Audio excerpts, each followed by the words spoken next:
Tell us, where in the world are you watching from? Now, let's dive into today's story. Chapter 1. The Foundation of Trust. Fletcher Cummings stood at his office window on the 42nd floor, watching the Seattle skyline blur in the evening rain. At 52, he commanded respect in every room he entered. His security consulting firm, Titan Strategic, had built its reputation on one simple principle: never trust anyone completely, verify everything.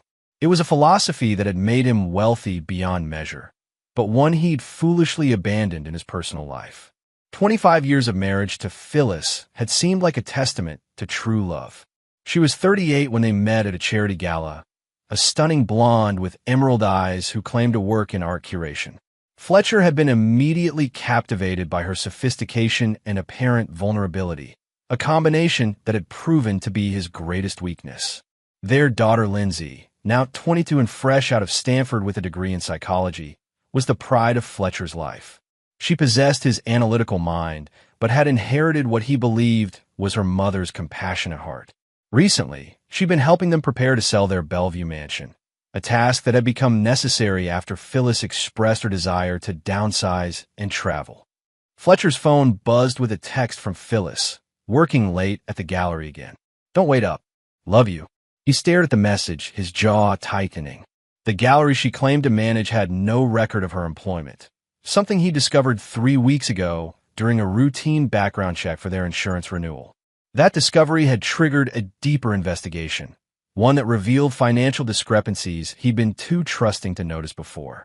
His private investigator, Malcolm Best, had been tracking Phyllis for 2 weeks. The preliminary reports painted a picture of a woman with an entirely fabricated identity, but Fletcher wanted irrefutable proof before making his move. In his world, preparation was everything, and patience was a weapon. The elevator chimed, and Lindsay appeared in his office doorway, her dark hair damp from the rain. "Dad, I finished boxing up Mom's study today. Some of those art books are incredibly heavy. I found some interesting things, though." Fletcher's attention sharpened. "What kind of things?" "Just some old photographs and documents in her desk. Nothing major, but I thought you might want to look through them before we donate the desk." She paused, studying his face. "Are you okay? You've seemed different lately." Fletcher forced a smile. "Just work stress, sweetheart. Why don't you head home and get some rest? Tomorrow's going to be a long day." After Lindsay left, Fletcher made a call to Malcolm. "I need you to expedite the investigation. Something's about to surface, and I want to be prepared for every possibility." "Already working on it, boss. I've got some interesting developments about her friend Tomas Moran. Should have a full report by tomorrow morning." Fletcher ended the call and stared out at the city lights. 25 years of his life, given to a woman who'd been playing an elaborate con. But she'd made one crucial mistake. She'd underestimated him. In his line of work, Fletcher had learned that the most devastating defeats came not from brute force, but from patience, planning, and perfect timing. Tomorrow, he would begin the careful process of dismantling everything Phyllis thought she'd built. Chapter 2. Beneath the Surface. The next morning, Fletcher arrived at his Bellevue home to find Lindsay in Phyllis's study, carefully wrapping framed photographs in newspaper. The room had always been off-limits to him. Phyllis's creative sanctuary, where she claimed to write art reviews and manage her gallery connections. "I saved all the desk contents for you to go through," Lindsay said, gesturing to 3 banker's boxes. "Some of it looks like personal correspondence that goes back years." Fletcher examined the study with new eyes. The expensive art books, the carefully curated antique furniture, the locked filing cabinet, everything suddenly seemed like stage dressing. Phyllis had always insisted on handling her own affairs, claiming she was financially independent from family money. He'd respected that independence, viewing it as strength rather than deception. His phone rang. Malcolm's voice was tense with excitement. "Fletcher, you need to hear this. Your wife isn't who she says she is. Her real name is Phyllis Hartwell, and she's been married twice before. Both previous husbands died under suspicious circumstances, but nothing was ever proven. The first one, allegedly heart attack at 45. The second, car accident. Both left her substantial inheritances." Fletcher's blood ran cold. "What about Tomas Moran?" That's where it gets interesting. He's not just her lover. He's her half-brother. They've been running long-term cons together for over 15 years. The art gallery, her expertise, even her family background, all fabricated. They target wealthy, isolated men and either slowly drain their assets, or Malcolm's voice trailed off. Or what? Or they arrange accidents. Fletcher, I think you need to consider that you might be in physical danger. There are too many coincidences here. Fletcher absorbed this information with the cold calculation that had built his empire. Continue surveillance, but keep your distance. I want to know every move they make, every phone call, every meeting. And Malcolm? Start documenting everything. When I move against them, I want it to be devastating and final. After ending the call, Fletcher turned to find Lindsay watching him with concern. Dad, who was that? You look like you've seen a ghost. He forced himself to appear calm. Just a client situation. Nothing for you to worry about. He glanced at the boxes of documents. Why don't you take a break? I'll finish going through these. Lindsay nodded, but hesitated at the door. Dad, can I ask you something? Has Mom seemed different to you lately? More distant. The question hung in the air like a loaded weapon. Fletcher realized that Lindsay might have noticed things he'd been too blinded by trust to see. What makes you ask that? I don't know. Little things. She never seems to be where she says she is. And yesterday, when I was moving her jewelry box, I found keys to a safety deposit box I've never seen before. When I asked her about it, she got really defensive and said it was just for important documents. Fletcher's mind raced. A safety deposit box meant hidden assets, backup plans, escape routes. Which bank? First National, downtown. Box 247. Lindsay frowned. Should I not have told you that? You did the right thing, sweetheart. Your mother and I. We need to have some conversations about our financial planning. After Lindsay left, Fletcher opened the first box of documents. What he found confirmed his worst suspicions and gave him the ammunition he needed. Love letters from Tomas dating back 3 years. Detailed financial records of accounts Fletcher had never known existed. And most damning of all, an insurance policy on Fletcher's life worth $5 million. A policy he'd never signed. His hands trembled slightly as he read Tomas's latest letter. The old man is getting suspicious. Maybe it's time to move to the final phase. The brake lines are easy enough to cut, and with his driving habits, it'll look like an accident. Fletcher set the letter down carefully. They weren't just planning to rob him. They were planning to kill him. The woman he'd loved and trusted for 25 years had been methodically planning his murder. He pulled out his phone and scrolled to Phyllis's contact. His finger hovered over the call button for a long moment before he set the phone aside. Not yet. When he struck back, it would be with surgical precision, and they would never see it coming. Fletcher Cummings had built his fortune by understanding one fundamental truth. In any war, the person who controls the information controls the outcome. Phyllis and Tomas had just handed him everything he needed to destroy them completely. The war was about to begin. Chapter 3. The Discovery. Fletcher spent the following week conducting his own surveillance while maintaining the facade of normalcy. He documented Phyllis's actual schedule, which bore no resemblance to what she told him. The art gallery she claimed to manage didn't exist. Instead, she spent her days at Tomas Moran's apartment in Queen and emerging only for carefully staged phone calls to maintain her deception. Malcolm's expanded investigation revealed the full scope of their operation. Tomas, using the alias Thomas Morrison, posed as an art dealer and investment advisor. Together, they've been systematically emptying Fletcher's secondary accounts. Money he'd assumed Phyllis was investing in her gallery ventures. Over 3 years, they'd stolen nearly $2 million. But Fletcher was patient. He wanted more than financial restitution. He wanted complete annihilation. On Saturday morning, Fletcher and Lindsay returned to the house to finish packing Phyllis's study. Phyllis had conveniently scheduled another gallery emergency, giving them the entire day to work undisturbed. I still can't believe Mom's finally agreeing to sell this place, Lindsay said, carrying another box to the hallway. She used to say she'd never leave this house. Fletcher understood now. Phyllis wasn't planning to move. She was planning to disappear after his convenient accident. The house sale was just another layer of preparation for her escape. As they worked, Fletcher noticed Lindsay becoming increasingly quiet. Finally, she stopped packing altogether and sat heavily in Phyllis's desk chair. "Dad, I need to tell you something, and I don't know how to say it."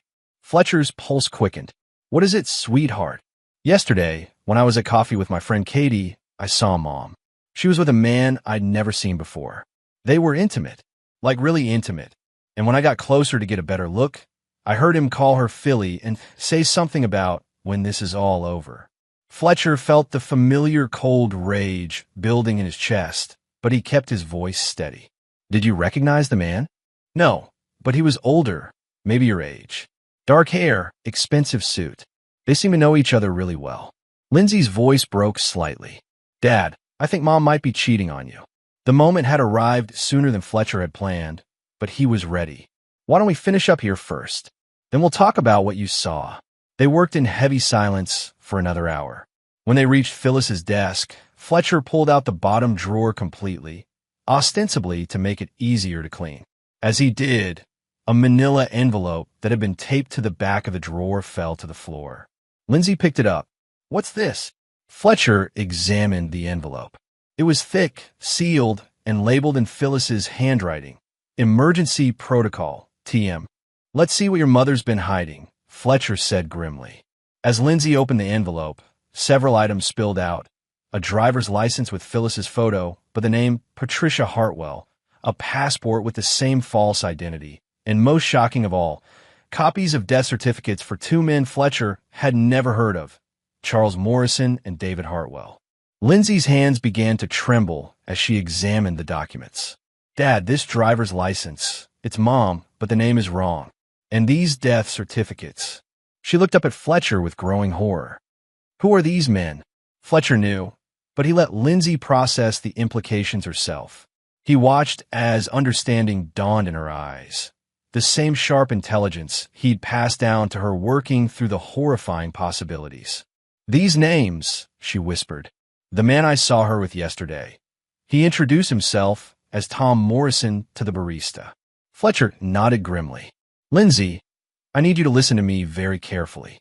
Your mother is not who we thought she was, and I think we might be in danger." Before Lindsay could respond, they heard the front door open and Phyllis's voice calling out cheerfully, "Hello? I'm home early. How's the packing going?" Fletcher quickly gathered the documents while Lindsay sat frozen in the chair. "Follow my lead," he whispered urgently. "And whatever happens, act normal." Footsteps approached the study. Fletcher positioned himself so he could see the doorway while keeping the evidence hidden behind his back. When Phyllis appeared, her smile seemed different now, predatory rather than warm. "How are my two favorite people doing?" she asked, but her eyes were scanning the room, taking inventory of what they'd unpacked. "Just finishing up the desk," Fletcher replied evenly. Lindsay found some interesting family photographs. Phyllis's gaze sharpened. "Oh, which photographs?" Lindsay, recovering her composure with remarkable speed, held up an innocuous family photo. "Just some old vacation pictures. I thought you might want to keep them." "Of course, darling." Although, Phyllis moved closer to the desk, her eyes now cold and calculating. "I hope you haven't been going through my private papers. Some things are meant to stay private." The threat in her voice was unmistakable. Fletcher realized they were no longer looking at his wife and Lindsay's mother. They were facing a predator who'd been discovered. "We would never invade your privacy," Fletcher said carefully. "We're just helping with the packing, like you asked." Phyllis studied them both for a long moment, then smiled, but it never reached her eyes. "Good. Well, I think that's enough for today. Why don't we all go out for dinner? I have some exciting news about our future plans." Fletcher knew those plans involved his death, but he nodded agreeably. "That sounds wonderful. Just let us clean up here first." As soon as Phyllis left the room, Lindsay grabbed Fletcher's arm. "Dad, we need to call the police." "Not yet," Fletcher whispered. "We need to be smarter than that. This is bigger than we know, and if we move too quickly, she'll disappear forever." He pulled out his phone and sent a quick text to Malcolm. "Emergency. They know we know. Execute contingency plan immediately." The game had changed. Phyllis and Tomas had spent years planning Fletcher's destruction, but they'd made one fatal error. They'd underestimated the depth of his rage and the precision of his planning. Tonight, Fletcher would begin the systematic destruction of everything they'd built. And unlike their previous victims, Fletcher Cummings was a man who never forgot, never forgave, and never lost. Chapter 4. The Web Unravels. That evening at dinner, Fletcher watched Phyllis perform the role of loving wife with practiced perfection. She spoke animatedly about their future travels and downsizing for a simpler life. Every word was poison wrapped in honey, and Fletcher marveled at how thoroughly he'd been deceived. Lindsay, to her credit, matched Phyllis's performance flawlessly. But Fletcher could see the fear and disgust in his daughter's eyes whenever Phyllis wasn't looking. The discovery had shattered Lindsay's world as completely as it had his own. "I was thinking we could look at condos in Hawaii," Phyllis said, reaching across the table to squeeze Fletcher's hand. "Somewhere peaceful where we can enjoy our retirement." Fletcher smiled warmly while mentally calculating how far $2 million would go in a place with no extradition treaties. "That sounds perfect, darling. Though I should probably wait until this current project wraps up. You know how demanding my clients can be." Of course, Phyllis agreed, but Fletcher caught the flash of impatience in her eyes. Whatever timeline she and Tomas had established, his continued existence was clearly becoming inconvenient. After dinner, Fletcher insisted on walking Lindsay to her car. Once they were out of Phyllis's earshot, he spoke quickly and quietly. "I need you to stay at Katie's tonight. Don't go back to your apartment. Don't follow your normal routine. Can you do that for me?" Lindsay nodded, her face pale but determined. "Dad, what are we going to do?" "I'm going to end this," Fletcher said simply. "But I need to know you're safe first. Tomorrow morning, I want you to go to my office and ask for Malcolm Best. Tell him I sent you, and stay with him until you hear from me." "What about you?" Fletcher's smile was cold as winter steel. "I'm going to have a conversation with your mother, one that's been 25 years in the making." That night, Fletcher lay in bed next to Phyllis, listening to her breathing and wondering how many nights she'd spent planning his death while lying beside him. Around 2 a.m., she slipped out of bed, claiming she couldn't sleep and was going to read in her study. Fletcher waited 10 minutes, then followed silently. The study door was closed, but he could hear Phyllis's voice through the thin wood. She was on the phone, getting suspicious. "The girl found something today, I could tell." "No, I handled it, but we might need to move faster than planned. The brake lines would be better, more natural, tomorrow night when he drives to his client meeting." Fletcher had heard enough. He returned to bed and lay staring at the ceiling until dawn, his mind working through every detail of what would come next. The next morning, Phyllis was overly cheerful again, making Fletcher's favorite breakfast and chattering about their plans for the day. When she kissed him goodbye, Fletcher wondered if she was already imagining the insurance payout. At his office, Fletcher found Malcolm waiting with Lindsay and a comprehensive file that laid out the full scope of Phyllis and Tomas's operation. "It's even worse than we thought," Malcolm reported. "They've done this 6 times before. Always wealthy, isolated men. Always the same pattern. Long-term relationship, gradual financial drainage, then an accident. They've perfected it to an art form." Lindsay looked sick. "Those death certificates we found. 2 of their previous victims," Malcolm confirmed. Charles Morrison was a real estate developer in San Francisco. Heart attack at 45, no previous cardiac issues. David Hartwell was a tech entrepreneur in Portland. Single car accident on a road he'd driven hundreds of times. Fletcher studied crime scene photos and police reports. Why haven't they been caught? They're smart, they're patient, and they never leave loose ends. Each time, they change identities completely and move to a new city. They probably would have disappeared after your accident and started over somewhere else. "Would have," Fletcher repeated. "But they made a mistake." "What's that?" Fletcher's smile was terrifying in its coldness. "They chose me." He turned to Lindsay. "I need you to stay here with Malcolm today. Don't leave this building. Don't take any calls. Don't contact anyone. Can you do that?" Lindsay nodded, though her hands were shaking. "Dad, please be careful. If they're as dangerous as Malcolm says." "They are," Fletcher agreed. but they've never faced someone who knows exactly who they are and what they're capable of. That levels the playing field considerably. Fletcher spent the day making careful preparations. He contacted his attorney, his banker, and several other professionals whose services would be crucial in the coming hours. Then he made a series of phone calls to contacts in law enforcement, private security, and other industries where absolute discretion was valued above all else. By 6 p.m., everything was in place. Fletcher drove home with the knowledge that Phyllis and Tomas expected him to die that night. His car had indeed been tampered with. Malcolm's tech team had found the severed brake lines and carefully repaired them without leaving any evidence of the discovery. Phyllis greeted him at the door with champagne. "I thought we should celebrate our decision to downsize. To new beginnings." Fletcher raised his glass, studying the woman who'd planned to murder him. "To endings," he corrected quietly. "What?" "To new endings," Fletcher clarified with a smile. "Sometimes the old must die completely before the new can begin." Phyllis laughed, missing the threat entirely. "You always were philosophical." After dinner, Fletcher announced he needed to meet with a client across town. Phyllis expressed concern about him driving at night, a performance so perfectly crafted that Fletcher almost admired her skill. "I'll be fine," he assured her. "The roads are clear tonight." He kissed her goodbye, wondering if she was already rehearsing her grief for the police. Fletcher drove his repaired car to his office, then switched to a different vehicle from his company's fleet. By 8 p.m., he was parked across the street from Tomas Moran's apartment building, waiting. He didn't have to wait long. At 8:30, Phyllis's car pulled into the parking garage. She was coming to celebrate her husband's murder with her accomplice and half-brother. Fletcher smiled in the darkness. The trap was set, and the prey was walking in willingly. Now the real game would begin. Chapter 5. The Perfect Storm. Fletcher watched from his surveillance position as Phyllis entered Tomas's building. Through his high-powered scope, he could see into the apartment's living room.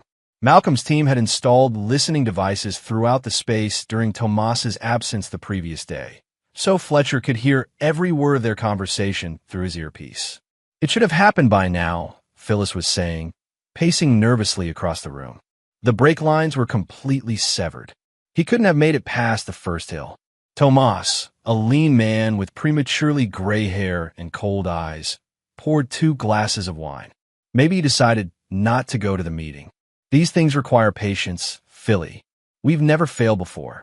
But what if he found something? The girl was acting strange yesterday, and Fletcher's been different lately. More watchful.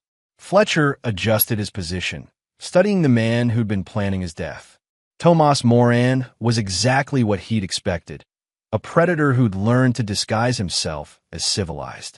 But Fletcher had dealt with worse monsters in his line of work. "You're paranoid," Tomas said dismissively. "The old man trusts you completely. He has for 25 years. One more night won't matter." "Easy for you to say," Phyllis snapped. "You don't have to sleep next to him, knowing what's coming. Do you know how many times I've fantasized about just smothering him with a pillow?" Fletcher's jaw tightened. Through his earpiece, he heard Tomas laugh. "That's why we stick to the plan. Accidents are cleaner, and they pay better. $5 million in life insurance, plus whatever we can liquidate from his accounts before the estate gets frozen. We'll be set for life." "What about the daughter?" Fletcher's blood went cold. "What about her?" Tomas asked. "She's too smart, and she was there when we found those documents. If she starts asking questions, then we handle her like we handled the Portland situation," Tomas said coldly. "A grieving daughter commits suicide after losing her father. Tragic but believable." Fletcher closed his eyes, feeling the familiar rage building to dangerous levels. They weren't just planning to kill him. They were planning to murder Lindsay too. "I should get back," Phyllis said. "If he comes home, and I'm not there." "He's not coming home, Philly. Trust me." Fletcher listened as they finalized their plans for the next phase of the operation. Tomas would call in the accident as a concerned friend. Phyllis would play the devastated widow. They'd wait a few weeks, then quietly liquidate everything and disappear. After Phyllis left, Fletcher made his move. He'd studied the building's security system and knew exactly how to disable the cameras without triggering alerts. The lock on Tomas's apartment was expensive, but not impregnable. Fletcher had it open in under 30 seconds. Tomas was washing wine glasses in the kitchen when Fletcher appeared behind him like a ghost. "Hello, Thomas. Or do you prefer Tomas?" Tomas spun around, dropping a glass that shattered on the floor. His face went white as he recognized Fletcher. "Surprised to see me?" Fletcher asked conversationally. "I would have been here sooner, but I had to get my brakes fixed. Funny thing about brake lines, they don't usually cut themselves." Tomas lunged for a knife block, but Fletcher was faster. Years of military training and combat experience trumped Tomas's desperation. Within seconds, Tomas was on the floor with Fletcher's knee pressed against his throat. "Let me explain how this is going to work," Fletcher said quietly. "I know everything. Your real names, your previous victims, your offshore accounts, your escape plans. I know about the insurance policy you forged and the safety deposit box at First National. I know you've killed at least 6 men and planned to kill my daughter after you murdered me." Tomas struggled weakly. "You can't prove anything." Fletcher smiled. "I don't need to prove anything. I'm not a cop." He applied pressure until Tomas's eyes rolled back, then eased off slightly. "Here's what's going to happen. You're going to call Phyllis and tell her there's been a complication. Tell her to come back here immediately. Then you're going to sit quietly while I explain the new rules of engagement. And if I refuse?" Fletcher's smile disappeared entirely. "Then I'll demonstrate exactly why my company's military contracts are so lucrative. And trust me, Thomas, you don't want that demonstration." 30 minutes later, Phyllis returned to find Fletcher sitting calmly in Tomas's living room, while Tomas himself was secured to a chair with military-grade restraints. "Fletcher," she gasped, her mask finally slipping completely. "What are you doing here?" "Having a family reunion," Fletcher replied. "Please sit down. We have a lot to discuss." Phyllis remained standing, her eyes darting between Fletcher and the apartment's exits. "I don't understand what's happening here." "Of course you do. You're Phyllis Hartwell. Thomas here is your half-brother Tomas Moran, and together you've murdered at least 6 men for their money. Tonight, you plan to add me and my daughter to that list." The last trace of Phyllis's deception evaporated. Her face hardened into something cold and calculating. "Prove it." Fletcher pulled out his phone and played a recording of their earlier conversation. As Phyllis listened to her own voice discussing his murder and Lindsay's planned suicide, all color drained from her face. 25 years, Fletcher said softly. 25 years of my life you stole with lies. You ate at my table, slept in my bed, watched me raise a daughter I thought was ours together, all while planning to kill us both. Fletcher, please. No. Fletcher's voice cut through her plea like a blade. The time for explanations is over. Now we discuss consequences. He stood up, and both Phyllis and Tomas seemed to shrink back from the cold fury radiating from him. You made 2 crucial mistakes, Fletcher continued. First, you underestimated my capacity for patience. And second, you threatened my daughter. Fletcher pulled out a tablet and showed them both a series of photographs and documents. These are copies of everything. Your real identities, evidence of your previous murders, financial records of your theft, recordings of your conversations. One set has been delivered to the FBI. Another set goes to Interpol. A third set goes to a very enterprising journalist who specializes in cold cases. Phyllis and Tomas stared at the evidence of their downfall. But that's just the legal dimension, Fletcher continued. I've also contacted some old friends from my military days. People who specialize in finding individuals who don't want to be found. People who understand that some debts can only be paid in blood. What do you want? Tomas whispered. Fletcher's smile was terrifying. I want you to understand that your lives as you knew them are over. Completely, permanently, irreversibly over. Everything you've built, everyone you thought you could trust, every safe haven you thought you had gone. He leaned closer to Phyllis. But before we discuss your future, I want you to know exactly how thoroughly you've lost. Fletcher pulled out another phone and dialed. Malcolm? Send him in. Within minutes, Fletcher's study door opened and Lindsay entered, flanked by FBI agents and several of Fletcher's security team. Hello, Mother, Lindsay said coldly. Or should I call you Phyllis Hartwell? Phyllis stared at her daughter in shock. "Lindsay, sweetie, this is all a misunderstanding." "No more lies," Lindsay interrupted. "I heard the recordings. I know you planned to kill me too." The devastation in Phyllis's eyes was complete. She'd lost everything: her cover, her targets, her freedom, and most importantly, the daughter she'd never expected to care about. Fletcher watched with cold satisfaction as the FBI agents read them their rights. But this was only the beginning. Legal justice was too clean, too merciful for what they'd done. Fletcher Cummings was just getting started. Chapter 6: The Reckoning. The FBI arrested Phyllis and Tomas that night, but Fletcher knew the legal system would be only the first layer of their punishment. While they sat in federal holding cells, he put the second phase of his plan into motion. Over the next week, Fletcher methodically dismantled every aspect of their criminal network. Using his connections in private security, international banking, and law enforcement, he tracked down their offshore accounts, their hidden assets, and their escape routes. But more importantly, he identified their other victims. There were 12 men over 15 years, Malcolm reported during a meeting in Fletcher's office. 6 confirmed dead, 6 others who survived but lost everything. The survivors are scattered across the country, most of them financially ruined and psychologically destroyed. Fletcher studied the files. Each victim had followed the same pattern: successful, isolated men who'd been systematically drained of their wealth and, in many cases, their lives. "Contact them all. Tell them we're organizing something special." "What kind of special?" Fletcher's smile was cold. "A support group." While the FBI built their case, Fletcher flew across the country meeting with Phyllis and Tomas's survivors. What he found was a collection of broken men whose lives had been shattered by the same predators who'd targeted him. Dr. Peter Richmond, a surgeon from Denver, had lost his medical practice and his reputation when Phyllis's false accusations of abuse surfaced during their divorce proceedings. Wallace Neal, a tech entrepreneur from Austin, had suffered a nervous breakdown when his version of Phyllis disappeared with his company's development funds. Each man had a similar story of trust betrayed and lives destroyed. "They're going to prison," Fletcher told the group when they gathered in his Seattle conference room. "But that's not enough. Prison is too comfortable for what they've done to us." "What are you suggesting?" asked Chuck Reese, a former investment banker whose wife's suicide had actually been murder. Fletcher smiled. "I'm suggesting we give them a taste of their own medicine. They've spent 15 years making us suffer. I think it's time they understood what that feels like."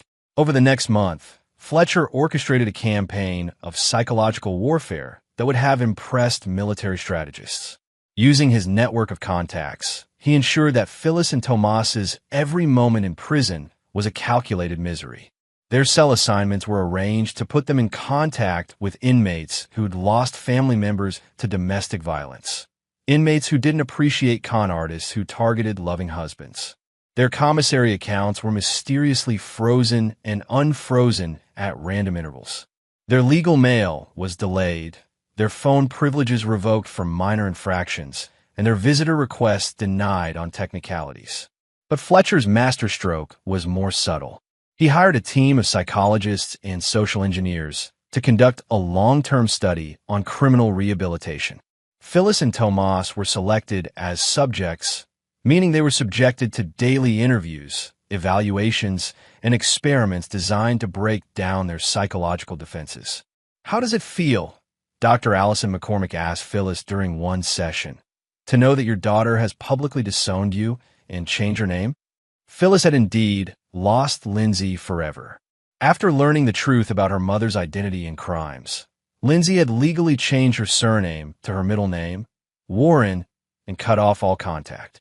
The loss of her daughter was devastating Phyllis in ways that prison never could. Meanwhile, Fletcher made sure their crimes received maximum publicity.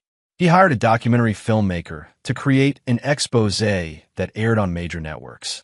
He funded a true crime podcast that detailed their methods and victims. He ensured that their names became synonymous with betrayal and murder. The goal, Fletcher explained to his fellow survivors, is to make sure they never have a moment's peace, never feel safe, never stop looking over their shoulders. Even if they eventually get released, their lives will be a constant reminder of what they've done. Tomas broke first. After 6 months of Fletcher's psychological campaign, he attempted suicide in his cell. He survived, but the attempt earned him a transfer to a psychiatric facility where the conditions were even worse than prison. Phyllis held out longer, but Fletcher was patient. He'd learned patience from her betrayal, and now he wielded it like a weapon. Every day brought new psychological pressure, new reminders of what she'd lost, new evidence that her old life was permanently over. The legal proceedings dragged on for 18 months, during which Fletcher's campaign never let up. By the time Phyllis and Tomas were finally sentenced, life in prison without parole for multiple counts of murder, they were broken shells of their former selves. But Fletcher wasn't done. "Prison is just the beginning," he told Malcolm as they watched the sentencing on television. "They took 25 years of my life. I'm going to make sure their remaining years are a constant reminder of that debt." Fletcher's final move was perhaps his most ruthless. Using his connections in the prison system, he arranged for Phyllis and Tomas to be housed in different facilities on opposite sides of the country. But he made sure they could communicate with each other, just enough to maintain hope of reunion, but never enough to plan or find comfort. Then he began sending them updates on Lindsay's life. Every month, Phyllis received a package of photographs and news clippings showing Lindsay's success and happiness. Lindsay had returned to school for her PhD, gotten engaged to a wonderful man, and was building a life that explicitly excluded any memory of the woman who'd claimed to be her mother. The photographs showed Lindsay at her engagement party, at her graduation, at her wedding, all events Phyllis would never be part of. Each package included a note. "Your daughter is happy. She doesn't need you. She never thinks about you." Tomas received similar packages, but is focused on the other victims who were rebuilding their lives. Peter Richmond had reopened his medical practice. Wallace Neal had started a new company. Chuck Reese had remarried and found peace. Each success was a reminder that their victims had survived while their predators rotted in cages. "Isn't this enough?" Malcolm asked after the third year of Fletcher's campaign. "They're already destroyed." Fletcher considered the question seriously. "They took everything from me, my trust, my love, my sense of safety, 25 years of my life. They plan to take my daughter's life, too. They destroyed at least 12 other men, killed 6 people, and felt no remorse." He paused, staring out his office window at the Seattle skyline. "No," he said finally, "it's not enough. It will never be enough. They chose to be monsters, and monsters don't deserve mercy." Fletcher Cummings had learned the hard way that some betrayals cut so deep they change a person's fundamental nature. Phyllis and Tomas had turned him into something colder, more calculating, and infinitely more dangerous than the trusting man he'd once been. They would spend the rest of their lives paying for that transformation. Chapter 7. The Final Revelation. 3 years after the sentencing, Fletcher received an unexpected visitor. Sean Gross, a federal prosecutor who'd worked the case, requested a private meeting that couldn't be conducted at Fletcher's office or home. They met at a secluded restaurant outside Seattle, where Gross delivered news that changed everything Fletcher thought he knew about his story. "There's something you need to know about Phyllis," Gross said quietly. "Something that came out during a separate investigation." Fletcher leaned forward. "What kind of something?" "Lindsay isn't her biological daughter." The words hit Fletcher like a physical blow. "What?" "We ran DNA tests as part of a different case. Phyllis kidnapped Lindsay when she was 3 years old from a family in California. The Warrens, her real parents, have been searching for her for almost 20 years. Fletcher felt the world shift beneath him. "That's impossible. I was there when Lindsay was born. I have pictures, hospital records, all fabricated. Very sophisticated fabrications, but fake nonetheless. The hospital records show a baby girl was born that day, but she died within hours of birth. Somehow, Phyllis obtained the identity and substituted Lindsay." Fletcher's mind raced through implications. "Why are you telling me this?" "Because the Warren family wants to meet her. And because there's more." Gross pulled out a thick file. "Phyllis's real daughter, her biological child with her first husband, is still alive. Her name is Carmen Warren, and she's been searching for her mother for 15 years. Fletcher stared at the photographs of a young woman who looked startlingly like Phyllis. Where is she? Portland. She's a social worker who specializes in missing children cases. She became obsessed with finding her mother after Phyllis disappeared when she was 7 years old. The revelation recontextualized everything Fletcher thought he understood about his situation. Phyllis hadn't just been a con artist. She'd been a child abductor who'd built her life on stealing other people's children. There's one more thing, Gross continued. Carmen Warren has been working with us to build additional cases against her mother. She wants to testify about Phyllis's real character. Fletcher absorbed this information with growing fury. Not only had Phyllis stolen 25 years of his life and planned his murder, but she'd built their entire relationship on the foundation of kidnapping a child. I need to see Lindsay, Fletcher said. Actually, she's already been informed. She's waiting outside. Lindsay entered the restaurant looking shaken but determined. Fletcher studied her face, searching for signs of the traumatic loss she'd experienced but couldn't remember. I know, she said simply. About everything. About who I really am, about my biological parents, about Carmen. Fletcher reached across the table and took her hand. How are you handling this? I'm angry, Lindsay said quietly. Angrier than I've ever been in my life. That woman didn't just steal your life and try to kill us. She stole my entire childhood, my real family, my identity. What do you want to do? Lindsay's expression hardened in a way that reminded Fletcher of himself. I want to make sure she knows. I want her to understand that every single thing she built was a lie, and that her real daughter hates her for what she's done. Fletcher smiled grimly. His daughter, regardless of biology, was definitely his child in the ways that mattered. I think, Fletcher said slowly, it's time for a family reunion. 2 weeks later, Fletcher arranged for a special visit to Phyllis's prison. Using his connections and a carefully crafted legal pretext, he secured permission for an impact statement session that would allow multiple victims to confront Phyllis simultaneously. Phyllis was brought to the visitor's room expecting to see her lawyer. Instead, she found Fletcher, Lindsay, Carmen Warren, and 2 representatives from the Warren family, Lindsay's biological parents. The shock on Phyllis's face was complete. For the first time in 3 years of psychological warfare, Fletcher saw genuine surprise in her eyes. Hello, Phyllis, Fletcher said calmly. I brought some people you should meet. Phyllis stared at Carmen with undisguised horror. Carmen? What are you doing here? Looking for my mother, Carmen replied coldly. The same mother who abandoned me when I was 7 years old to go play house with stolen children and murder innocent men. Phyllis's gaze shifted to the Warrens, and understanding dawned. No, that's not possible. Hello, Sarah, said June Warren, Lindsay's biological mother. That's her real name, she explained to Fletcher. Sarah Elizabeth Warren. We've been looking for her for 19 years. Sarah, stared at her biological parents with a mixture of recognition and grief. I remember you, she whispered. I remember a yellow bedroom and a dog named Max. June Warren began crying. You love that dog so much. We never stopped hoping we'd find you. Fletcher watched Phyllis process the complete destruction of her legacy. Not only had her criminal career ended in permanent imprisonment, but her stolen daughter had been returned to her real family, and her biological daughter despised her. This isn't possible, Phyllis repeated, but her voice lacked conviction.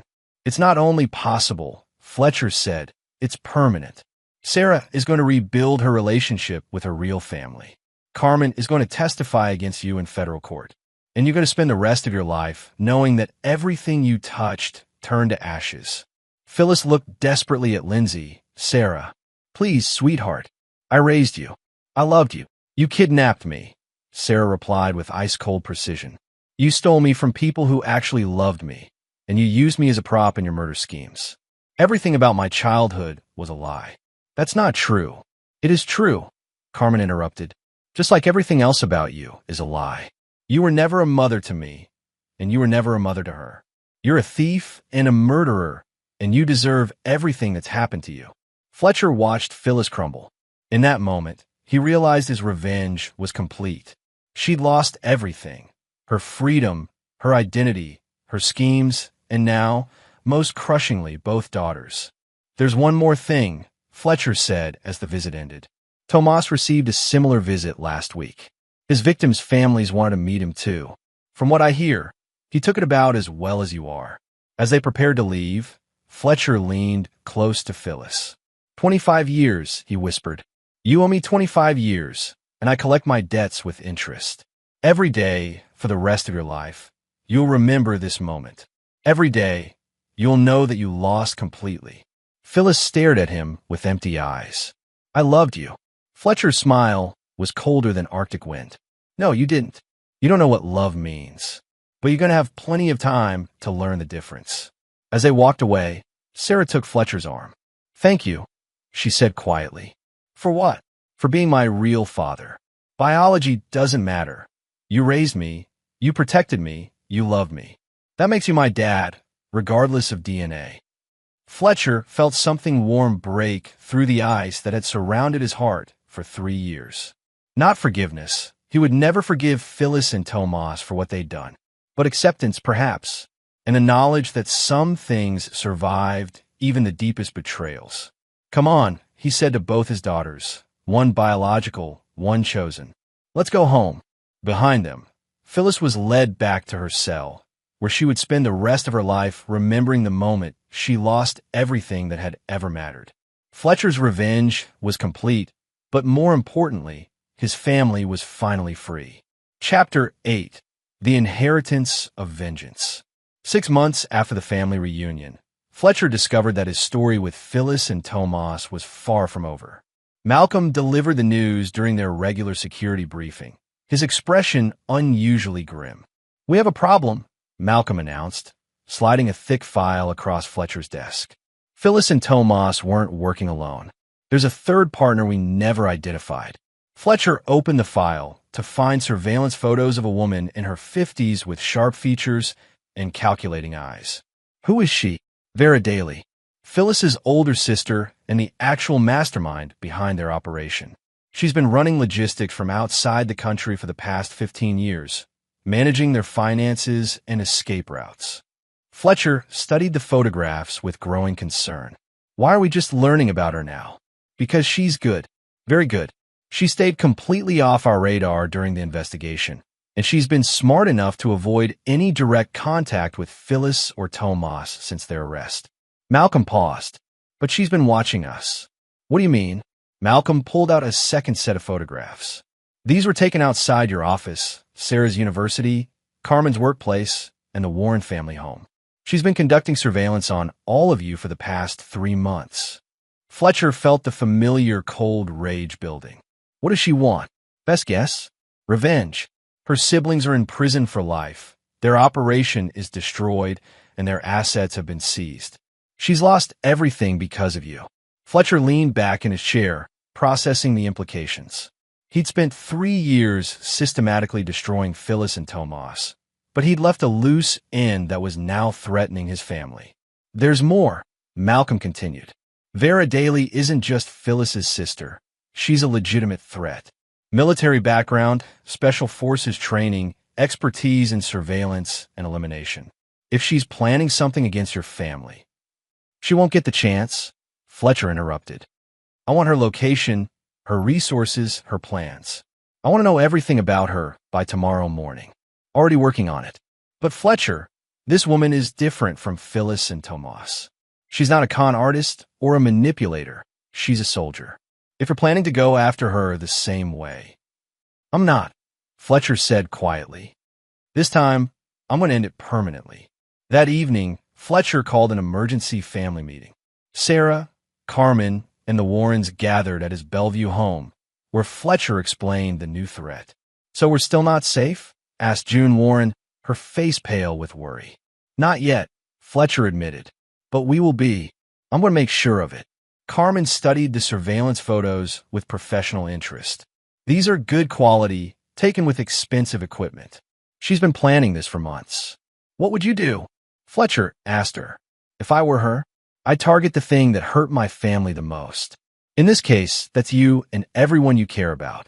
Carmen's expression hardened. "She's not planning simple revenge. She's planning to destroy your entire support system." Fletcher nodded grimly. That's what I thought too. Over the next week, Fletcher's security team uncovered the full scope of Vera Daly's operation. She'd been methodically gathering intelligence on Fletcher's family, his business associates, and his methods. More disturbingly, she'd been recruiting assets, former military personnel with questionable ethics who were willing to work for substantial compensation. She's building a team, Malcolm reported. 6 men so far, all with special forces backgrounds and flexible moral codes. They've been conducting practice runs on commercial buildings similar to your office complex. Fletcher studied the tactical analysis. She's planning to hit us directly. It looks that way. But here's the interesting part. She's also been in contact with some of your old enemies. People your company has put out of business over the years. Fletcher's expression darkened. She's building a coalition. Gets worse. She's been feeding information to Phyllis and Tomas in prison, keeping them updated on her plans. Apparently, they're all very excited about what's coming. Fletcher stood up and walked to his office window, staring out at the Seattle skyline. For 3 years, he believed his revenge was complete. Now he realized he'd been fighting only 2/3 of the enemy. Malcolm, he said quietly, how many people have we helped over the years? Victims of fraud, corporate espionage, extortion. Hundreds, maybe thousands when you count the secondary effects. And how many of them would be interested in settling some old scores? Malcolm's smile was sharp. All of them. Fletcher turned back to face his security chief. Then it's time to collect some favors. If Vera Daly wants a war, she's going to get one. But it won't be the war she's expecting. Fletcher spent the next month building his own coalition. Using his network of contacts in law enforcement, private security, and corporate intelligence, he assembled a group of professionals who had their own reasons for wanting to see Phyllis's operation completely destroyed. Dr. Peter Richmond brought his connections in the medical community, professionals who've been targeted by medical fraud schemes. Wallace Neal provided tech expertise and cyber warfare capabilities. Chuck Reese offered financial intelligence and banking connections. But Fletcher's most valuable ally turned out to be Carmen Warren. I've been working missing children cases for 15 years, she explained during a strategy meeting. I know how these networks operate, and I know their weaknesses. Vera isn't just planning to hurt your family. She's planning to restart the entire operation with new targets. What do you mean? Carmen pulled out her own files. I've been tracking similar cases across the country. Wealthy men whose wives died or disappeared under suspicious circumstances, children who vanished without a trace, financial crimes that followed the same patterns as Phyllis and Tomas's work. Fletcher studied the evidence. You think there are more of them? I think Phyllis and Tomas were just one cell in a larger network. And I think Vera Daly has been running that network from the shadows for decades. The revelation changed everything. Fletcher realized he wasn't just fighting for his family's safety. He was fighting to stop a criminal organization that had been destroying lives for generations. How many victims? He asked. Potentially hundreds, maybe thousands over the years. The operation is bigger than we ever imagined. Fletcher felt the familiar cold rage building, but this time it was focused on something larger than personal revenge. Then we're not just going to stop Vera Daly. We're going to burn down the entire network. Carmen smiled, and for the first time, Fletcher saw the resemblance to Phyllis. But where Phyllis's smile had been deceptive, Carmen's was righteously furious. Now you're thinking like someone who wants to win, she said. Fletcher began planning the most comprehensive operation of his career. Not just revenge against Vera Daly, but the complete annihilation of everything Phyllis and her family had built. The war was about to begin, and this time, Fletcher intended to leave no survivors. Chapter 9. The Final War. Fletcher's war against Vera Daly and her network began with misdirection. Instead of hiding from her surveillance, he deliberately made himself visible, creating the appearance of a vulnerable target while his real preparations proceeded in shadow. For 2 weeks, Fletcher maintained his normal routine: office meetings, family dinners, predictable travel patterns. Meanwhile, his expanded team worked around the clock to map Vera's entire operation. Carmen's investigation had revealed the scope of their enemy. The network included 12 active cells across North America, each running variations of Phyllis and Tomas's long-term con schemes. Over 30 years, they'd stolen an estimated $50 million and killed at least 24 people. It's a family business, Carmen explained during a briefing. 3 generations of criminals, all working variations of the same basic con.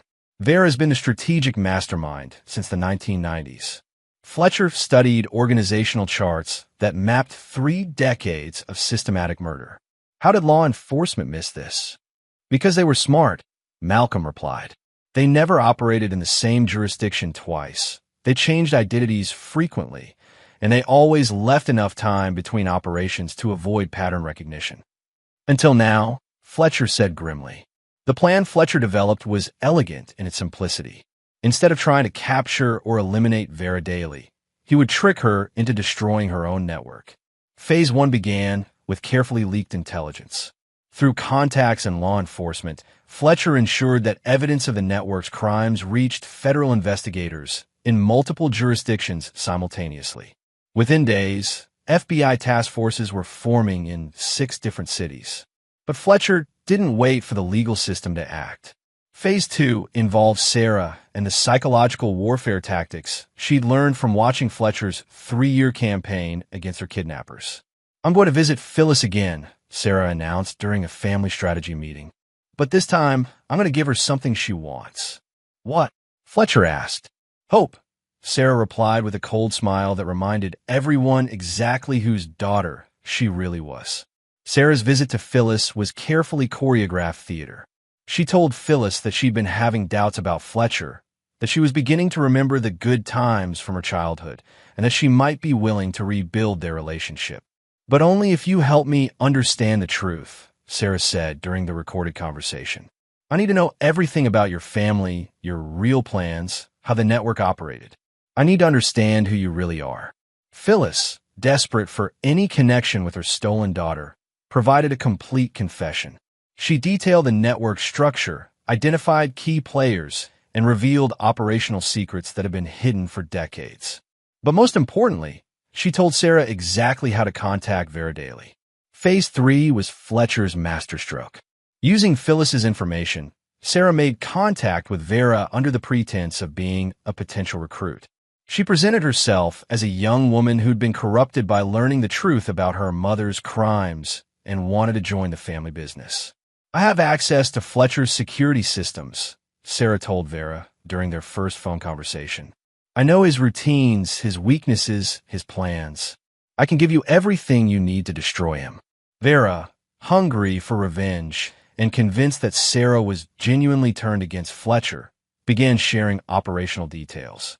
She revealed the location of her base of operations, the identity of her recruited mercenaries, and most crucially, the timing of her planned attack. Fletcher listened to the recorded conversations with cold satisfaction. Vera Daly, like her sister before her, had fallen for the same fundamental mistake. She'd underestimated the people she was trying to destroy. Phase 4 began on a cold Seattle morning when Vera's mercenary team moved into position around Fletcher's office building. They were expecting to find their target following his normal routine, vulnerable and unaware. Instead, they walked into the most sophisticated ambush Fletcher had ever orchestrated. Every member of Vera's team was taken down simultaneously by Fletcher's expanded security force. The building had been evacuated hours earlier. The surveillance cameras had been recording everything, and federal agents were waiting in position to make arrests. But Vera Daly herself wasn't among the captured mercenaries. She's smarter than that, Carmen observed as they watched the arrest from Fletcher's safe house. She would never put herself in direct danger. Fletcher smiled grimly. I'm counting on it. Phase 5 was personal. While federal agents processed her captured team, Vera Daly received a phone call from her sister's stolen daughter. It's done, Sarah told her. Fletcher's dead, along with his security team. But there's a problem. What kind of problem? The FBI was already investigating. They had surveillance teams in place. I think someone leaked information about the network. Vera's voice turned cold. Who? I think it was Phyllis. She's been talking to federal investigators, trading information for better prison conditions. She gave them everything: names, locations, operational details. The lie was perfectly crafted. Vera Daly, convinced that her sister had betrayed the entire network to save herself, made the exact decision Fletcher had been counting on. She decided to eliminate Phyllis personally. 2 days later, Vera Daly attempted to infiltrate the federal prison where Phyllis was being held. Her plan was simple: kill her sister before she could provide any more information to investigators. But Fletcher's team was waiting. The final confrontation took place in the prison parking lot, where Vera found herself surrounded by federal agents, local police, and Fletcher himself. "Hello, Vera," Fletcher said calmly. "Your sister sends her regards." Vera Daly stared at Fletcher with undisguised hatred. "You're supposed to be dead.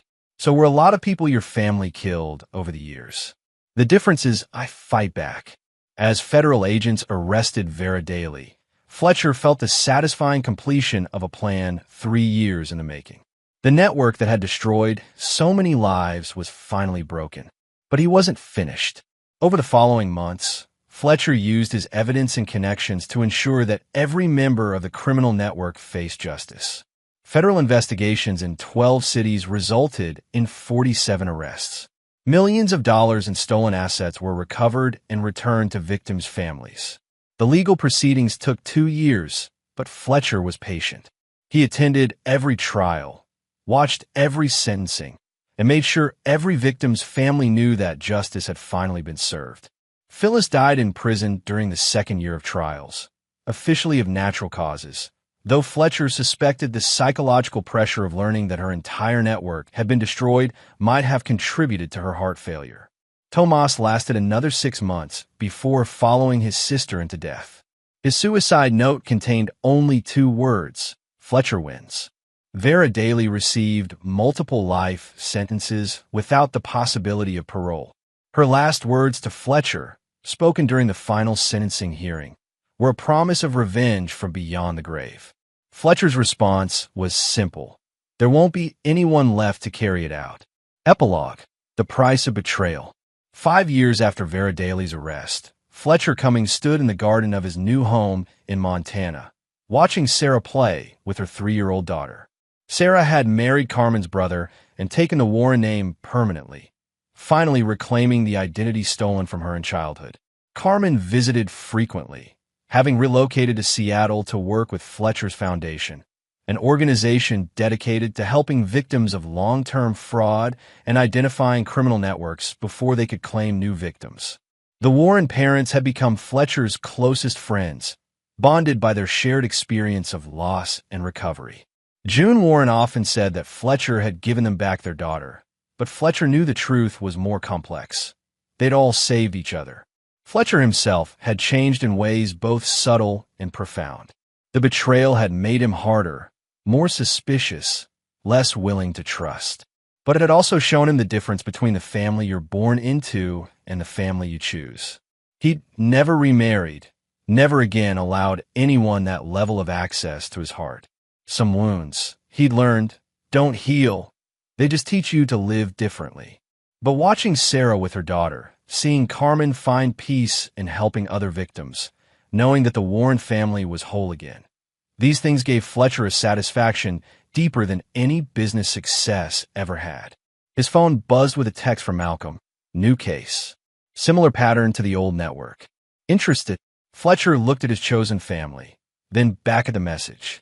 Some fights, he learned, never really end. They just moved to new battlefields. He typed back, "Send me everything." Because Fletcher Cummings had learned one crucial truth from his war with Phyllis and her family.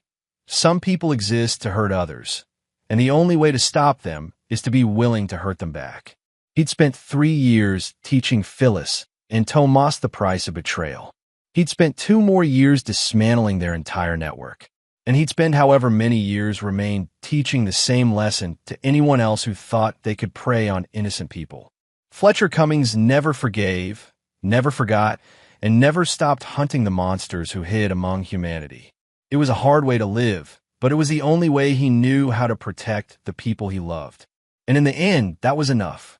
And there you have it. Another story comes to an end. What did you think? I'd love to hear your thoughts in the comments below. If you enjoy this story, consider joining our community by subscribing. It means the world to us. For more stories like this one, check out the recommended videos on screen, and I'll see you there. Welcome back to another story on Infidelity Tales Lab. Before we begin, tell us, where in the world are you watching from? Now, let's dive into today's story. Chapter 1. The Call from Hell. The satellite phone buzzed against Preston Marshall's chest as he crouched behind the concrete barrier. AK, 47 rounds splintering the wall inches from his head. 3 days deep in Syrian territory, extracting a CIA asset, and now this. He almost ignored it, but the caller ID showed Sheriff's Department, Millbrook County. Home. Marshall, he answered, pressing himself deeper into cover as his team returned fire. Sir, this is Sheriff Matthew Raymond. We found your boy, Nathan, wandering alone in Pine Ridge Woods about 2 hours ago. He's safe now, but the sheriff's voice carried weight that made Preston's blood freeze. Says his mama's boyfriend left him there as punishment for breaking something. Kid's been out there since yesterday morning. Preston's world tilted. Nathan was only 8. Yesterday morning, meant his son spent a night alone in woods where black bears roamed and temperatures dropped to near freezing. Where is he now? Preston's voice was deadly calm. The tone his team knew meant someone was about to die. Hospital, getting checked over. He's asking for you, sir. Kid says his mama told him you were dead, killed overseas. She didn't even know he was missing. The line went quiet except for gunfire around Preston. Then a crackling sound as the phone changed hands. Preston, Kelly's voice, his wife of 10 years, sounded annoyed rather than worried. Look, I know you're probably busy playing soldier, but this whole thing is blown out of proportion.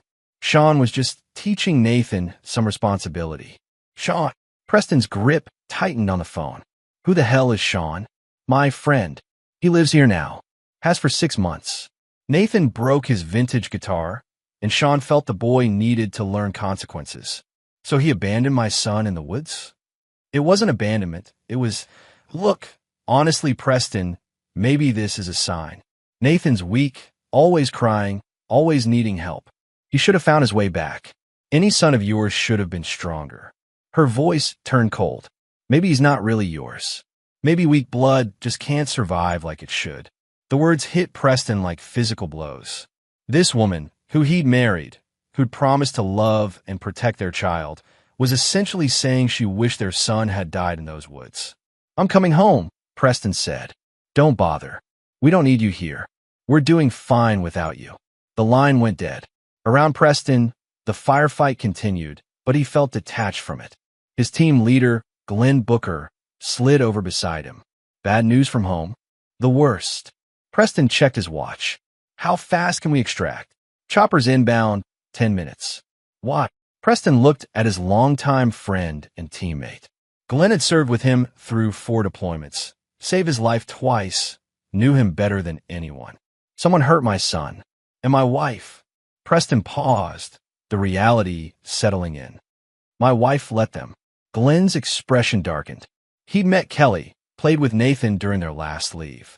What do you need? Time to think. And maybe your help when we get back. As the extraction helicopter approached, Preston stared at the satellite phone. They had no idea who he really was. Not Sean, not even Kelly. To them, he was just another deployed soldier, far away and helpless. They thought Preston Marshall was some regular army grunt they could manipulate and dismiss. They had no idea Preston Marshall was a ghost, one of 12 men in a unit that didn't officially exist, that handled problems the government needed to disappear. They didn't know about the unmarked graves in 7 countries, the dictators who'd vanished, the terror cells that had simply ceased to exist after Preston visited them. But they were about to learn. Chapter 2. The Ghosts Return. Preston Marshall's official military record listed him as Staff Sergeant, 75th Ranger Regiment, currently deployed to classified locations. What it didn't mention was the decade he'd spent in a program so black it didn't have a name, just a number, Task Force 117. 12 men who solve America's dirtiest problems with methods that would make war criminals flinch. The flight home gave him 18 hours to think and Preston Marshall was at his most dangerous when he had time to think. He'd met Kelly Walton at a military wives support group, Mixer, 8 years ago. She'd seemed perfect, beautiful, supportive, claimed she understood the military life. They'd married within 6 months. Nathan came a year later, and Preston had believed he'd found something real, something worth protecting. Now, replaying conversations and memories through the lens of betrayal, warning signs emerged like a photograph developing. The way she'd always pushed for more life insurance.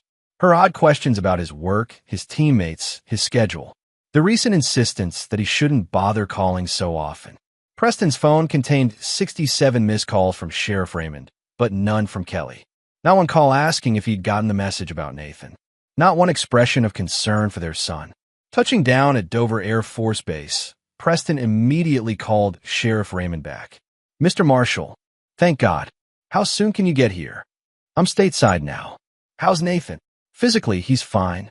Mentally," the sheriff paused. "This boy's been through hell. Not just the Woods incident. Sir, I need to ask you some questions about your home situation." 2 hours later, Preston sat across from Sheriff Raymond in the Millbrook County Sheriff's Office. Nathan was in the next room, being cared for by a victim's advocate.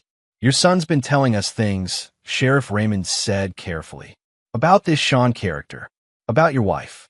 I need to know, did you give permission for another man to discipline your child?" "I've never heard of Sean until yesterday." "What kind of discipline?" Sheriff Raymond slid a folder across the desk. "Photos from the hospital. Your son has old bruises, Mr. Marshall. Healed ones and fresh ones.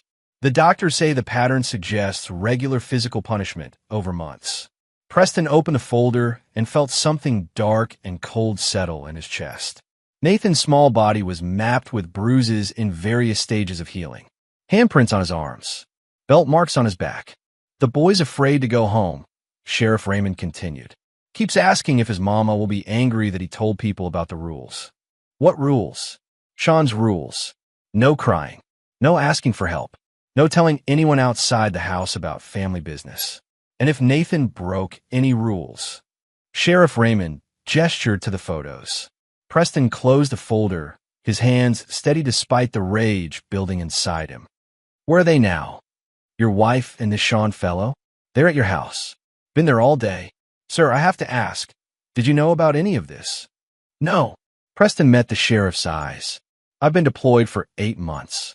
Last time I was home, none of this was happening.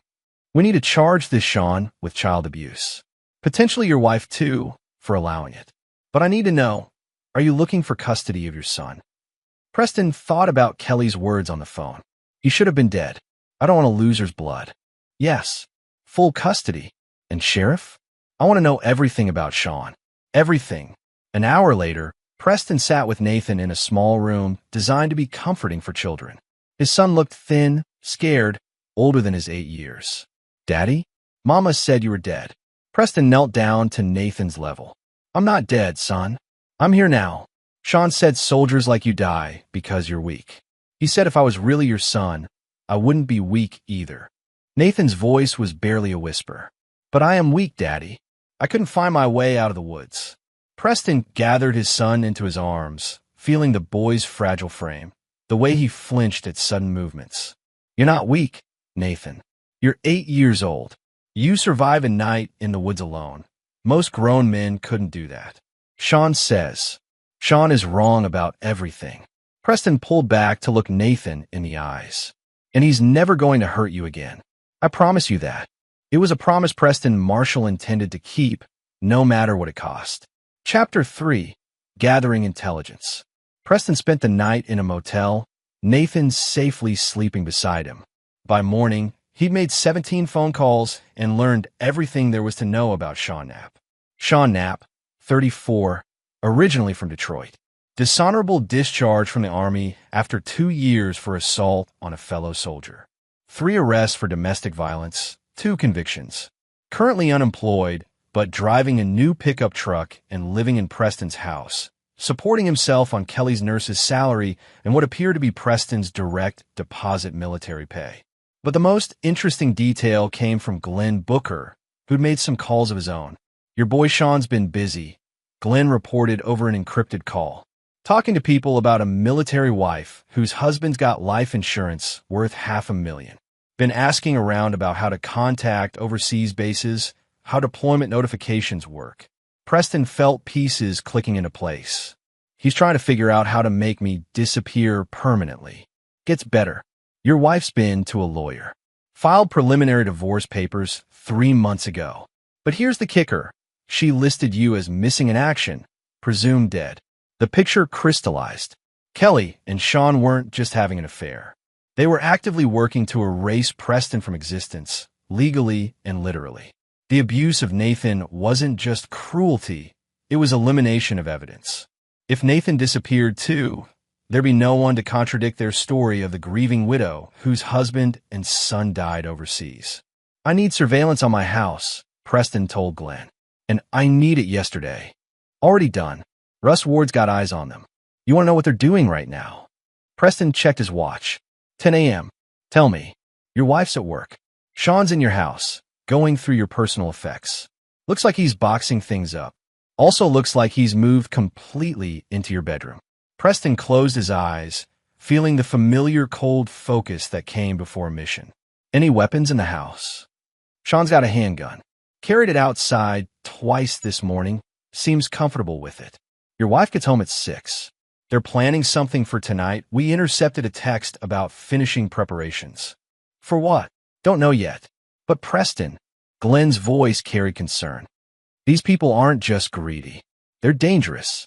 The way they've manipulated the situation, the abuse of your son, the legal maneuvering, this is sophisticated.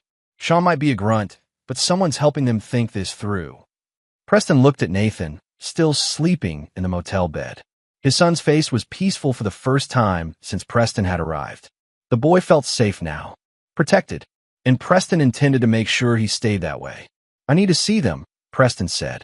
Tonight, face to face. Preston, you're not thinking clearly. I'm thinking perfectly clearly. They think I'm some harmless deployed soldier they can manipulate. They have no idea what I am or what I'm capable of. Preston's voice carried the deadly calm his targets used to hear in their final moments. It's time they learned. That afternoon, Preston drove past his own house for the first time in 8 months. From the outside, it looked normal. Same blue shutters, same white fence he'd painted before his last deployment. But now it felt contaminated. Sean Knapp's black pickup sat in Preston's driveway like a declaration of conquest. Through the front window, Preston could see a man moving around inside. His house, his sanctuary, defiled. Preston parked down the street and watched. At 6:15, Kelly's Honda pulled into the driveway. Preston studied his wife as she got out of the car. Same auburn hair, same graceful movements. But when she walked inside and immediately kissed the man waiting for her, Preston saw her clearly for the first time. Kelly Walton Marshall was beautiful, charming, and utterly without conscience. The way she moved through what had been their home, the casual intimacy with Sean, the complete absence of any concern for a missing son. It painted a picture of someone who'd never been the woman Preston thought he'd married. At 7 p.m., Preston walked up to his own front door and knocked. Sean opened it, confident and smirking until he saw Preston's face. Then his expression shifted to something between fear and aggression. You must be the husband, Sean said, not moving aside. Kelly's told me all about you. Preston looked past Sean into his own living room. His furniture remained, but Sean's belongings were scattered throughout. The family photos were gone. In their place hung a picture of Kelly and Sean together, both smiling, both very much at home. Where's my son? Preston asked quietly. Safe, Sean replied, chest puffing out. Safer than he was before. Kid needed real discipline, real guidance. Not some part-time father who abandons his family for months at a time. Kelly appeared behind Sean, sliding her arm around his waist in a gesture of territorial possession. Preston, you actually came. Of course I came. Someone abandoned my 8-year-old son in the woods. Kelly shrugged. Nathan needed to learn consequences. In the real world, weakness gets you killed. Preston studied their faces, Sean's aggressive smugness, Kelly's cold indifference. These people had tortured his child and felt no remorse. Had planned to erase Preston from existence, and felt entitled to do so. "Can I come in?" Preston asked. "This is still my house." Sean blocked the doorway. "Actually, it's not. Kelly's filing papers. This is her house now. Her choice who lives here." "And you chose him," Preston said to Kelly. "I chose a real man," Kelly replied. "Someone who's here. Someone who can provide real security, real leadership. Not some weekend warrior playing soldier." Preston smiled, the smile that had been the last thing 17 men had ever seen. "You think I'm playing soldier?" Something in his tone made Sean step back slightly. But Kelly seemed oblivious to the danger. "I know exactly what you are, Preston. A disappointment. A failure as a husband and father. Nathan deserves better. I deserve better." Preston nodded thoughtfully. "You're right about one thing, Kelly. You both deserve exactly what's coming to you." He turned to leave, then paused.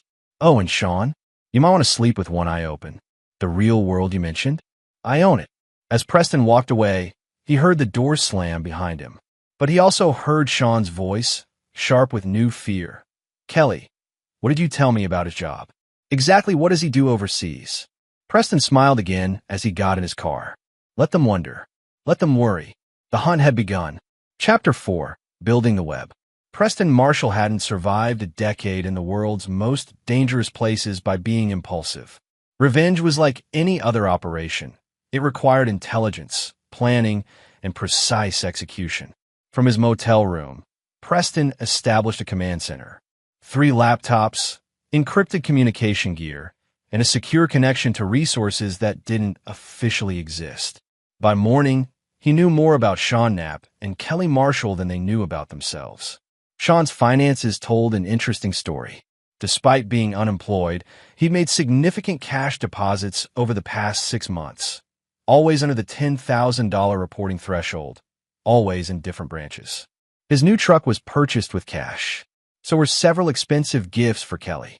Someone's bankrolling him, Glenn observed over their secure connection. Question is who? Preston pulled up Sean's phone records. Look at this pattern. Same number called him every Tuesday and Friday for 4 months. Call stopped 2 weeks ago. Right around when the abuse of Nathan escalated, Glenn noted. Maybe Sean was getting paid to play house, and when the money stopped, he got frustrated. The number traced to a disposable phone, but Preston had resources beyond normal law enforcement. Within 6 hours, he had a name. Donald Clark, former Army military intelligence, dishonorably discharged for selling classified information. This gets deeper. Preston told Nathan that afternoon as they sat in the hospital cafeteria. The boy was staying another day for observation, which gave Preston time to work. Daddy, are you really going to make them go away? Nathan asked quietly. Preston knelt down to his son's level. Nathan, some people in this world are bad. They hurt others and don't feel sorry about it. When someone hurts my family, I make sure they can't hurt anyone else ever again. Like a superhero? Preston considered this. Something like that. But superheroes have rules. I don't. That evening, Preston paid a visit to Donald Clark's apartment in Richmond. Clark answered the door expecting someone else. His face went white when he saw Preston. You're supposed to be dead, Clark stammered. Funny thing about that, Preston said, pushing past Clark into the apartment. Turns out your boy Sean's not as thorough as you thought. Clark's apartment was a mess of conspiracy theories, surveillance equipment, and empty whiskey bottles. On the kitchen table lay a floor plan of Preston's house, detailed notes about his deployment schedule, and most damning of all, a life insurance policy application with Preston's forged signature. Let me guess, Preston said, studying the documents. You convince lonely military wives that their husbands are expendable. Sean moves in, establishes a relationship, then arranges an accident overseas. The wife collects insurance money. You take a cut. Clark's silence was confirmation enough. How many times have you done this, Donald? I want a lawyer. Preston laughed, a sound completely devoid of humor. You think this is a legal proceeding? You conspired to murder a federal operator and abuse his child. This isn't a courtroom, Donald. This is a reckoning. 10 minutes later, Preston had everything. Names, dates, bank accounts. Sean and Kelly weren't just opportunistic predators. They were part of a sophisticated operation targeting military families. 3 other wives in the past 2 years. 3 other husbands who'd died in mysterious overseas accidents. 3 other children who'd simply vanished from the records. Your boy Sean specializes in disposing of inconvenient kids. Clark had sobbed before Preston left him unconscious on his apartment floor. Makes it look like accidents. Runaways. That's why they needed Nathan gone. Can't have witnesses to Daddy's death.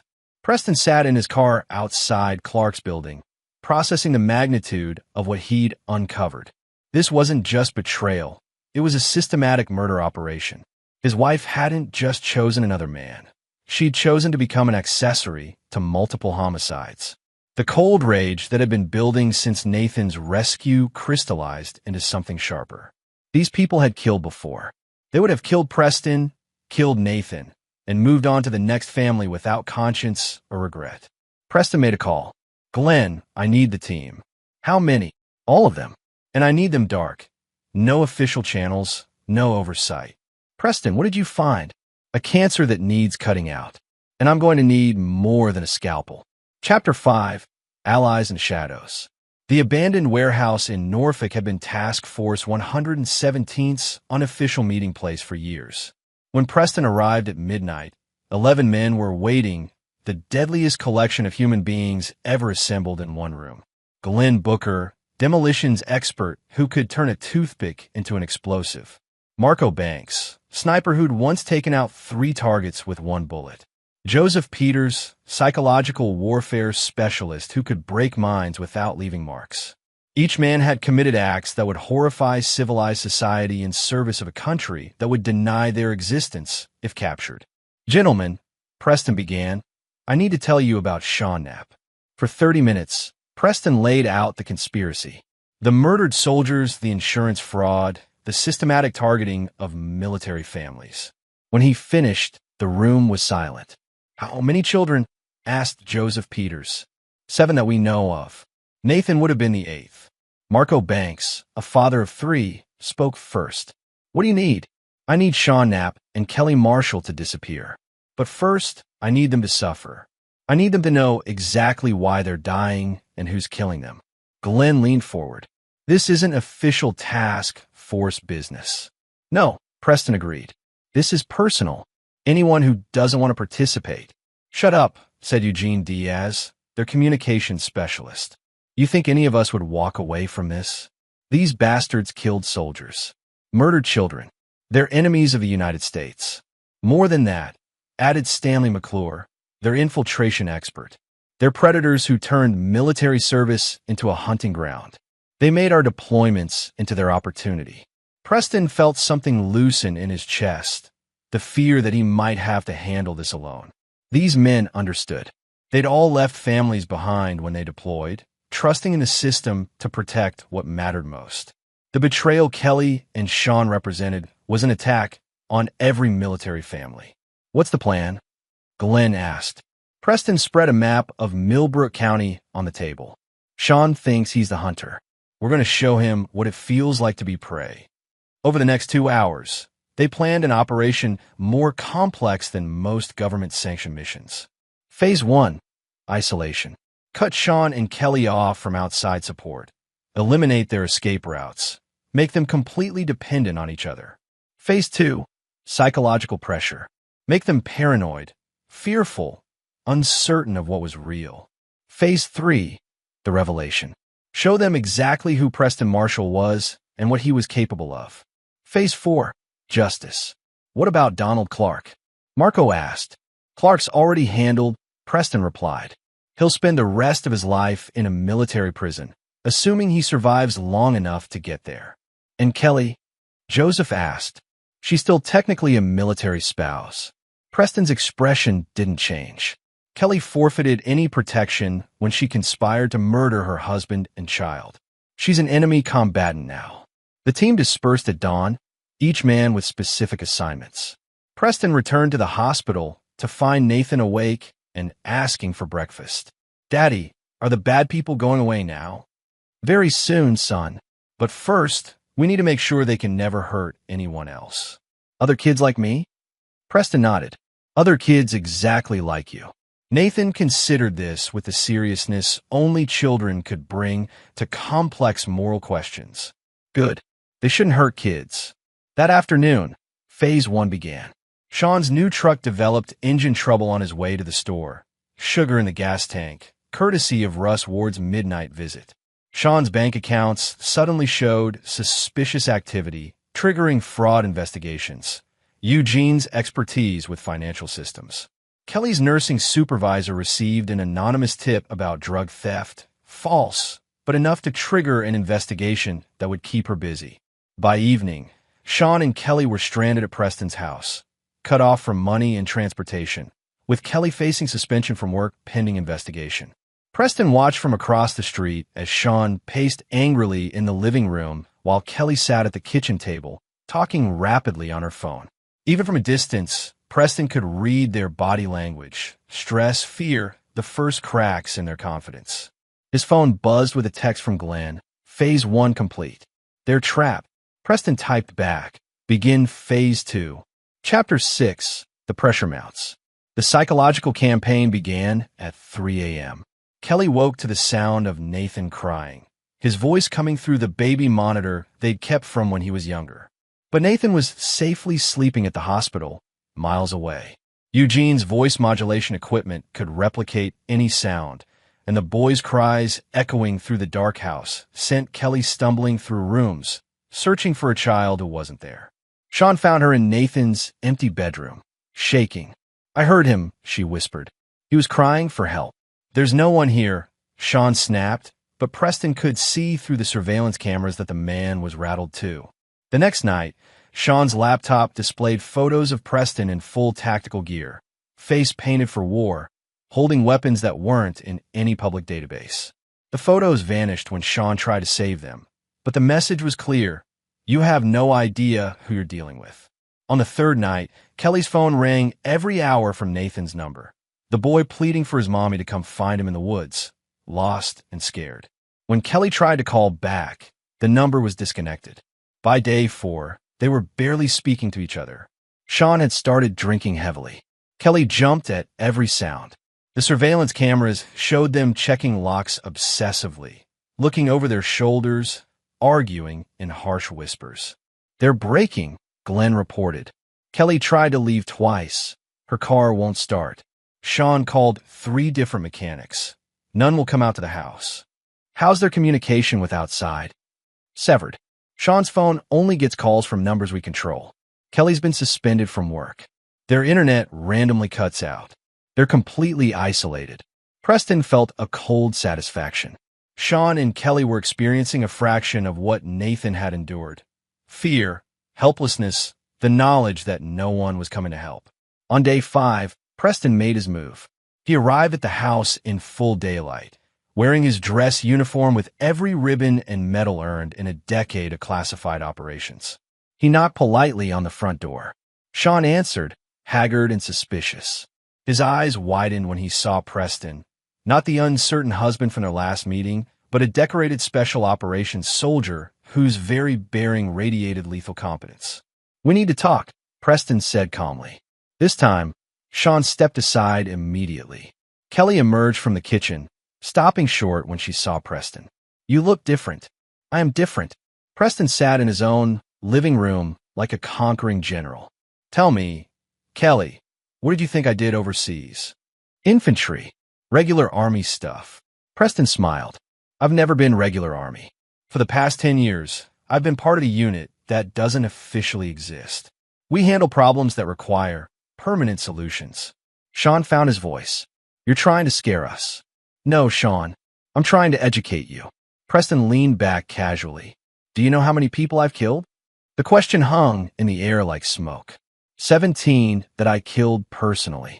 Hundreds more that died because of operations I planned or led. Men who thought they were untouchable. Men who thought they could hurt innocent people without consequences. Kelly's face had gone pale. Preston, you're scaring me. Good. You should be scared. Because you and Sean have been planning to murder me and my son. And in my world, that makes you legitimate targets. Sean jumped up, reaching for the gun Preston knew he kept in the kitchen drawer. He was fast, but Preston was faster. Before Sean could clear the doorway, Preston was behind him, one hand controlling Sean's gun arm, the other pressed against his carotid artery. "Sit down," Preston said quietly, and Sean's legs gave out as Preston released pressure on his throat. Kelly was frozen, watching her lover collapse like a broken toy. "Here's what's going to happen," Preston continued conversationally. "You're going to tell me about Donald Clark, about the other families you've destroyed, about the children you've murdered, and then you're going to beg me for a mercy you never showed them." Sean coughed, gasping for air. We never killed any kids." "No." Preston pulled out his phone, showing them crime scene photos from Donald Clark's files. 7 children, Sean. 7 babies who had the misfortune of being inconvenient to your operation. Kelly stared at the photos, her face cycling through shock, recognition, and finally understanding. Oh God, Sean, you told me they were just relocations. You said the kids went to relatives." "Shut up," Sean snarled, but his authority was gone. He was no longer the confident predator who dominated Preston's home. He was prey, and he knew it. Preston sat back down, completely relaxed. "Now we're going to have a conversation about justice. And Sean, Kelly, I promise you're going to find it educational." Chapter 7. Truth and Consequences. Preston had learned patience in the killing fields of 3 continents. He could wait days for the perfect shot, weeks for the right moment to strike. But sitting in his own living room, watching the 2 people who'd tortured his son and planned his murder, patience was a luxury he no longer needed. "Sean," Preston said conversationally, "tell Kelly about the Hernandez boy." Sean's face went gray. "I don't know what." Preston showed him a photograph from Donald Clark's files. Miguel Hernandez, age 6. Father was a Marine stationed in Afghanistan. You and a woman named Tasha Anderson, your previous mark, convinced his mother that Miguel would be better off with his abusive father dead. The boy was found in a drainage canal 3 weeks later. Kelly stared at Sean with growing horror. "You said you'd never hurt children. You said those kids went to foster care." "I did what was necessary," Sean snapped, but his voice cracked. "Those kids would have grown up to ask questions, would have remembered their fathers. It was cleaner this way." "Cleaner," Preston repeated. "That's what you called murdering a 6-year-old. Clean." Preston stood and walked to the window, hands clasped behind his back like an officer reviewing troops. "Tell her about the others, Sean. Tell her about little Rebecca Ward, age 4. About Tommy Chun, age 8. Tell Kelly what you did to them before you killed them."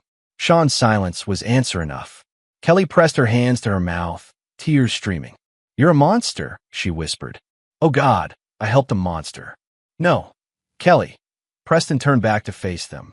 "You are a monster. You didn't just help, you participated. You chose targets. You seduced husbands to learn their schedules, their weaknesses.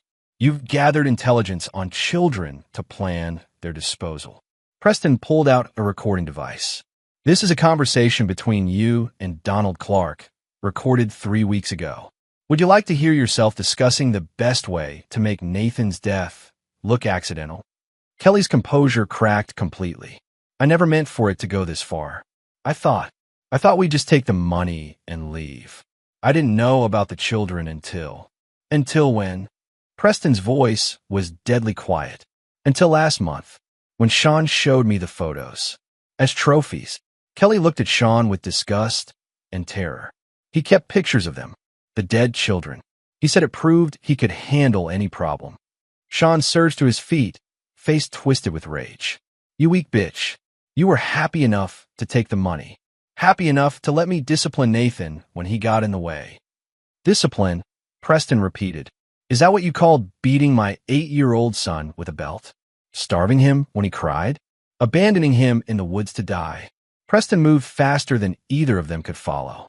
His fist connected with Sean's solar plexus, dropping the man to the floor, gasping for air that wouldn't come. "Let me explain something to both of you," Preston said, voice still calm. "I've spent 10 years hunting the worst humanity has to offer. Warlords who use child soldiers. Dictators who murdered their own people. Terrorists who targeted schools and hospitals. But you know what? Most of them believed they were fighting for something. They had causes, however twisted." Preston knelt beside Sean, who is still struggling to breathe. You don't even have that excuse. You killed children for money. You tortured my son for fun. You're worse than terrorists, Sean. You're parasites. Kelly found her voice. Preston, please. I know, I don't deserve mercy, but I was manipulated. Were you manipulated when you told the sheriff my son should have died in those woods? Preston's eyes never left hers. Were you manipulated when you filed false death papers to steal my life insurance? Were you manipulated when you watched Sean beat Nathan and did nothing to stop it? Kelly had no answer. Preston stood, checking his watch. In 15 minutes, the local police will receive an anonymous tip about suspicious activity at this address. They'll find Donald Clark's files, evidence of the murder conspiracy, and proof of child abuse. Sean will be arrested on multiple charges. Sean managed to gasp out words. What about her? Kelly has a choice to make. Preston looked at his wife. Former wife, he corrected himself. The woman in front of him was a stranger wearing a familiar face. She can run.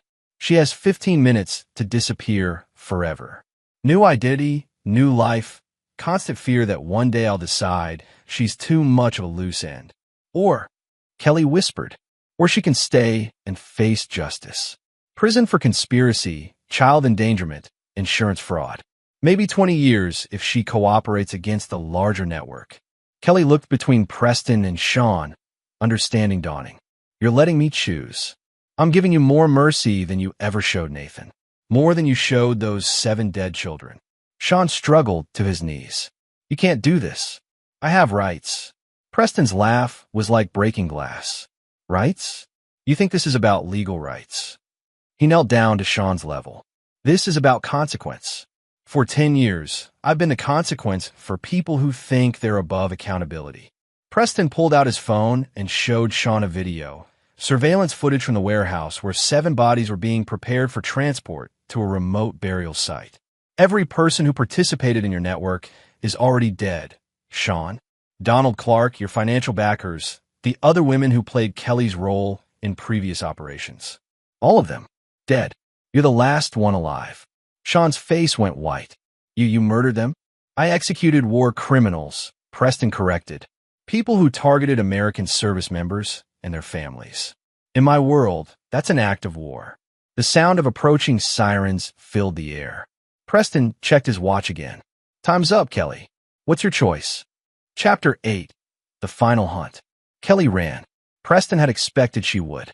Despite everything, the evidence of her complicity, the recordings of her planning Nathan's death, the cold calculation with which she'd betrayed her own family, Kelly still believed she could escape consequences through manipulation and self-preservation. Sean, handcuffed and loaded into a police car, screamed threats and accusations as the vehicle pulled away. But his words were meaningless now. The evidence against him was overwhelming, and his association with the murdered members of the conspiracy would ensure he never saw freedom again. Preston stood in his driveway, watching the police process what had been his home. It would never be home again. Too much blood had been spilled here. Too many lies had taken root. He and Nathan would start fresh somewhere else. But first, Preston had one last target to acquire. Kelly had a 3-hour head start, but Preston had advantages she couldn't imagine. Satellite surveillance, facial recognition networks, financial tracking systems that could trace a dollar bill to its last transaction. The United States government had spent billions developing ways to find people who didn't want to be found, and Preston had access to all of it. She made it as far as Jacksonville before he caught up. The motel was typical of places people went to disappear, pay by cash, no questions asked clientele that minded their own business. Kelly had checked in under a false name, but Preston's facial recognition software had spotted her at a gas station 6 miles away. He knocked on her door at midnight. Hello, Kelly. She'd been sleeping, but snapped awake at his voice. Through the thin motel door, he could hear her moving, probably looking for an escape route that didn't exist. Preston, how'd you find me? The same way I found the others. The same way I'll always find you, no matter where you run. The door opened slowly. Kelly looked haggard, older than her 32 years. Fear had aged her in ways that makeup couldn't hide. I chose to run, she said. You said I could run. I said you could try. Preston stepped into the small room, noting the single bag, The maps spread on the bed, the desperate planning of someone who finally understood the magnitude of her situation. But Kelly, you misunderstood something fundamental. What? I was never going to let you go free. You participated in the murder of 7 children. You torture my son. You try to have me killed. Preston's voice was conversational, almost gentle. Did you really think I'd just let you disappear to do it again to some other family? Kelly backed against the far wall. You said I had a choice. You did. Prison or running. Both in the same way, with you paying for what you've done. I was manipulated. Sean convinced me. Stop. Preston's command cut through her excuses like a blade. I've heard your phone calls with Donald Clark. I've read your text messages planning Nathan's death. I know about the insurance policies you researched, the lawyers you consulted about inheriting my military benefits. Preston pulled out a chair and sat down, completely relaxed. You weren't manipulated, Kelly. You were recruited. Someone identified you as a person with no conscience, no maternal instincts, no capacity for genuine love. Someone who could watch children die and feel nothing but inconvenience. Kelly's composure cracked. That's not true. I love Nathan. You told a sheriff that your 8-year-old son should have died in the woods because he carried loser's blood. Preston's voice remained calm, but his eyes were arctic. Those were your words, Kelly. About our child. I was upset. I didn't mean. Yes, you did. Preston stood, towering over her in the small room. And that's why you can never be allowed to hurt another child. Kelly's eyes darted toward the window, calculating escape routes. What are you going to do? Why should I have done years ago? Why would I have done if I'd known what you really were? Preston reached into his jacket and Kelly flinched, expecting a weapon. Instead, he pulled out a photograph. Nathan, smiling, taken a day before Preston's last deployment. Look at him, Preston commanded. Look at the child you were willing to let die for money. Kelly glanced at the photo and looked away immediately. Preston, please. You can't even look at him, can you? Your own son. Because looking at him means acknowledging what you are. Preston put the photo away and pulled out his phone. I'm going to give you one last choice, Kelly. A real choice this time. What choice? You can take your own life, quickly, painlessly, with some small measure of dignity intact. Or I can kill you myself, the way I killed the others. Preston's thumb hovered over a contact labeled cleanup. If I make the call, your death won't be quick or painless. It will be justice for 7 murdered children. Kelly stared at him, finally understanding that all her manipulation, all her tears and excuses were powerless here. Preston Marshall wasn't a mark to be seduced or a victim to be deceived. He was something she'd never encountered before, a predator more dangerous than Sean, more ruthless than Donald Clark, more implacable than the system she'd thought she could game. You're going to murder me, she whispered. I'm going to execute a war criminal, Preston corrected. Someone who targeted American service members and murdered American children. The only question is whether you face that execution with courage or cowardice. Kelly looked around the motel room one last time, at the maps that would never lead to freedom, at the false identity documents that would never protect her, at the small bag containing everything left of her life. Nathan, she said finally, will you tell him I'm sorry? Preston considered this. No, Nathan will grow up believing his mother died years ago. He'll never know about your betrayal, your choices, or your crimes. He'll remember you as someone who loved him before she was taken away by circumstances beyond her control. Tears streamed down Kelly's face, the first genuine emotion Preston had seen from her in years. That's mercy. That's for Nathan, not for you. Preston checked his watch. You have 5 minutes to decide. Chapter 9, Blood Debts Paid. 3 months later, Preston Marshall sat in a new house in a new state, watching Nathan play in a backyard that belonged to them alone. The boy was healthier now. The haunted look was fading from his eyes, replaced by the natural curiosity of childhood returning. Daddy, Nathan called from his swing set. Will you push me higher? Preston set aside the newspaper, which contained a small article about Kelly Marshall, military widow, found dead in a Florida motel from an apparent suicide, and walked over to his son. How high do you want to go? Higher than the trees. Higher than the clouds. Preston pushed the swing, watching Nathan soar against a blue sky unmarked by the shadows of their past. The boy's laughter was pure, innocent, free from the fear that had haunted him for months. The official story was simple. Kelly Marshall, distraught over her husband's death in action, had spiraled into depression and addiction. Her boyfriend, Sean Knapp, had been revealed as an abusive criminal who'd taken advantage of her vulnerability. The tragic end to a military family destroyed by the pressures of deployment and predatory manipulation. Only Preston knew the truth. Only Preston carried the weight of what had really happened in that Florida motel room. Kelly had chosen dignity in the end. She'd taken the pills Preston provided, quick, painless, leaving no evidence of murder. Her final words had been a message for Nathan that Preston would never deliver. Tell him I loved him before I became this. But Preston had been right. Nathan would never know about his mother's true nature. The boy would grow up believing in the sanitized version of events, protected from truths that would only bring pain. Sean Knapp was serving consecutive life sentences for multiple counts of conspiracy to commit murder, child abuse, and racketeering. He would die in prison, forgotten by everyone except the families of his victims, who would visit his grave periodically to confirm he was still dead. Donald Clark had died in military custody, officially a suicide, though the guards on duty that night had been Task Force 117 members who understood the value of justice over bureaucracy. The wider conspiracy was finished. 12 other members of the network had been quietly eliminated over the course of 2 months. No trials, no appeals, no possibility of escape or reduced sentences. Just permanent solutions to a permanent problem. "Daddy, look how high I am." Preston smiled at his son, the first genuine smile he'd felt in months. Nathan was safe. The predators were dead. The debts were paid. That evening, after Nathan was asleep, Preston sat on his porch with a glass of whiskey and his secure phone. Glenn Booker called from wherever Task Force 117 was operating now. "How's civilian life treating you?" Glenn asked. "Better than expected. Nathan's doing well. We're both doing well. Any regrets about leaving the team?" Preston considered this. He'd submitted his resignation the day after Kelly's death, choosing to become a full-time father rather than continue a career that had cost him so much. "None. My war's over, Glenn. I fought the only battle that ever really mattered. The one for your son. The one for my family. Or what's left of it." Glenn was quiet for a moment. "For what it's worth, Preston, what you did, it was justice. Those people were predators. They would have killed again. I know."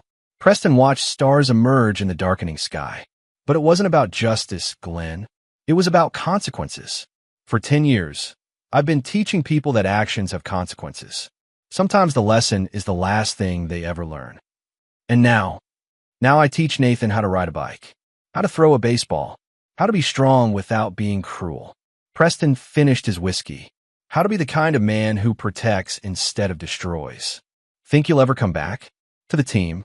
Preston looked through the window at Nathan's room, where nightlights kept the darkness at bay and stuffed animals stood guard against nightmares. "No, I've got a different mission now. One that matters more than anything I've ever done." After the call ended, Preston walked through his new house, checking locks and security systems with the thoroughness of a man who knew how easily safety could be shattered. But these weren't the paranoid preparations of someone living in fear. They were the careful precautions of a protector safeguarding what mattered most. In Nathan's room, Preston adjusted the boy's blankets and kissed his forehead. Nathan stirred slightly, muttering in his sleep, not the terrified whimpers of months past, but the normal murmurs of childhood dreams. "Sleep well, son," Preston whispered. "The monsters are all gone now." And they were. Every last one of them. Preston Marshall had spent a decade hunting evil in the darkest corners of the world. But the greatest evil he'd ever faced had been sleeping in his own bed, sharing his own name, threatening the one person who mattered more than life itself. That evil was dead now, buried and forgotten, erased from Nathan's future as thoroughly as if it had never existed. For the first time in years, Preston Marshall slept peacefully through the night, knowing that justice had been served and his family was safe. Some debts could only be paid in blood. Some monsters could only be stopped by bigger monsters. And some fathers would burn the world to protect their children. Preston Marshall had done all three, and felt no regret for any of it. The war was over. He had won. And there you have it. Another story comes to an end. What did you think? I'd love to hear your thoughts in the comments below. If you enjoy this story, consider joining our community by subscribing. It means the world to us. For more stories like this one, check out the recommended videos on screen. And I'll see you there. Welcome back to another story on Infidelity Tales Lab.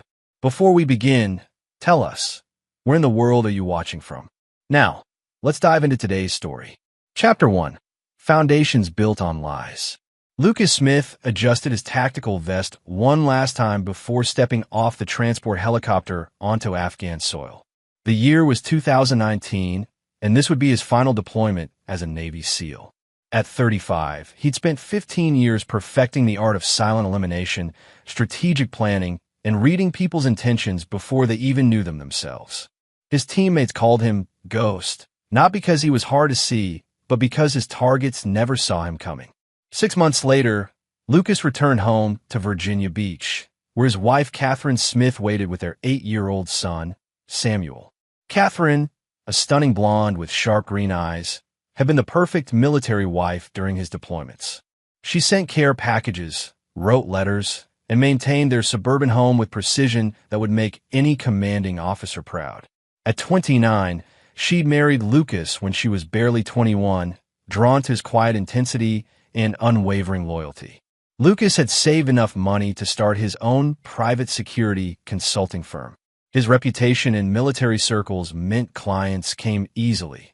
Wealthy businessmen, politicians, even celebrities who needed someone who could think like a predator to protect them from other predators.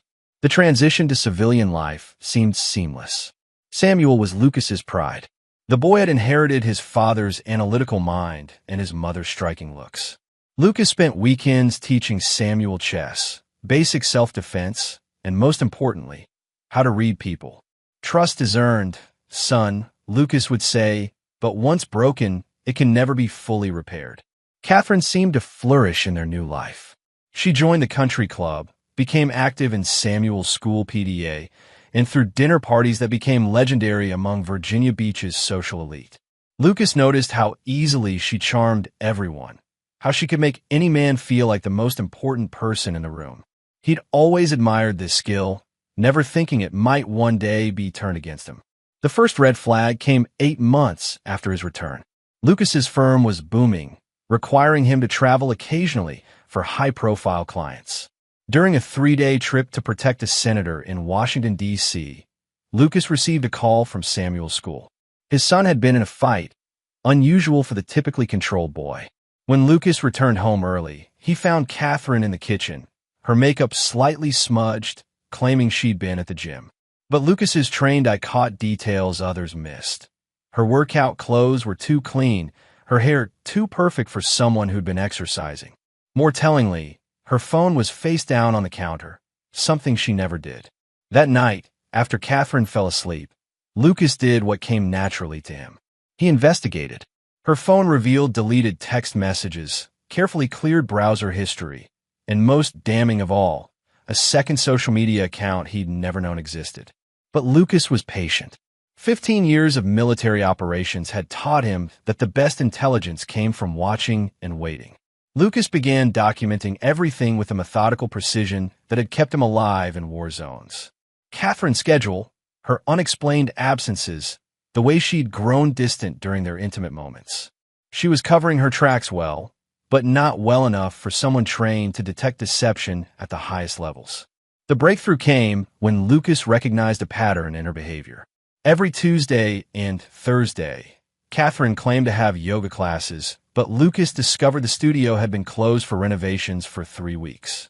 On Thursday evening, instead of confronting her, Lucas followed at a distance using techniques that had allowed him to track Taliban commanders through the mountains of Afghanistan. Catherine drove to an upscale apartment complex across town, using a key card to enter a building Lucas had never seen before. Through surveillance equipment he'd installed in their car weeks earlier, Lucas tracked her movements. She went to apartment 4B and stayed for exactly 2 hours. That night, Lucas lay beside his sleeping wife, staring at the ceiling, his mind calculating possibilities like a chess grandmaster planning 20 moves ahead. Catherine had no idea that her husband possessed skills that made him one of the most dangerous men in Virginia. She thought she was deceiving a simple businessman who happened to be a veteran. She had no idea she was betraying a predator. Chapter 2. The Web Titans. Lucas spent the next 3 weeks conducting surveillance on apartment 4B with the patience of a sniper waiting for the perfect shot. He rented a unit across the street under a false identity, one of several he'd maintained since leaving the military. Using high-powered optics and listening devices, he gathered intelligence on his target. The man's name was Russ Stevenson, 32 years old, a real estate developer who specialized in luxury properties. Tall, broad-shouldered, with the kind of easy smile that suggested life had always been generous to him. More importantly, Russ was married to Aurora Stevenson, a prominent divorce attorney, and they had twin daughters, aged 6. Lucas researched Russ extensively.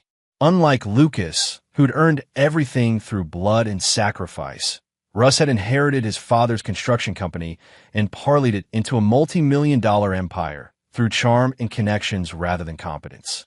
He drove expensive cars, wore designer suits, and lived in a penthouse that cost more than most people made in a decade. The apartment where Catherine met him wasn't Russ's primary residence. It was a secret rental he used for affairs. Lucas discovered this wasn't Russ's first extramarital adventure.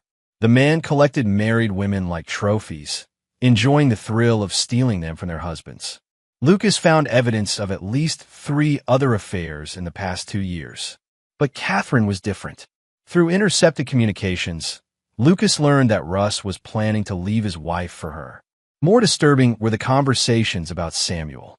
Catherine complained about being tied down by her son, suggesting that Lucas's deployments had left her feeling more like a single mother than a wife. The recordings from their Tuesday meetings revealed the depth of Catherine's betrayal. She didn't just want to leave Lucas, she wanted to destroy him. Catherine had been sharing details about Lucas's business, his clients, even his military background. She'd told Russ about Lucas's PTSD episodes, which Lucas had never actually had, but had mentioned in confidence to test her loyalty. She mocked Lucas's boring personality and his dedication to Samuel. Most painfully, Lucas heard Catherine laughing as she described Lucas as completely clueless about their affair. "He's so trusting," she said. "Sometimes I think all those years in the military made him stupid about real life." Lucas had survived Taliban ambushes, had been shot twice, and had lost brothers in arms to IEDs, but nothing had prepared him for the cold precision with which his wife dissected their marriage for another man's entertainment. The breaking point came when Lucas intercepted a planning session between Catherine and Russ. They weren't just planning to leave their spouses. They were planning to ensure Lucas would be left with nothing. Catherine had already consulted Aurora Stevenson about Virginia's divorce laws, learning how to maximize her settlement. They discussed claiming Lucas was abusive, using his military training as evidence that he was dangerous. But the most chilling revelation came when they discussed Samuel. Catherine wanted full custody, not out of maternal love, but because child support would be more lucrative than alimony, given Lucas's income. Russ suggested they could send Samuel to boarding school once they were together. "The kid's too much like his father anyway," Catherine said, all serious and judgmental. "He'll be better off away from us." That night, Lucas sat in his home office, surrounded by evidence of his wife's betrayal, planning his response with the cold calculation that had made him legendary among special operations forces. But this wouldn't be a quick elimination mission. This would be a campaign designed to systematically destroy everyone who had betrayed him. Lucas began by quietly liquidating assets and moving money to offshore accounts he'd established during his military career. He created false documentation suggesting his business was struggling while actually expanding it through shell companies. He installed surveillance equipment throughout his own home, turning it into a recording studio for any conversations that might occur there.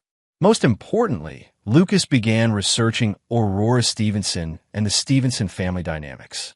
If Catherine and Russ wanted to play games involving families, Lucas would make sure he understood all the players before making his move. Lucas also started spending more time with Samuel, teaching him advanced chess strategies and sharing stories about honor, loyalty, and the importance of never trusting someone who would betray their commitments. Samuel absorbed these lessons eagerly, having no idea his father was preparing him for the war that was coming. As Lucas tucked Samuel into bed one evening, his son looked up at him with those serious eyes and said, "Dad, you seem different lately. Are you okay?" Lucas smoothed his son's hair and replied, "Sometimes, son, you discover that people you trust aren't who you thought they were. When that happens, you have to decide whether you're going to be a victim or whether you're going to take control." "What would you do, Dad?" Lucas's smile was cold as winter. "I make sure they never forgot the lesson I taught them." Chapter 3. The Perfect Storm.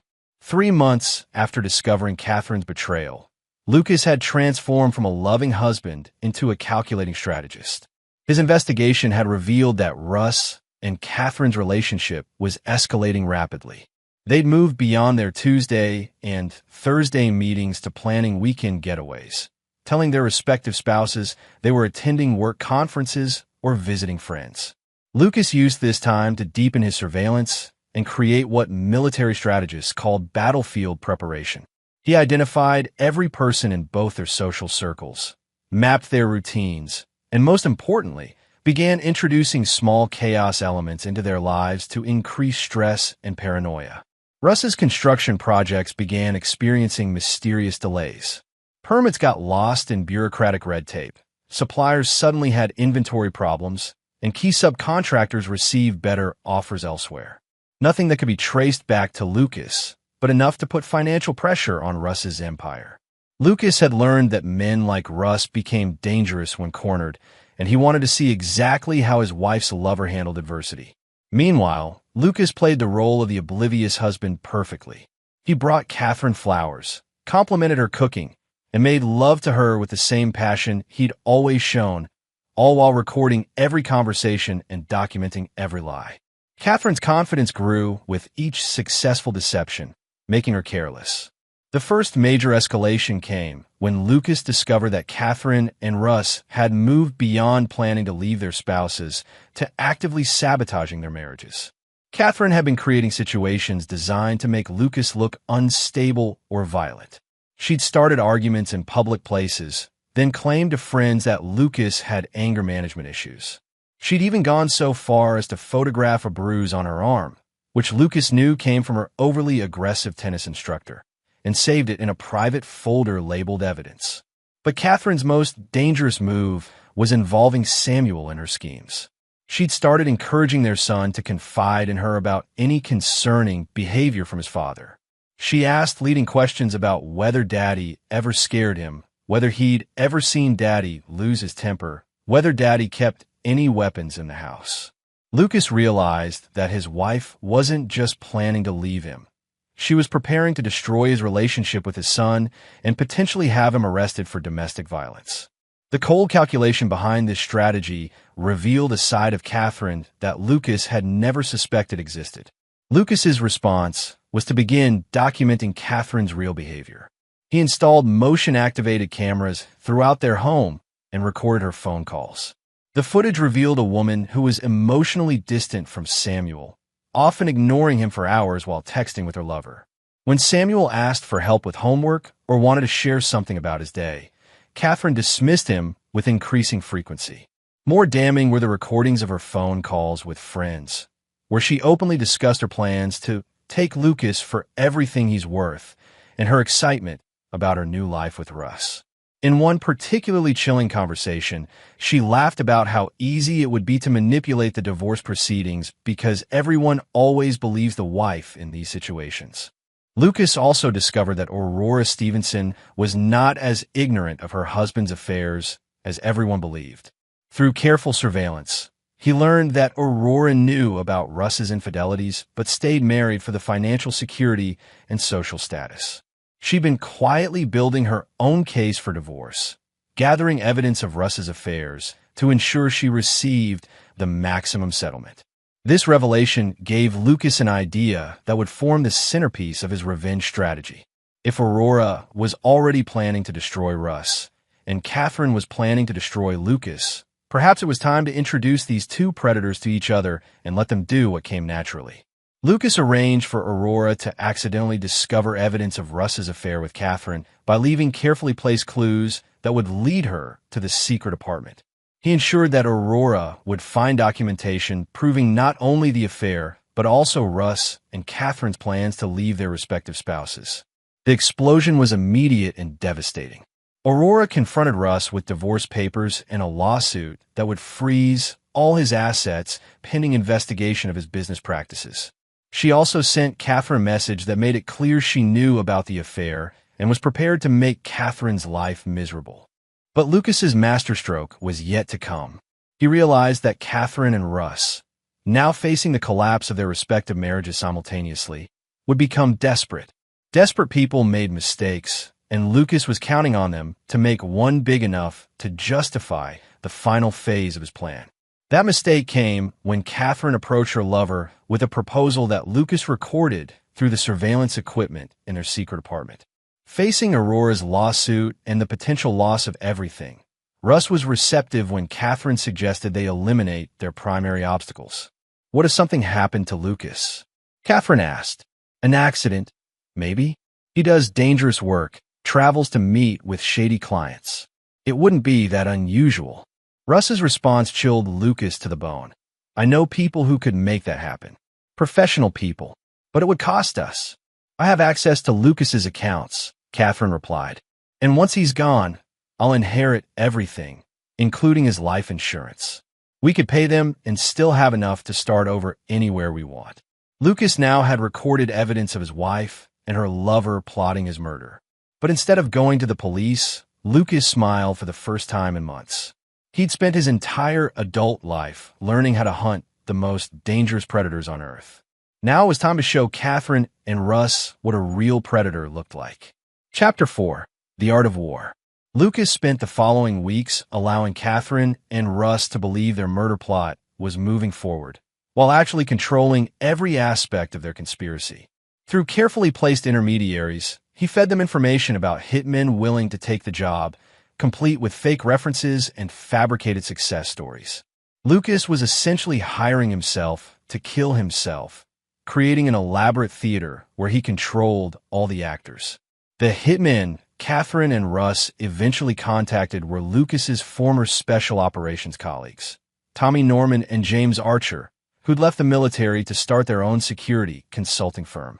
When Lucas approached them with his situation, both men were eager to help their former team leader settle scores with people who'd tried to exploit his service and sacrifice. Lucas's plan was intricate, requiring precise timing and flawless execution. He would stage his own assassination attempt, complete with fake corpses and theatrical blood, while recording everything. The evidence would prove not only Catherine's adultery, but her willingness to commit murder for money. More importantly, it would give Lucas legal justification for the psychological warfare he planned to wage against both her and Russ. But first, Lucas needed to ensure Samuel's safety and position him as the innocent victim who deserved protection. Lucas arranged for Samuel to spend increasing time with his parents, Lucas's mother Bernice Smith and father Leonard Smith, both retired military who lived 2 hours away. Lucas told them he was concerned about Catherine's recent behavior and wanted Samuel to have some stability while he figured out their marriage problems. Bernice Smith had never liked Catherine, sensing something artificial about her devotion to Lucas. Leonard, a former Marine colonel, had always questioned why such a young woman would marry a man who'd be deployed for months at a time unless she had ulterior motives.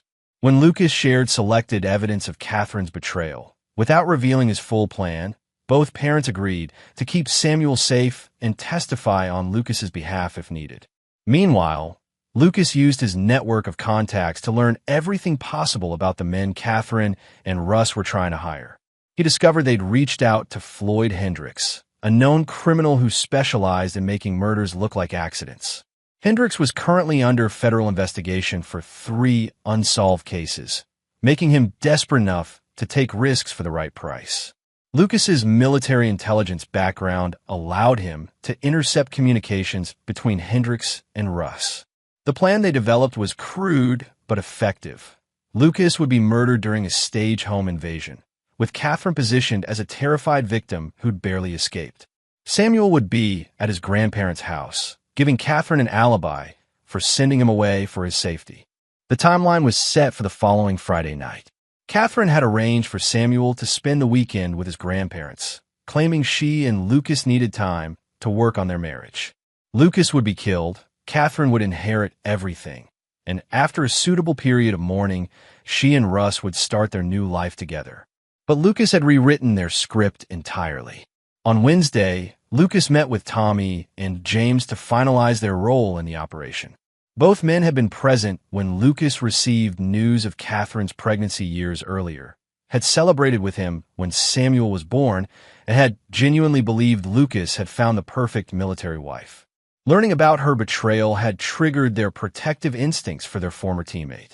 She's planning to use Samuel as a shield if things go wrong, Lucas told them, sharing the recorded conversations. That tells me everything I need to know about what kind of mother she really is. Tommy, an explosives expert who'd saved Lucas's life twice in Afghanistan, shook his head in disgust. Kids should be off limits in adult games. Always. James, a sniper who'd served 3 tours with Lucas, was equally horrified. You sure you don't want us to make this permanent, Lucas? World would be better off without people like that. No, Lucas replied firmly. Death would be too easy. I want them to live with the consequences of their choices for a very long time. Lucas also reached out to Aurora Stevenson, who was still devastated by discovering her husband's affair and the depth of his betrayal.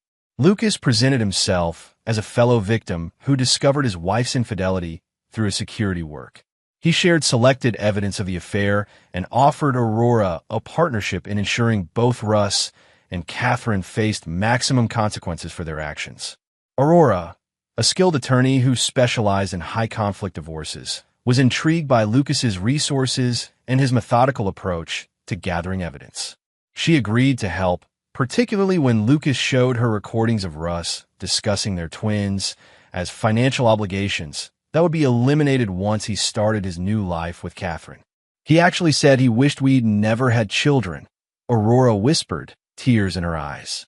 16 years of marriage, and he's talking about our daughters like they're debts to be paid off. Lucas felt a moment of sympathy for Aurora, recognizing a fellow parent whose children had been callously dismissed by a selfish spouse. But he quickly refocused on the mission at hand. The final piece of Lucas's preparation involved creating an escape route and safe house for the aftermath of Friday's events. He'd purchased a remote cabin in West Virginia under one of his false identities, complete with surveillance equipment and secure communications. After Friday night, Lucas would need to disappear for several weeks while the legal and social fallout from his revelations destroyed Catherine and Russ's lives. On Thursday evening, Lucas sat with Samuel in their living room, playing chess one final time before sending his son to safety. Samuel had grown noticeably quieter over the past few weeks, sensing the tension between his parents even though both had tried to hide it from him. "Dad," Samuel said quietly, "are you and Mom getting divorced?" Lucas looked at his son's serious face and made a decision to share part of the truth. "Samuel, sometimes adults make choices that hurt the people who love them most. When that happens, other adults have to make hard choices to protect the people they care about. Are you protecting me from something?" "Always," Lucas replied, moving his knight to check Samuel's king. "But you're smart enough and strong enough to handle whatever comes next. I've taught you everything you need to know about reading people and making good decisions. Trust those instincts and remember that your father will never stop fighting for you." Samuel nodded, understanding more than Lucas realized. "Will you be okay, Dad?" Lucas smiled, the cold expression Catherine had learned to fear but Samuel had never seen.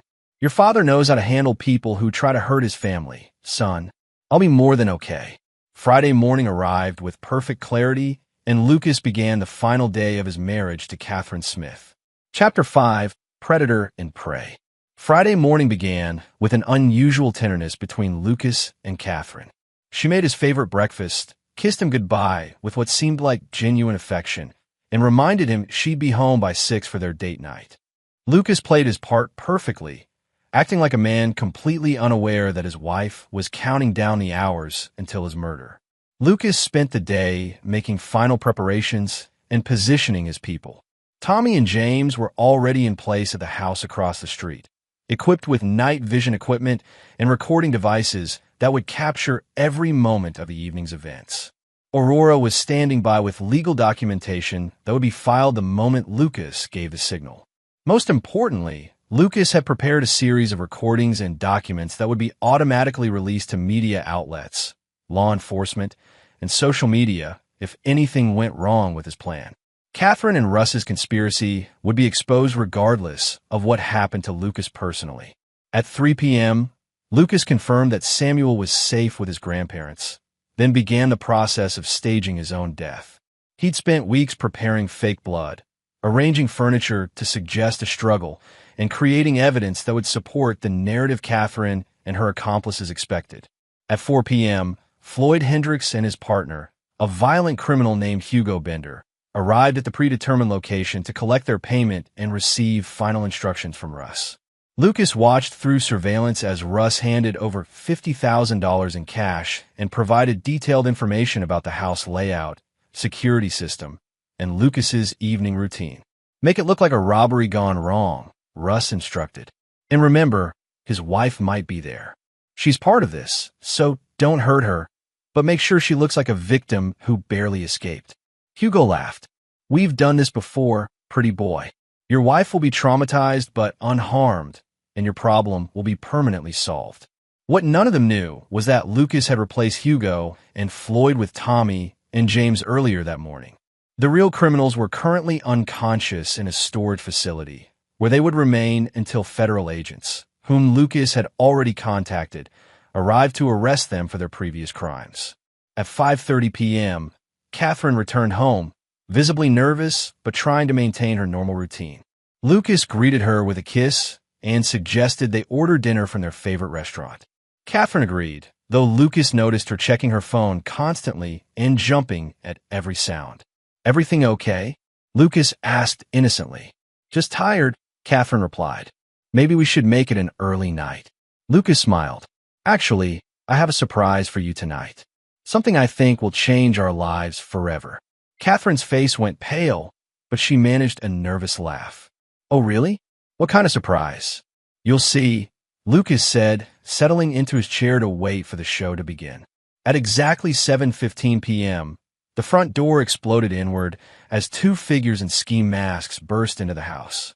Catherine screamed convincingly, but Lucas could see the relief in her eyes as she recognized this was the plan unfolding as expected. What happened next, however, was not what she expected at all. Instead of the brutal but quick execution she'd been promised, Lucas moved with the fluid precision of a special operations veteran.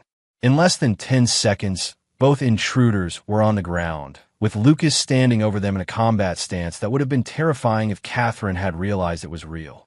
"Stay down," Lucas commanded in a voice that made both Tommy and James, who were acting their parts perfectly, freeze in apparent terror.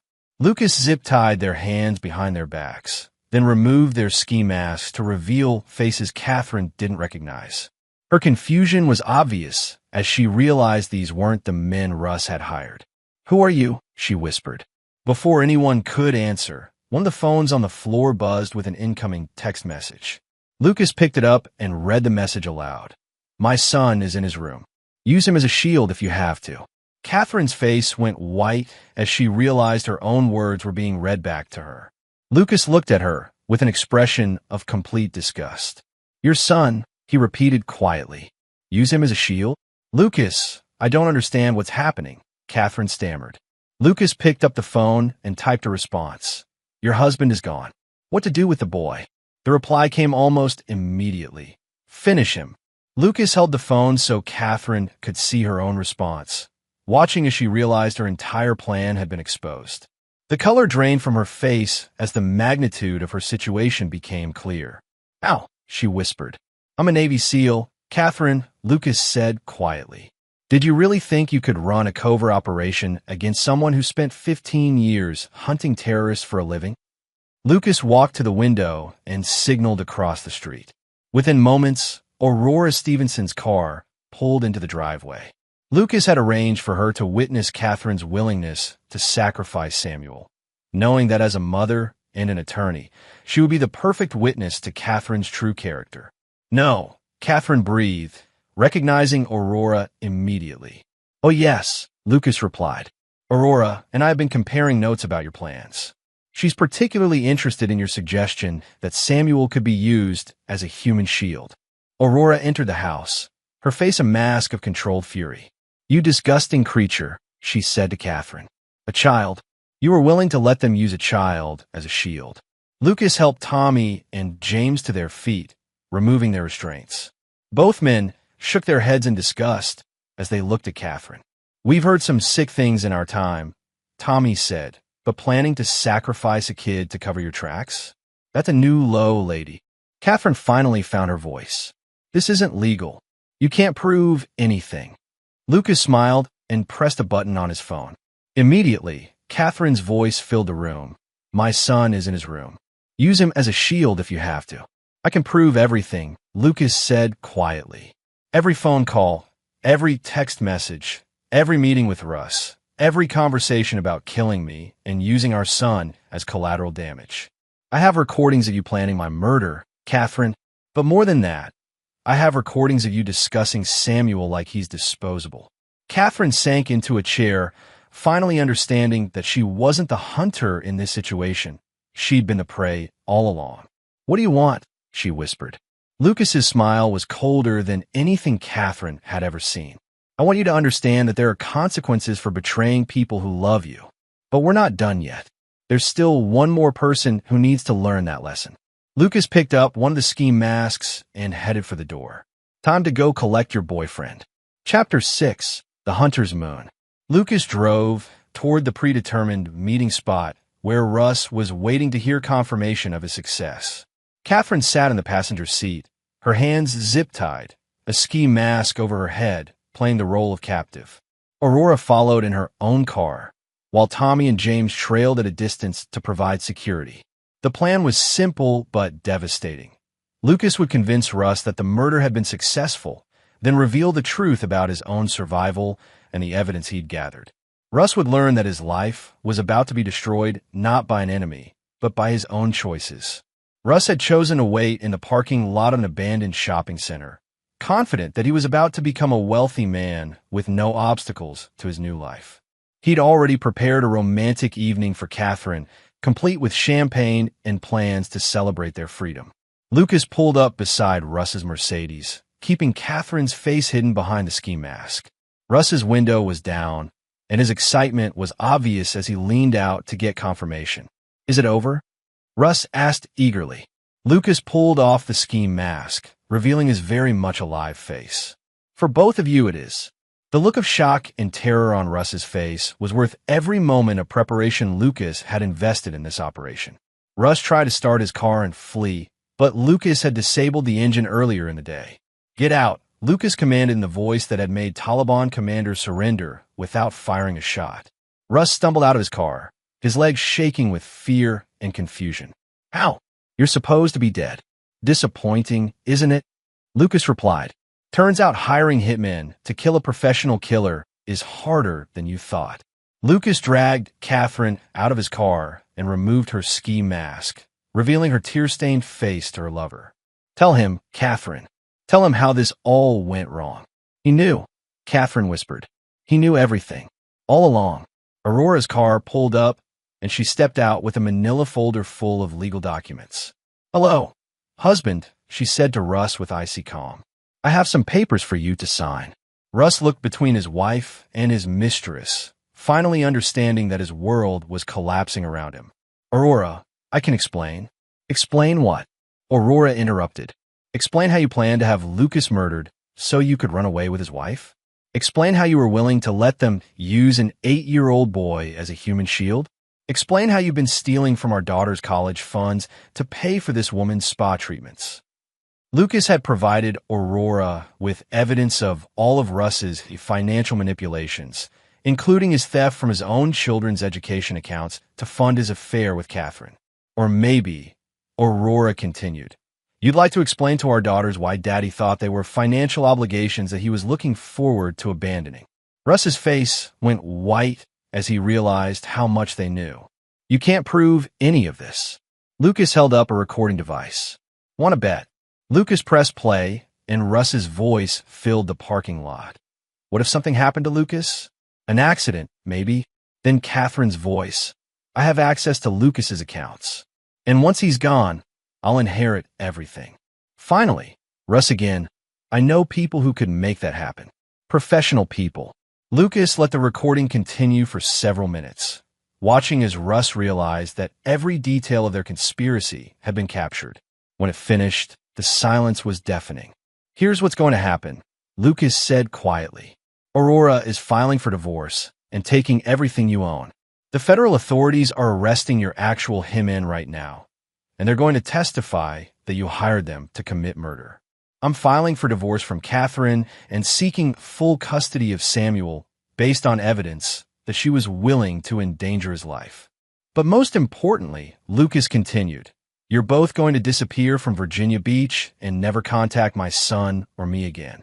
Because if you do, I'll release all of this evidence to every news outlet in the country, and you'll spend the rest of your lives as pariahs who tried to murder a decorated veteran and use his child as a human shield. Catherine finally found her voice. What about my rights as Samuel's mother? Lucas's laugh was harsh. You forfeited those rights when you told killers to use him as a shield. Any family court judge who hears that recording will terminate your parental rights immediately. You can't take my son from me, Catherine said desperately. You gave him up yourself, Lucas replied. I just made sure everyone would hear you do it. Aurora approached Russ with divorce papers. Sign these now, or I'll have you arrested for attempting to defraud our daughter's education funds. Russ signed the papers with shaking hands, his empire crumbling around him in real time. Lucas turned to Catherine. You have two choices. Sign the divorce papers Aurora prepared for you. Agree to give up all parental rights to Samuel and leave Virginia quietly. Or spend the next 20 years in federal prison for conspiracy to commit murder. I need time to think, Catherine said weakly. No, Lucas replied firmly. You needed time to think before you decided to have me killed. Now you just need to sign papers and disappear. Catherine signed the documents, tears streaming down her face as she realized she'd lost everything. Her marriage, her son, her future, and any claim to the comfortable life she'd tried to steal. Lucas pocketed the signed papers and looked at both Russ and Catherine with complete disdain. You thought you were playing a game against a simple soldier who'd be easy to manipulate and eliminate. You never bothered to learn who you were really dealing with.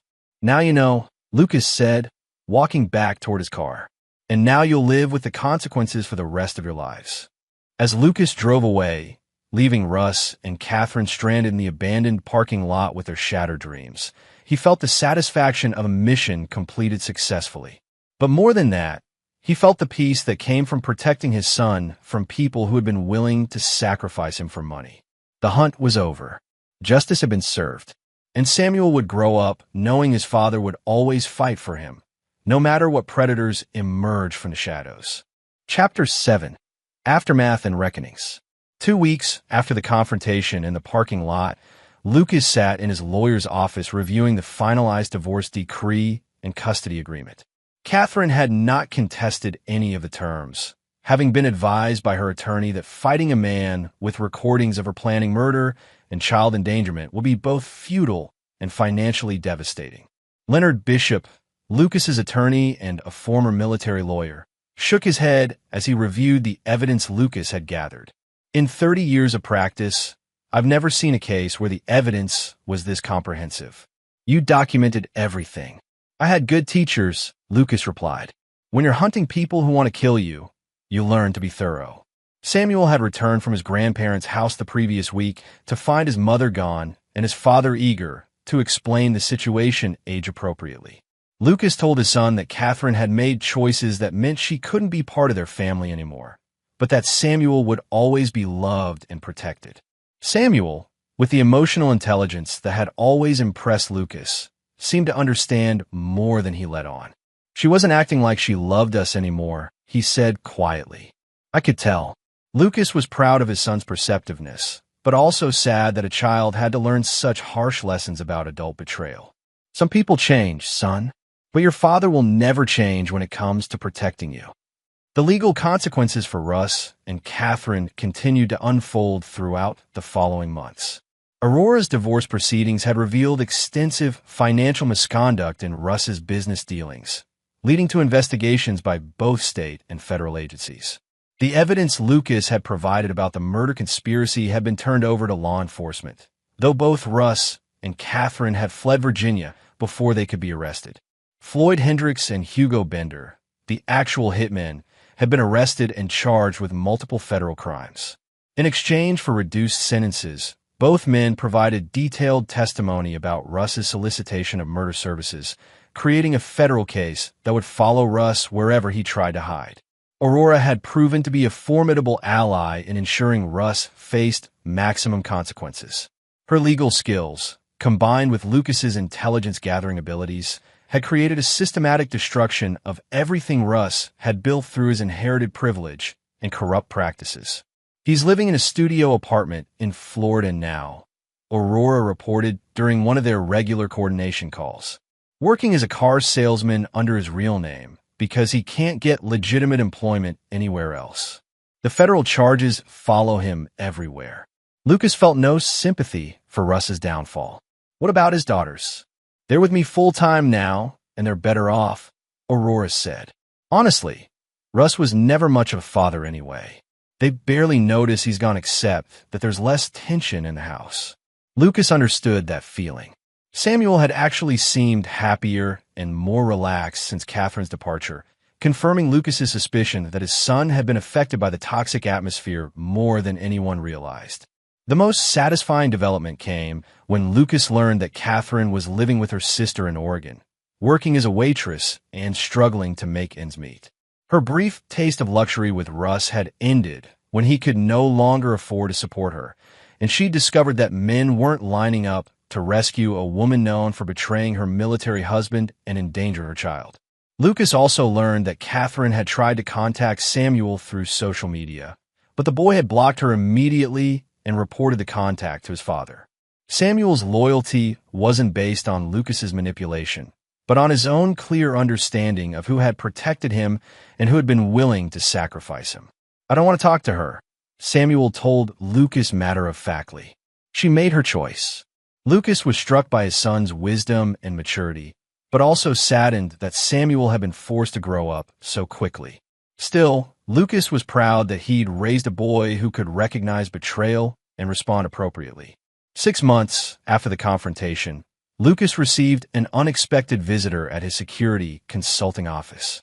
Bernice Reese, Catherine's former best friend, had driven from North Carolina to speak with him personally. I wanted to apologize, Bernice said, tears in her eyes. We all knew something was wrong with Catherine's behavior, but none of us wanted to believe she could do what she did. Lucas invited Bernice to sit down, curious about what had prompted the visit.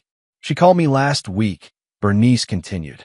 She wanted me to help her get visitation rights with Samuel. She was talking about how you'd poison him against her and how she deserved another chance. What did you tell her? I told her the truth, Bernice said firmly. I told her that any mother who would let strangers use her child as a human shield deserved to lose that child forever. I told her she was lucky you didn't have her put in prison.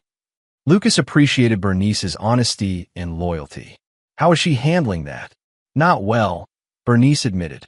But honestly, Lucas, I think she's finally understanding what she gave up. Living in poverty, working minimum wage jobs, no friends because everyone knows what she did. I think she's realizing that the life she had with you was the best thing that ever happened to her. Lucas felt no satisfaction in Catherine's suffering, but he also felt no sympathy. Some lessons can only be learned the hard way. Samuel is lucky to have you, Bernice said as she prepared to leave. And I'm sorry we didn't speak up sooner about the changes we saw in Catherine. Maybe this could have been prevented. Maybe, Lucas replied. But I'm not sure Catherine was ever the person I thought she was. Maybe I just saw what I wanted to see. After Bernice left, Lucas reflected on the past year and the lessons it had taught him about trust, betrayal, and the importance of protecting the people who truly mattered. He'd lost a wife, but he'd gained absolute clarity about who deserved his loyalty and protection. Samuel was thriving in school, excelling in both academics and sports, and seemed genuinely happy for the first time in months. Lucas had arranged for counseling to help his son process the dramatic changes in his life, but Samuel seemed remarkably resilient. "Dad," Samuel said one evening as they played chess, "do you think you'll ever get married again?" Lucas considered the question carefully. "Someday, maybe, but only to someone who understands that you and I are a package deal, and that your well-being comes first." Samuel smiled. "Good. I like it being just us anyway." Lucas smiled back, knowing that whatever the future held, he and Samuel would face it together, stronger for having survived betrayal and learned the true value of loyalty. Chapter 8. New Beginnings and Old Lessons. 1 year after Catherine's departure, Lucas had built a new life that felt more authentic than anything he'd experienced during his marriage. His security consulting business was thriving, with clients seeking his expertise in threat assessment and personal protection. His reputation for thoroughness and discretion had spread throughout the East Coast's wealthy and politically connected communities. Samuel, now 9 years old, had grown into a confident and perceptive young man who seemed older than his years. Lucas made sure to balance his son's premature wisdom with age-appropriate activities and friendships, enrolling him in martial arts classes and chess tournaments where he could excel while still being a child. The chess lessons had proven particularly valuable. Samuel's ability to think several moves ahead and anticipate his opponent's strategies reminded Lucas daily of the importance of teaching his son to read people and situations accurately. "Dad, why do you always tell me to watch what people do instead of listening to what they say?" Samuel asked one evening during their usual post-dinner chess game. "Because actions show you who people really are," Lucas replied, moving his bishop to threaten Samuel's queen. "Words are easy to fake, but consistent behavior tells the truth." Samuel studied the board, recognizing the trap his father had set. Like how Mom used to say she loved us, but she was always on her phone when we wanted to talk to her. Lucas was struck by his son's insight. "Exactly like that. You noticed a disconnect even before I did. I tried to tell you," Samuel said quietly, "but I didn't know how." Lucas felt a pang of regret for not listening more carefully to his son's observations. "You can always tell me anything, Samuel. I promise to listen better." Samuel nodded and made his move, successfully avoiding Lucas's trap and setting up a counterattack. "Check." Lucas smiled proudly at his son's tactical thinking. "Very good. You saw through the deception and turned it into an advantage." "You taught me that," Samuel replied. "People who try to trick you usually have weaknesses you can exploit." 3 months later, Lucas received an unexpected phone call from Aurora Stevenson. Her divorce from Russ had been finalized, and she'd successfully rebuilt her law practice around representing victims of domestic abuse and financial fraud. Her daughters were thriving, and she'd emerged from the ordeal stronger and more independent than ever. "I wanted to thank you again," Aurora said, "not just for exposing Russ's affairs, but for showing me how to fight back strategically instead of just reacting emotionally." "You had all the skills already," Lucas replied. "You just needed to see him clearly enough to use them." "I've been thinking about something," Aurora continued. "My daughters have been asking about you and Samuel. They remember him from school events before everything happened. Would you be interested in letting them reconnect? Maybe a play date or something innocent." Lucas considered the suggestion. Samuel had mentioned missing some of his former friends whose parents had distanced themselves from Lucas's family during the scandal. "I think Samuel would like that. And it might be good for him to spend time with other kids who understand what it's like when parents disappoint you." The play dates became regular occurrences, and Lucas found himself enjoying Aurora's company as well. She was intelligent, strong, and shared his protective instincts toward children. Unlike Catherine's shallow charm, Aurora's attractiveness came from genuine warmth and competence. More importantly, Samuel seemed to genuinely like Aurora and her daughters. Lucas watched carefully for any signs that his son felt pressured or uncomfortable, but Samuel appeared to enjoy having a female influence in his life again, one who treated him with genuine affection rather than seeing him as an obstacle. Aurora's nice, Samuel observed after one evening when she joined them for dinner. She actually listens when kids talk, and she doesn't check her phone every 5 minutes. Lucas appreciated his son's continued focus on actions over words. She's been through some difficult times too, so she understands what it's like when adults let you down. Do you like her? Samuel asked directly. I do, Lucas answered honestly. But you're the most important person in my life, and that won't change no matter who else becomes part of our family. Samuel nodded thoughtfully. I think she'd be good for us. She's not trying to be fake nice, and her daughters are pretty cool. 6 months into their relationship, Aurora approached Lucas with a concern that demonstrated her understanding of his protective nature. I need to tell you something about Catherine, she said seriously. Lucas's attention sharpened immediately. What about her? She's been calling my office, trying to get information about you and Samuel.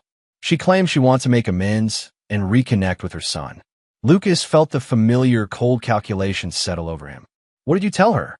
Nothing, obviously. But she's persistent, and she seems to think that enough time has passed for people to forget what she did. Some things shouldn't be forgotten, Lucas said quietly.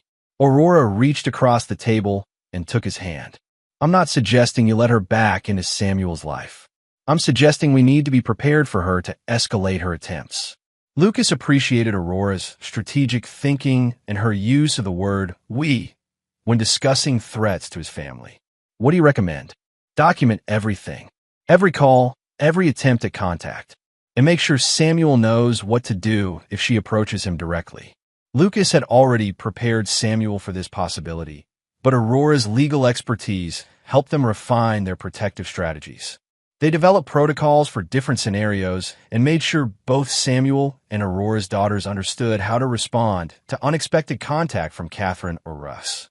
The preparation proved valuable when Catherine appeared at Samuel's school 3 weeks later, claiming to be there for a parent-teacher conference. The school's security, already briefed on the custody situation, immediately contacted Lucas and prevented Catherine from accessing Samuel. Lucas arrived at the school to find Catherine arguing with the principal about her rights as Samuel's mother. She looked older and harder than he remembered, with the brutal desperation of someone whose life hadn't gone according to plan. Lucas, she said when she saw him, her voice taking on a manipulative tone he now recognized so clearly. We need to talk about Samuel. He's my son, too. You gave up that right, Lucas replied calmly. In writing. With witnesses. I was coerced, Catherine claimed.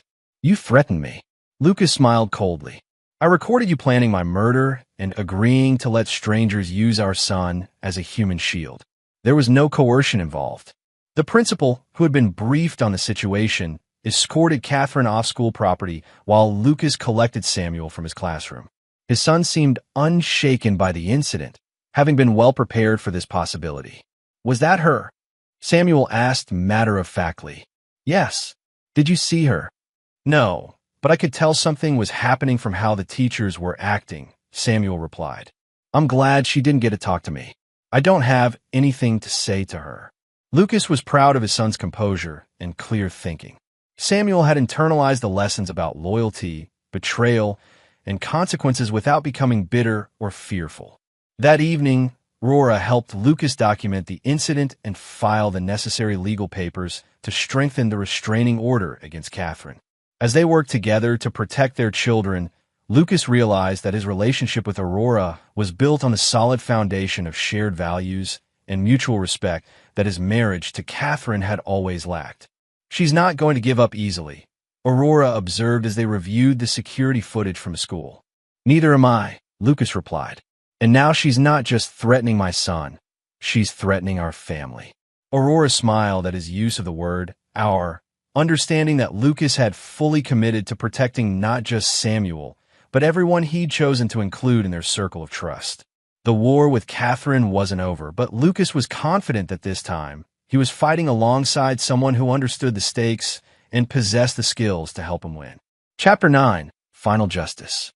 2 years after Catherine's first attempt to reconnect with Samuel, her efforts had escalated into a systematic campaign of harassment that demonstrated her complete inability to accept the consequences of her choices.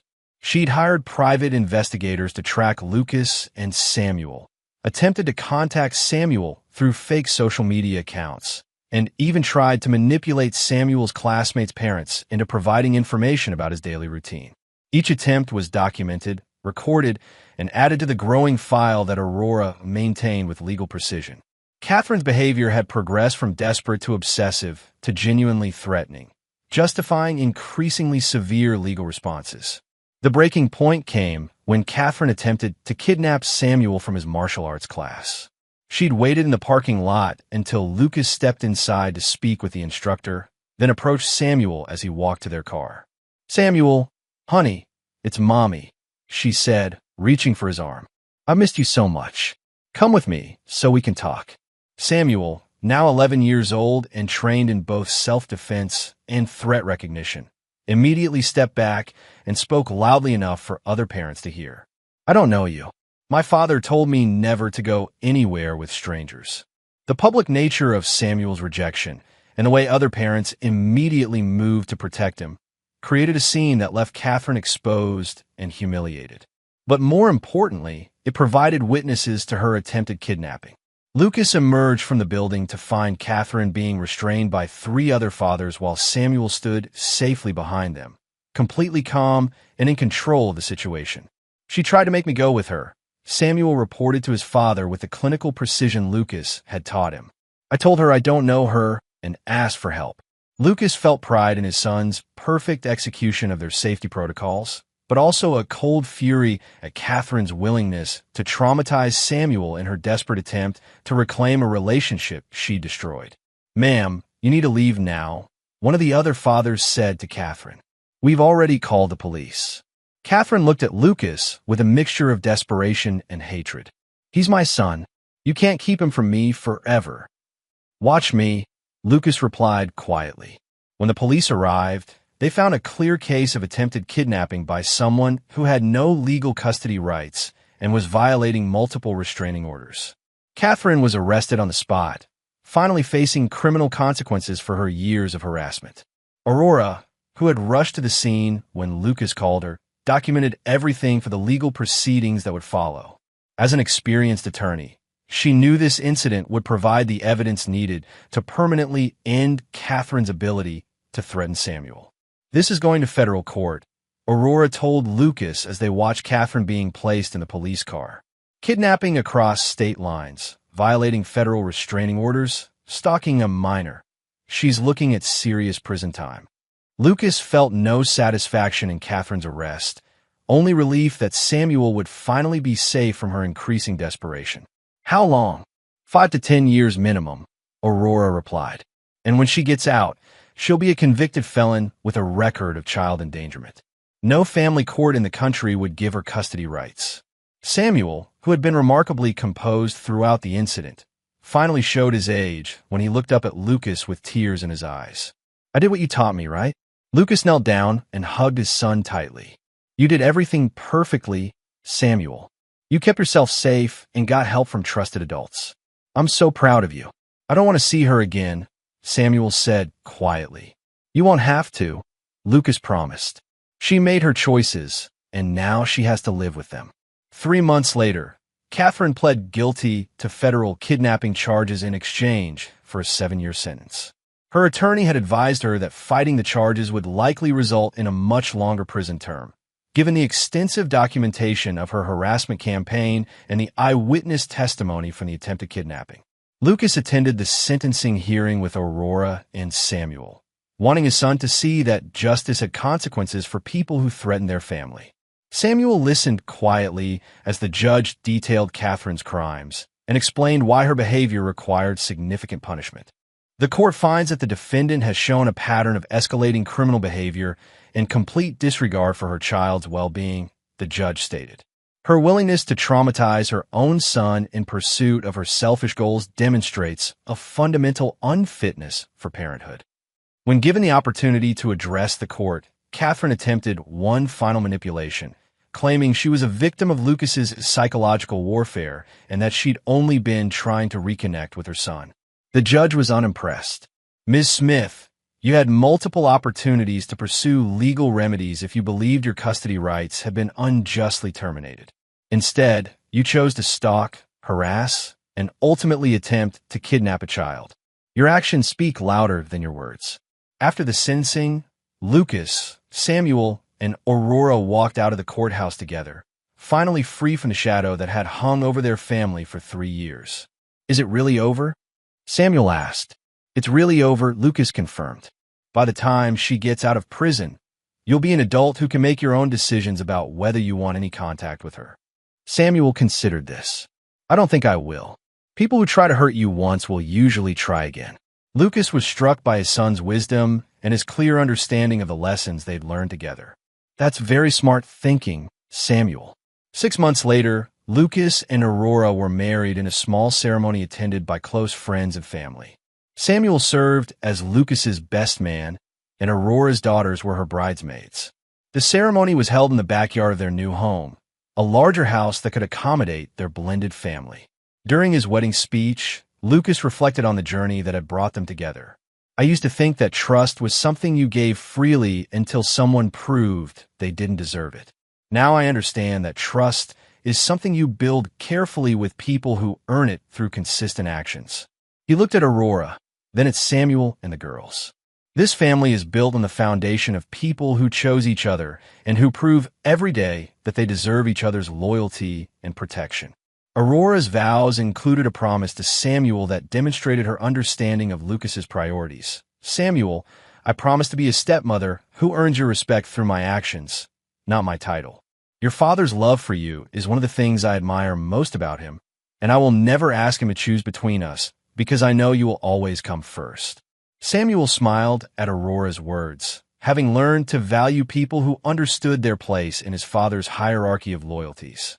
As the reception continued into the evening, Lucas watched his new family interact with the satisfaction of a man who had successfully protected what mattered most. Samuel was laughing with his new stepsisters, planning adventures and sharing stories. Aurora was discussing future vacation plans with Lucas's parents, who had embraced her as the daughter-in-law they'd always hoped for. Tommy and James, Lucas's former teammates who had helped expose Catherine's betrayal, raised toasts to the groom who had turned a devastating betrayal into the foundation for a stronger, more authentic life. To Lucas, Tommy said, "Who proved that the best revenge against people who try to destroy your family is building a better family without them."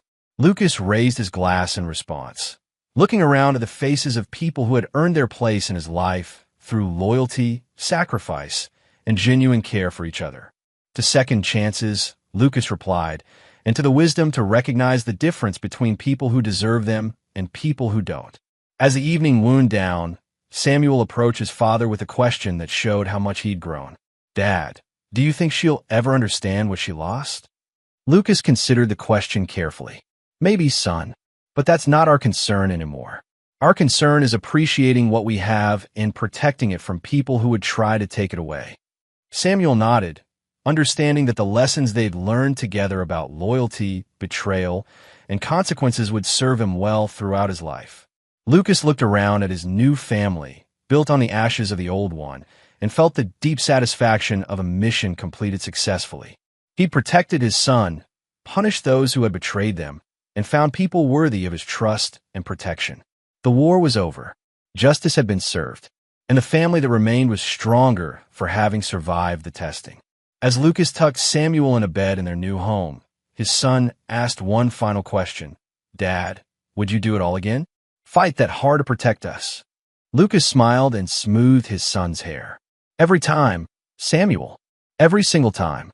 Outside, Aurora was checking the security system that Lucas had installed throughout their new home.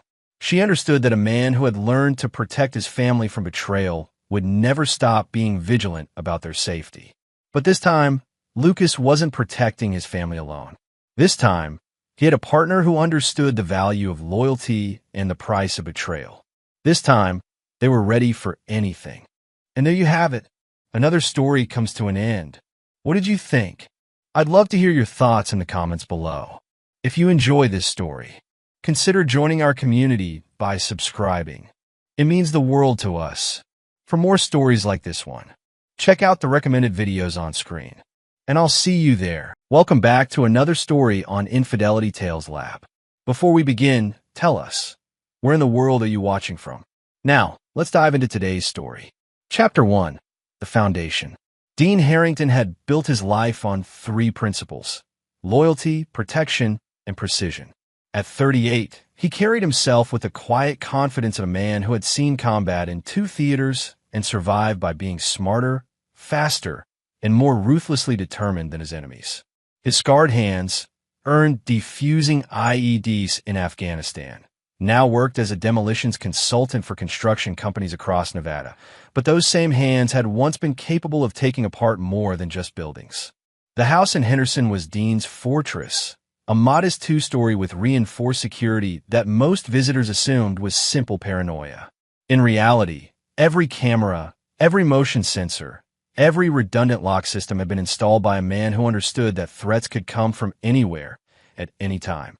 His wife, Cassandra Morales, had seemed like the perfect partner when they met 5 years ago.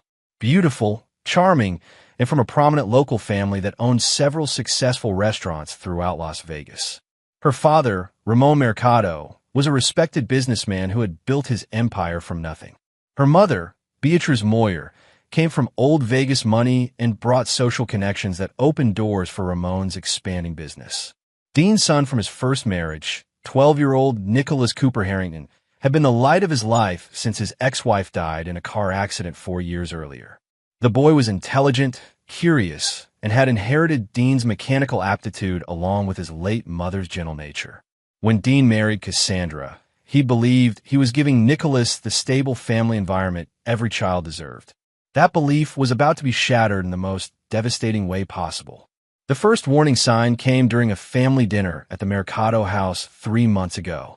Nicholas had accidentally knocked over a glass of wine while reaching for bread, and Cassandra's reaction had been swift and disproportionate. She grabbed the boy's wrist hard enough to leave marks, hissing that he needed to learn some goddamn manners before he embarrassed the family again. Dean had intervened immediately, but what bothered him more than Cassandra's overreaction was the approving nods from her parents. Ramon had muttered something about discipline starting early, while Beatrice had suggested that some children need firmer handling. The second incident occurred a month later when Nicholas brought home a B+ on a math test instead of his usual A. Cassandra had confiscated his Nintendo Switch for 2 weeks and made him write, "I will not disappoint my family," 500 times. When Dean questioned the punishment severity, Cassandra had accused him of undermining her authority and threatened to reconsider whether this family arrangement was working. But it was the third incident, the one Dean hadn't witnessed directly, that would change everything. Nicholas had been staying with the Mercado family for the weekend, while Dean attended a conference in Denver. According to the boy's quiet explanation after Dean returned, he'd been given $5 to buy ice cream from a truck in the neighborhood. Somehow, the money had fallen out of his pocket during the walk back to the house. What happened next would fuel Dean's nightmares and justify every brutal action that followed. Cassandra had flown into a rage, screaming that Nicholas was careless and worthless just like his dead mother. When the boy started crying, she'd grabbed her expensive perfume, Chanel No. 5, the bottle Dean had bought her for their anniversary, and sprayed it directly into Nicholas's eyes while he was trapped in the corner of the kitchen. The chemical burn had been immediate and agonizing. Nicholas had screamed, clawing at his face while Cassandra stood over him, continuing to spray the perfume. Her mother, Beatrice, had watched from the doorway and laughed. If he's blind now, maybe he won't see he's a burden too. Ramon had emerged from his study to see what the commotion was about. Upon seeing Nicholas writhing on the floor, clutching his burning eyes, he'd chuckled and said, "Well, at least he smells better now." None of them had bothered to flush the boy's eyes with water. They'd left him on the kitchen floor, sobbing and partially blinded, while they returned to their evening routine as if nothing had happened. Nicholas had eventually stumbled to the bathroom and tried to rinse his eyes himself, but the damage was done. When Dean picked him up Sunday evening, the boy's eyes were still red and swollen, his face marked with chemical burns that would leave permanent scars. "What happened to your face, son?" Dean had asked, his voice carefully controlled despite the rage building in his chest. Nicholas had looked away, clearly terrified. I, I fell down some stairs. It's okay, Dad. Just clumsy. But Dean Harrington hadn't survived 3 combat deployments by accepting obvious lies. That night, after Nicholas was asleep, Dean had reviewed the security footage from the cameras he'd secretly installed throughout the Mercado house during a previous visit. Cameras so small and sophisticated that the family had never noticed them.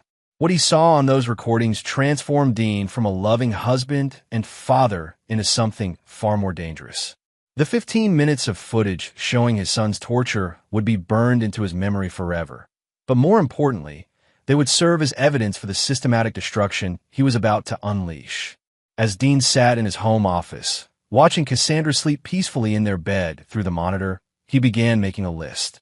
Not a grocery list or a honey-do list, but a catalog of every person who had participated in or enabled Nicholas's abuse. Every person who would pay for their cruelty with interest compounded daily until the debt was settled in full. Cassandra Morales Harrington, wife, abuser, primary target. Beatrice Moyer, mother-in-law, enabler, witness to torture. Ramon Mercado, father-in-law, enabler, witness to torture. But Dean's investigation was just beginning. Over the next week, using skills learned in military intelligence, he discovered that this hadn't been an isolated incident. The security footage revealed a pattern of psychological and physical abuse spanning months, carefully hidden from Dean, but witnessed and encouraged by Cassandra's parents. More disturbing was the discovery that Cassandra was involved with another man, Louis Pratt, a local casino manager who had been visiting the Mercado house regularly when Dean was traveling for work. The recording showed Louis not only witnessing Nicholas's abuse, but actively participating in it, once forcing the boy to stand in a corner for 4 hours because he'd made too much noise playing in the backyard. Dean's list grew longer, his plans more detailed, his commitment to justice more absolute. He had learned in Afghanistan that some enemies couldn't be reasoned with, couldn't be reformed, and couldn't be allowed to continue existing in the same world as innocent people. The war was about to come home, and Dean Harrington had never lost a war. Chapter 2. The Discovery. Dean's investigation into his family's betrayal took on the methodical precision of a military operation. Every day, while maintaining the facade of a loving husband, he gathered evidence, documented crimes, and built psychological profiles of his targets. His home office became a command center, filled with printed photographs, financial records, and detailed timelines that would have impressed his old Army intelligence unit. The deeper he dug, the more horrifying the truth became. The security footage revealed that Cassandra's abuse of Nicholas wasn't limited to physical violence. She'd been systematically destroying the boy's self-esteem through psychological warfare that would have impressed professional interrogators. She'd been throwing away Nicholas's homework, then screaming at him for being too stupid to remember assignments. She'd been moving his belongings around the house, then punishing him for losing things and being irresponsible. Most cruelly, she'd been intercepting cards and letters from Nicholas's maternal grandparents, ensuring that the boy believed his dead mother's family had forgotten about him entirely. The perfume incident had been the culmination of months of calculated torture, designed to break a 12-year-old's spirit completely. But Cassandra wasn't acting alone. The recording showed Louis Pratt as an active participant in the abuse, often suggesting new ways to toughen up Nicholas. During one particularly disturbing session, Louis had forced the boy to stand on one foot for 2 hours while holding heavy books, claiming it would teach him balance and discipline. The kid's too soft, Louis had told Cassandra during one of their secret meetings. His father's made him weak. We need to break him down completely before we can build him back up into something useful. Cassandra had laughed, running her fingers through Louis's hair. Don't worry, baby. Once Dean's out of the picture, we'll have all the time we need to properly raise the boy. Or we could just send him to military school and be done with it. Dean had watched this conversation from his office, his hands clenched so tightly around his coffee mug that the ceramic cracked. The casual way they discussed destroying his son's life, the complete lack of empathy or remorse, the certainty that they would eventually eliminate Dean himself, it all confirmed what he'd already concluded. These weren't people who could be reasoned with or reformed. They were predators who viewed Nicholas as prey and Dean as an obstacle to be removed. The investigation also revealed the true nature of the Mercado family dynamic. Ramon and Beatriz weren't just enabling Cassandra's abuse, they were orchestrating it. Financial records showed that they'd been systematically draining Dean's accounts through Cassandra's access, funneling money into offshore accounts that would fund their retirement to Costa Rica. More damning was the discovery that they'd taken out a substantial life insurance policy on Dean without his knowledge, forging his signature on documents that named Cassandra as the sole beneficiary. The policy had been purchased just 3 months ago, right around the time Nicholas's abuse had escalated. Dean cross-referenced the insurance purchase with other evidence and discovered a pattern that chilled him to the bone. The Mercado family had done this before. Beatriz's first husband had died in a tragic accident 15 years ago, leaving her a wealthy widow. Ramon's business partner had died in a robbery gone wrong 7 years ago, conveniently right before a major expansion that would have diluted Ramon's ownership stake. The perfume attack on Nicholas hadn't been an isolated incident of abuse. It had been a test. They were conditioning themselves to violence, building up to something far worse. The life insurance policy suggested that Dean himself was the ultimate target, with Nicholas either discarded or molded into a broken, obedient tool. But they had made one fatal miscalculation. They had underestimated who Dean Harrington really was beneath the facade of suburban domesticity. That evening, Dean attended a family dinner at the Mercado house, playing his role perfectly while studying his enemies with cold precision. Nicholas sat quietly beside him, still wearing sunglasses to hide the lasting damage to his eyes from the perfume attack. The boy had become withdrawn and fearful, jumping at sudden noises and flinching whenever Cassandra came near. "Nicholas looks much better," Beatriz commented with false concern. "Children heal so quickly from their little accidents." Dean smiled pleasantly. "Yes, they're remarkably resilient. Though I did have him checked by a specialist, just to be safe. Dr. Nathaniel Miller at the eye clinic downtown. He was quite interested in the, unusual nature of the chemical burns." The room went silent for a moment. Ramon cleared his throat. "Chemical burns? I thought you said he fell downstairs." "That's what Nicholas told me initially," Dean replied, his voice still pleasant but carrying undertones that made everyone except Nicholas unconsciously shift in their seats. But Dr. Miller explained that the pattern of injury was consistent with direct contact with aerosolized perfume. Very specific damage, apparently. Hard to mistake for anything else. Cassandra's fork clattered against her plate. "What are you implying, Dean?" Dean's smile widened, and for just a moment, the mask slipped enough to reveal something predatory underneath. "I'm not implying anything, sweetheart. I'm simply sharing what the medical professional told me." Dr. Miller was so intrigued that he documented everything thoroughly. For his research files, you understand. Lewis Pratt, who had been invited to dinner as a family friend, spoke up from across the table. "Maybe the kid got into Cassandra's perfume himself. Children do stupid things when they're unsupervised." Dean turned his attention to Lewis, and the casino manager immediately regretted speaking. "That's an interesting theory, Lewis. Though I can't imagine why Nicholas would spray expensive perfume directly into his own eyes. Can you think of any reason why a child would do that to himself?" The question hung in the air like a loaded weapon. Everyone at the table understood that they were no longer having a pleasant family dinner. They were being interrogated by someone who had already found all the answers. "People sometimes hurt themselves when they're crying out for attention," Beatriz suggested weakly. Dean nodded thoughtfully. "Another interesting theory, though that would suggest Nicholas has been feeling neglected or abused somehow. Has anyone noticed signs that he might be unhappy in our care?" Nicholas remained silent, but Dean saw the boy's hands trembling slightly. The courage it must have taken to endure months of torture without breaking completely filled Dean with both pride and rage. "Of course not," Ramon said quickly. "Nicholas is a wonderful boy. We all love him very much." "I'm sure you do," Dean agreed, "which is why I'm certain you'll all want to cooperate with the investigation." Cassandra's face went pale. "Investigation?" Dean's smile became genuinely warm for the first time all evening. "Oh yes, sweetheart. Dr. Miller was legally obligated to report suspected child abuse to the authorities." Detective Alfred Marquez will be conducting interviews with everyone who's had recent contact with Nicholas. Standard procedure, really. Nothing to worry about if everyone's been telling the truth.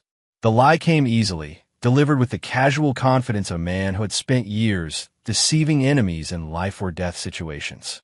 There was no Dr. Miller, no Detective Marquez, no official investigation.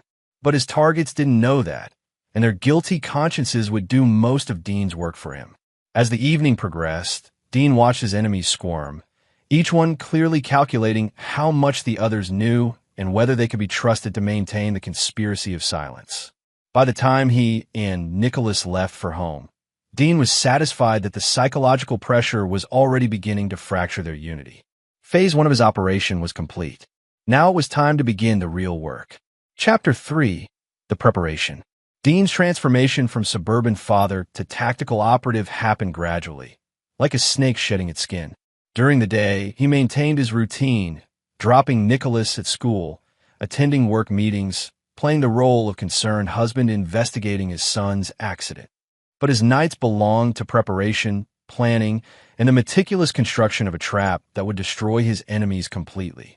The basement of his house became a workshop that would have made his old Special Forces unit proud.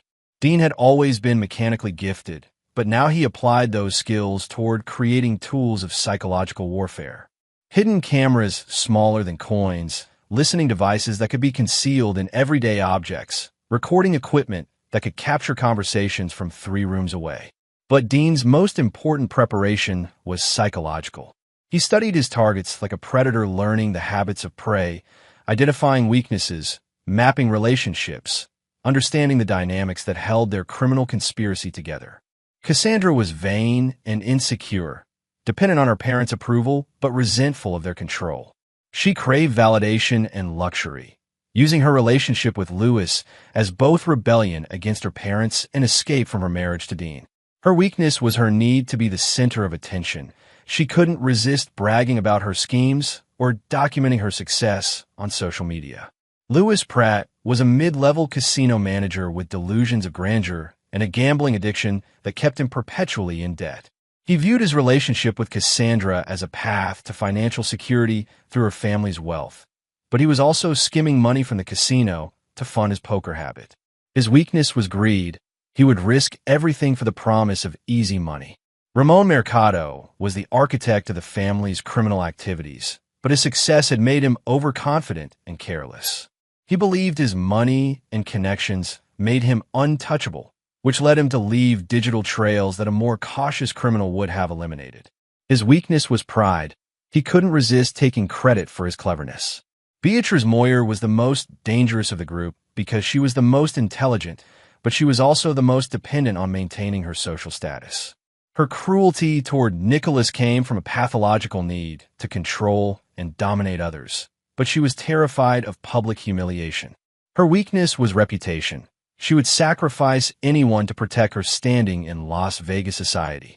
Understanding these weaknesses allowed Dean to craft individual strategies for each target, but his master plan required them to turn against each other.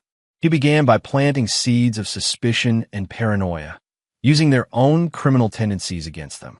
First, he created fake evidence suggesting that Lewis was skimming more money from the casino than he actually was, then ensured that information reached Ramon through carefully orchestrated accidents and overheard conversations. Ramon, who viewed Lewis as a useful tool but not a trusted partner, began investigating his daughter's boyfriend with the paranoid intensity of a man protecting his empire. Simultaneously, Dean fed Cassandra subtle hints that her parents were planning to cut her out of their escape plan to Costa Rica. He hacked into Beatrice's email account and discovered drafts of messages discussing the need to simplify our arrangements and eliminate unnecessary complications. By forwarding edited versions of these emails to Cassandra's private account, Dean made her believe that she was considered expendable by her own family. The psychological pressure began to show results within days. Cassandra became increasingly clingy and demanding with Lewis, seeking reassurance that their relationship was solid. Lewis, unaware that Ramon was investigating him, continued his casino skimming while planning increasingly elaborate ways to access Dean's assets. Ramon and Beatrice, convinced that their partners were unreliable, began making contingency plans that excluded both Cassandra and Lewis. But Dean's masterstroke was the evidence he planted, suggesting that each member of the conspiracy was secretly cooperating with law enforcement. He created fake FBI files, fabricated wiretap transcripts, and forged immunity agreements that made it appear as though everyone was betraying everyone else to save themselves. The beauty of the plan was that none of it had to be true. It only had to be believable enough to trigger their guilty consciences and criminal paranoia. People who were genuinely innocent would have questioned the evidence or sought verification. But people who were genuinely guilty would see betrayal everywhere and react accordingly. The perfume attack on Nicholas became the catalyst that accelerated everything. Dean used the incident to justify installing security cameras throughout the house, ostensibly to protect his son from future accidents. In reality, the cameras allowed him to monitor Cassandra's increasing erratic behavior and record her conversations with Lewis about their plans to eliminate Dean. "He's becoming suspicious," Cassandra told Lewis during one late-night phone call that Dean recorded from 3 different angles. "The way he looks at me now, it's like he knows something. Maybe we should move up our timeline," Lewis suggested. "The insurance policy is active. All we need is the right kind of accident." "What about the boy?" Lewis's pause was telling. "Military school, like we discussed. Or maybe he could have an accident too. Kids are fragile." Dean listened to this conversation from his basement command center, his face expressionless as they casually discussed murdering both him and Nicholas. But inside, something final and irrevocable clicked into place. These weren't people who deserved mercy or second chances. They were cancer cells that needed to be cut out completely. The next morning, Dean began the final phase of his preparation. He emptied several bank accounts and converted the money to untraceable cryptocurrency. He created new identities for himself and Nicholas, complete with passports and documentation that would allow them to disappear completely if necessary. He established secure communication channels with contacts from his military days, men who understood that some problems couldn't be solved through legal channels. Most importantly, he began teaching Nicholas skills that no 12-year-old should need to know: how to recognize surveillance, how to send coded messages, how to disappear quickly if their safety was compromised. The boy was still traumatized from his abuse, but Dean's training gave him purpose and confidence that therapy alone couldn't provide. "Dad," Nicholas asked one evening as they practiced lock-picking in the basement, "are we going to hurt the people who hurt me?" Dean looked at his son, scarred, damaged, but still trusting him completely, and made a decision that would define both their futures. "Yes, son. We're going to make sure they never hurt anyone ever again." Nicholas nodded solemnly, accepting this truth with the same quiet courage he'd shown throughout his ordeal. "Good, because I don't think they'll stop unless someone makes them stop." At 12 years old, Nicholas Cooper Harrington understood something that most adults never learned. Some people chose to be evil, and evil only stopped when it was forced to stop. Dean's preparation was complete. The war could begin. Chapter 4. The First Strike. Dean's opening move came during what appeared to be a routine family barbecue at the Mercado house. The entire conspiracy was present, Cassandra and Lewis playing the role of secret lovers while maintaining public pretense, Ramon and Beatrice hosting with their usual combination of charm and barely concealed contempt for their guests. Nicholas stayed close to Dean's side, his sunglasses hiding the lasting damage from the perfume attack. What none of them knew was that Dean had spent the previous week transforming their gathering into a carefully orchestrated trap. The first phase began when Lewis excused himself to the bathroom. Dean had anticipated this. The casino manager's weak bladder was a well-documented vulnerability that could be exploited with surgical precision. While Lewis was gone, Dean slipped a small device into his jacket pocket, a GPS tracker coupled with a voice recorder that would monitor the man's movements and conversations for the next 72 hours.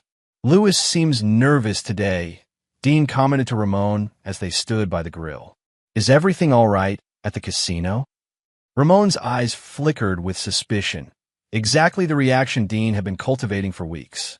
"Why do you ask?" "Just noticed he keeps checking his phone. Hope there aren't any problems with his employment." I know how important job security is, especially for someone with his expenses. The comment was loaded with implications. Dean had made sure Ramon knew about Lewis's gambling debts, his skimming from the casino, and his increasingly desperate financial situation. Every word was calculated to increase Ramon's distrust of his daughter's boyfriend. When Lewis returned from the bathroom, Dean was ready with the second phase. He approached the younger man with a friendly smile and a beer, positioning himself so that their conversation couldn't be overheard by the others. "Lewis, I need to ask you something privately," Dean said, his voice carrying just enough concern to make Lewis immediately defensive. "Have you noticed anything strange about Cassandra lately? Any unusual behavior or secretive activities?" Lewis's face went pale. "What do you mean?" "I found some interesting documents in her purse yesterday. Email printouts, bank statements, things that suggest she might be planning something without my knowledge." Dean pulled out his phone and showed Lewis a fabricated screenshot of a bank transfer. $50,000 moved to an account in the Cayman Islands. "Do you know anything about this?" The transfer was completely fictional, but Lewis didn't know that. What he did know was that Cassandra had access to Dean's accounts and had been discussing their plans to steal his money. Seeing evidence that she was already moving assets without including him triggered every paranoid instinct Lewis possessed. I don't know anything about that," Lewis stammered. Dean nodded sympathetically. "I was hoping you'd say that, because if Cassandra is planning to disappear with my money, I'd hate to think you were involved. That would be conspiracy to commit theft, fraud, potentially even attempted murder, given the life insurance situation." Lewis's face went from pale to gray. "Life insurance? You didn't know about the policy she took out on me? $3 million, with her as the sole beneficiary. Purchased right around the time Nicholas started having his accidents." Dean's voice remained conversational, but his eyes never left Lewis's face. "I'm sure it's just a coincidence, but the timing is interesting." The implication hung between them like a loaded gun. Lewis realized that he'd been played by Cassandra and her family, used as a tool in a scheme that could destroy his life completely. But what he didn't realize was that Dean was playing him too, feeding him just enough truth to make the lies believable. "What are you going to do?" Lewis whispered. Dean smiled, and Lewis saw something in that expression that made him want to run. "I'm going to protect my son and myself. The question is, are you going to help me, or are you going to go down with them?" The offer of alliance was irresistible to a man who suddenly realized he was expendable to his supposed partners. Dean had calculated Lewis's response perfectly. Greed and self-preservation would override any loyalty to Cassandra. "What do you want me to do?" "Keep acting normal. Don't let them know we've talked. But start documenting everything, conversations, plans, any evidence of their intentions toward Nicholas or me. I'll need proof of their criminal conspiracy if I'm going to protect myself legally." Lewis nodded eagerly, not realizing that he was agreeing to incriminate himself and his co-conspirators. Dean had just recruited his enemy as an unwitting agent, turning Lewis's survival instincts into a weapon against the entire group. The third phase began when Dean rejoined the family gathering. He made a point of being especially affectionate with Cassandra, praising her cooking and thanking her parents for their wonderful support during Nicholas's recovery. But his performance was designed to achieve specific psychological effects. "I've been thinking," Dean announced to the group as they sat around the patio table. "Nicholas has been through such a traumatic experience with his accident.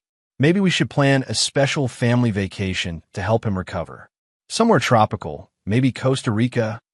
The reaction was immediate and telling. Ramon choked on his beer, Beatrice's fork clattered against her plate, and Cassandra's face went white. Their planned escape destination had just been suggested as a family vacation, which could only mean one thing. Dean knew about their plans. "Costa Rica?"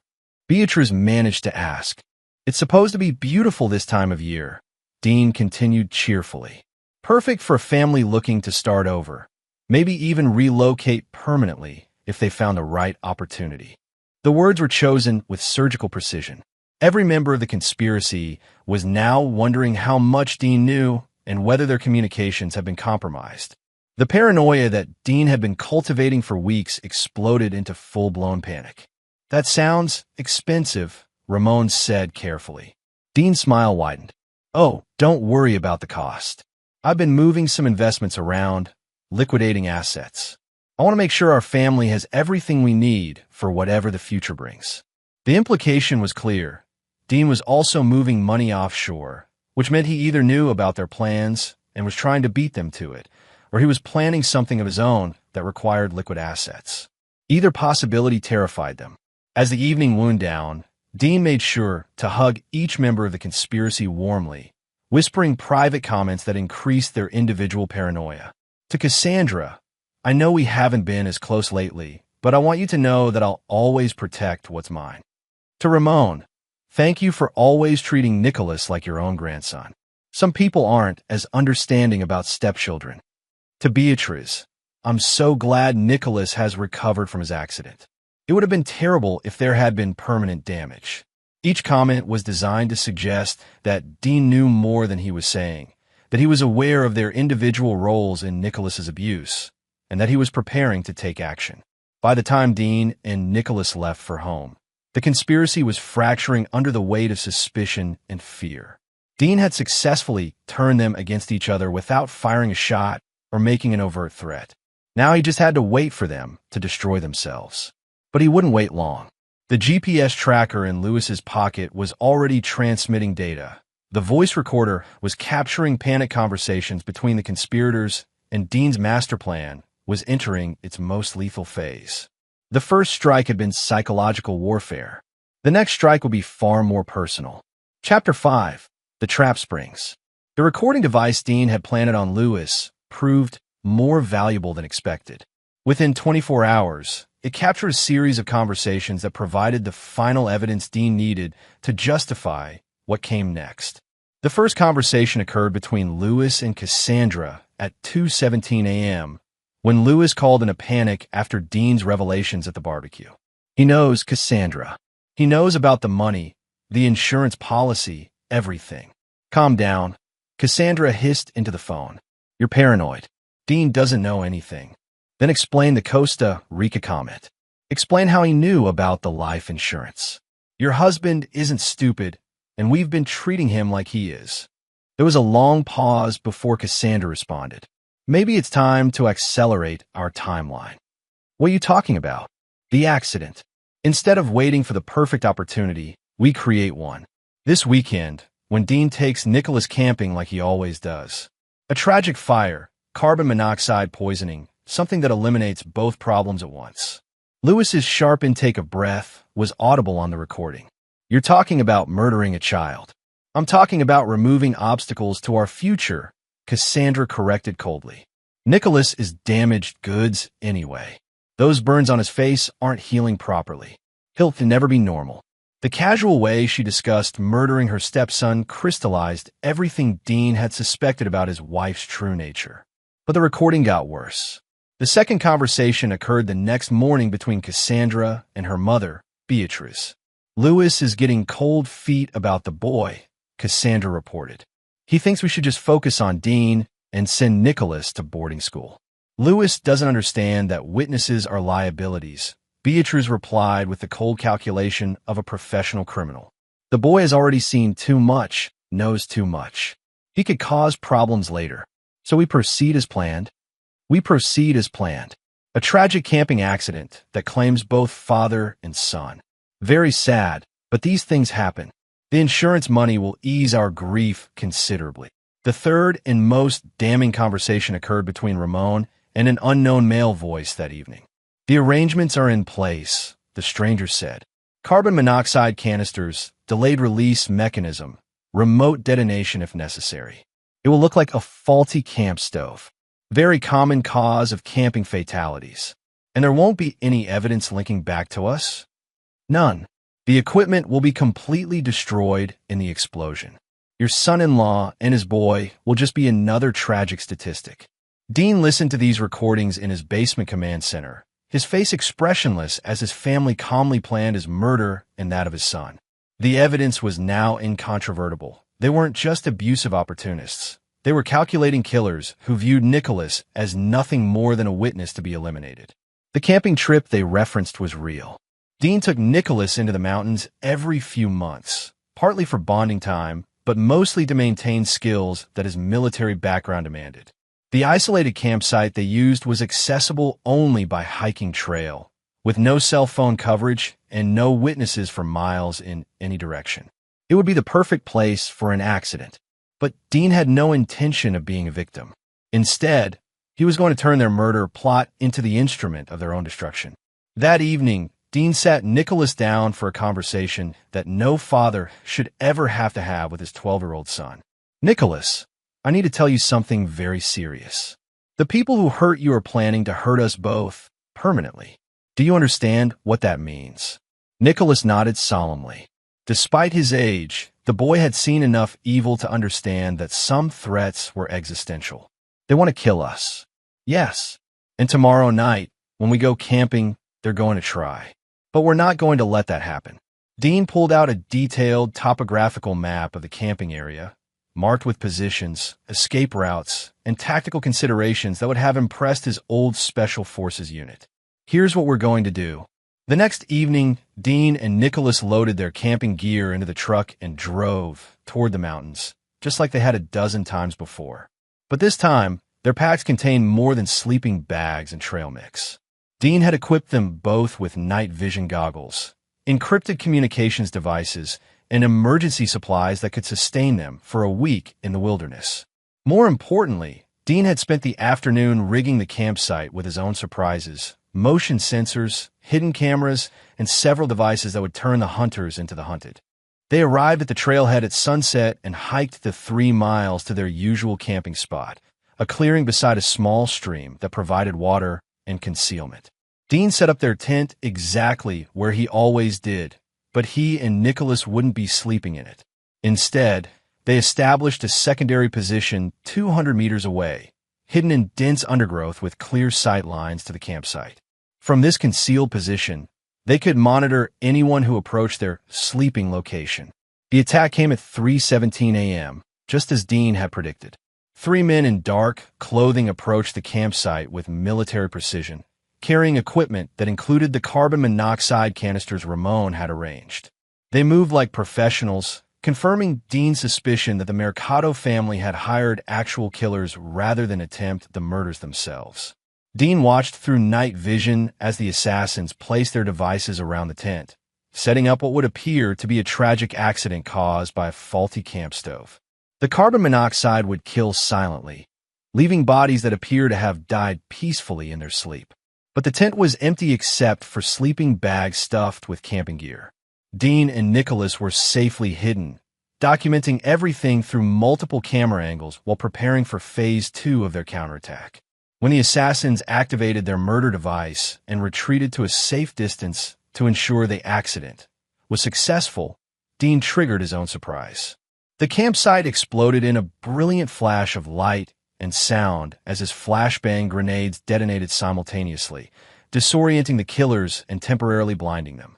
In the chaos that followed, Dean moved like the predator he'd been trained to be. He eliminated the first assassin with a silenced pistol before the man could recover from the disorientation. The second killer managed to draw his weapon, but couldn't see clearly enough to aim. Dean's knife found his throat before he could fire a shot. The third assassin proved more resilient, managing to take cover behind a tree while calling for backup on his radio. But Dean had anticipated this contingency. He triggered a second set of devices that created a landslide on the narrow trail, cutting off any possibility of escape or reinforcement. "Drop your weapon and put your hands where I can see them," Dean called out, his voice carrying the authority of someone who had given similar commands in combat zones. The assassin responded by firing blindly in Dean's direction, which was exactly the response Dean had hoped for. Return fire was now justified by any legal standard. Dean's single shot took the man's center mass, dropping him instantly. In less than 10 minutes, 3 professional killers had been neutralized with surgical precision, leaving Dean and Nicholas unharmed and in possession of evidence that would destroy the conspiracy completely. But Dean wasn't finished. The real punishment was just beginning. Using the assassin's own radio equipment, Dean contacted Ramon directly. The terror in his father-in-law's voice when he realized the murder plot had failed was almost satisfying enough to end the operation immediately. "This is Dean," he said calmly into the radio. "Your boys won't be coming home." The silence lasted nearly 30 seconds before Ramon found his voice. "I don't know what you're talking about." "Of course you don't," Dean agreed. "Just like you don't know anything about carbon monoxide canisters, life insurance policies, or spraying perfume in children's eyes. But here's what you do know, Ramon. I'm coming home now, and I'm bringing evidence that will put your entire family in prison for the rest of your lives." Dean ended the transmission and began preparing for the final phase of his operation.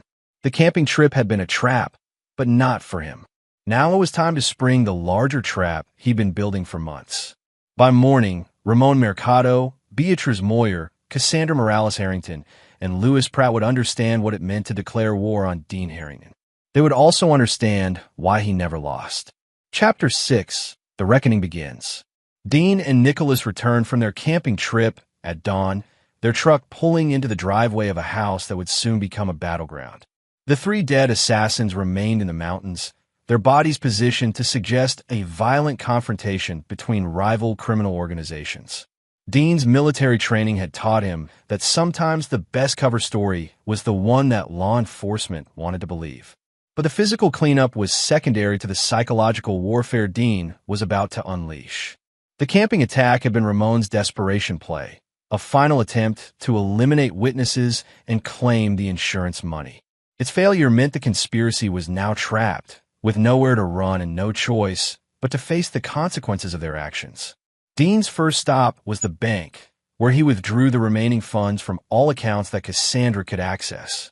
The financial rug was now pulled out from under the conspiracy, eliminating their ability to hire additional killers or fund an escape to Costa Rica. His second stop was the office of Detective Alfred Marquez, a real police detective this time, not the fictional one Dean had invented as psychological pressure his enemies. Marquez was a 30-year veteran who specialized in domestic violence cases, and Dean's evidence package was about to make him very interested in the Mercado family. "Detective Marquez, my name is Dean Harrington. I need to report multiple felonies including child abuse, conspiracy to commit murder, and attempted murder. I have extensive documentation, including video evidence and recorded confessions." Dean laid out the entire case methodically, starting with the security footage of Nicholas's perfume attack and building through the conspiracy to steal his assets and murder both him and his son. The assassination attempt in the mountains was the final piece that transformed a domestic abuse case into something far more serious. Marquez reviewed the evidence with the expression of a man who had seen every form of human cruelty but could still be shocked by its casual application to children. "Mr. Harrington, this is comprehensive. How long have you been gathering this material?" 3 months, Dean replied honestly. "Since I first suspected my son was being abused. And you didn't come to us sooner because?" Dean met the detective's eyes steadily. "Because I needed to be certain about the scope of the conspiracy, and because I needed to ensure my son's safety. People this organized and well-connected don't usually leave witnesses." Marquez nodded slowly. The attempted assassination in the mountains proved that Dean's caution had been justified. The Mercado family wasn't just abusive, they were professionally dangerous. "We'll need you and your son to testify when this goes to trial," Marquez said. "We'll be available," Dean promised, though he had no intention of waiting for the legal system to provide justice. The courts would handle the official punishment, but Dean's personal retribution was just beginning. By the time Dean returned home, word of the police investigation had reached the conspiracy.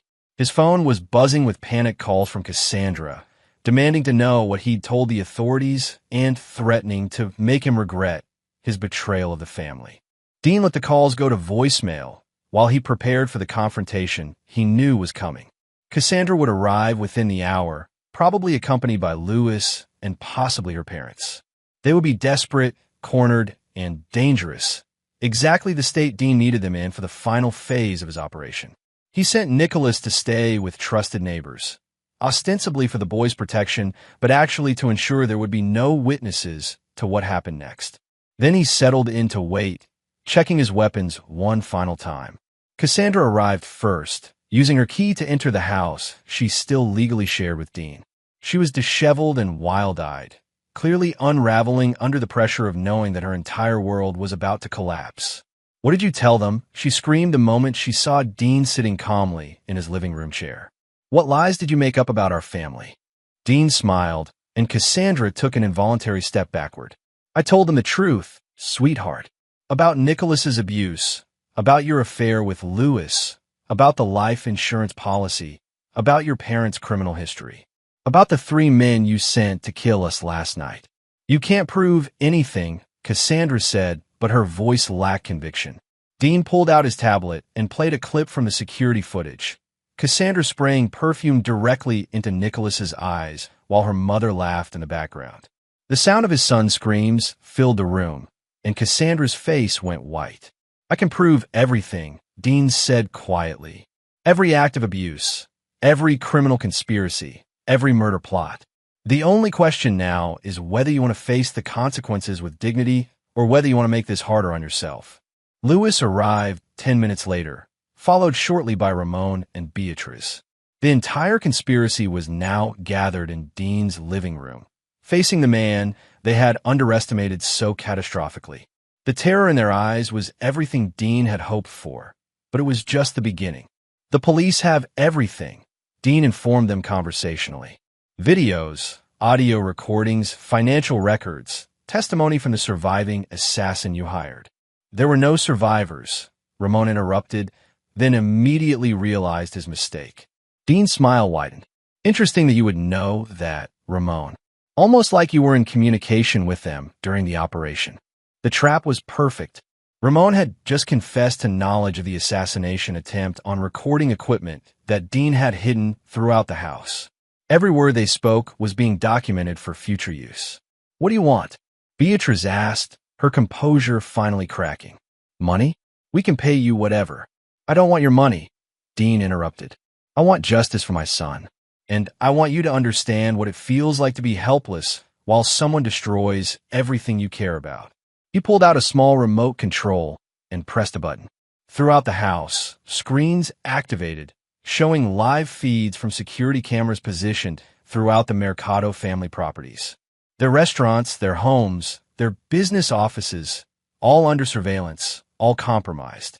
"This is what the next phase looks like," Dean explained. "Your businesses will fail when evidence of health code violations, tax evasion, and money laundering reaches the appropriate authorities. Your homes will be seized when the IRS discovers unreported income and offshore accounts. Your social standing will collapse when your criminal activities become public knowledge." He pressed another button, and the screens showed federal agents already moving into position around their properties. Dean had spent months building cases against them with multiple law enforcement agencies, creating a coordinated takedown that would destroy every aspect of their lives simultaneously. "You can't do this," Lewis whispered. "We have rights." "You forfeited your rights when you torture a child," Dean replied. "When you planned to murder him to cover up your crimes. When you hired killers to eliminate witnesses." The screen showed the first arrests beginning. Ramon's restaurant manager led away in handcuffs, Beatrice's accountant detained for questioning, Lewis's casino superiors reviewing evidence of embezzlement that Dean had fabricated, but that would take months to disprove. "This is just the beginning," Dean continued. "By tomorrow, your entire criminal enterprise will be dismantled. Your assets will be frozen, your associates will be arrested, and your futures will consist of prison cells and bankruptcy courts." Cassandra lunged toward Dean with a kitchen knife she grabbed from the counter, screaming incoherently about destroying his life the way he was destroying hers. But Dean had been expecting this reaction. Desperation made people predictable. He disarmed her easily, using techniques learned in close-quarters combat training. Cassandra found herself on the floor, the knife across the room, staring up at a man who could have killed her effortlessly but had chosen not to. "The difference between us," Dean said as sirens approached in the distance, "is that I protect children. You torture them." The police arrived to find the entire conspiracy in Dean's living room, surrounded by evidence of their crimes and confessing their guilt through panicked arguments with each other.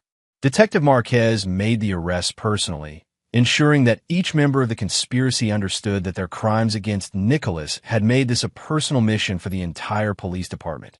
As they were led away in handcuffs, Dean felt something that had been missing since the night he discovered his son's abuse: peace. Justice was being served, and the people who had hurt Nicholas would never be able to hurt anyone again.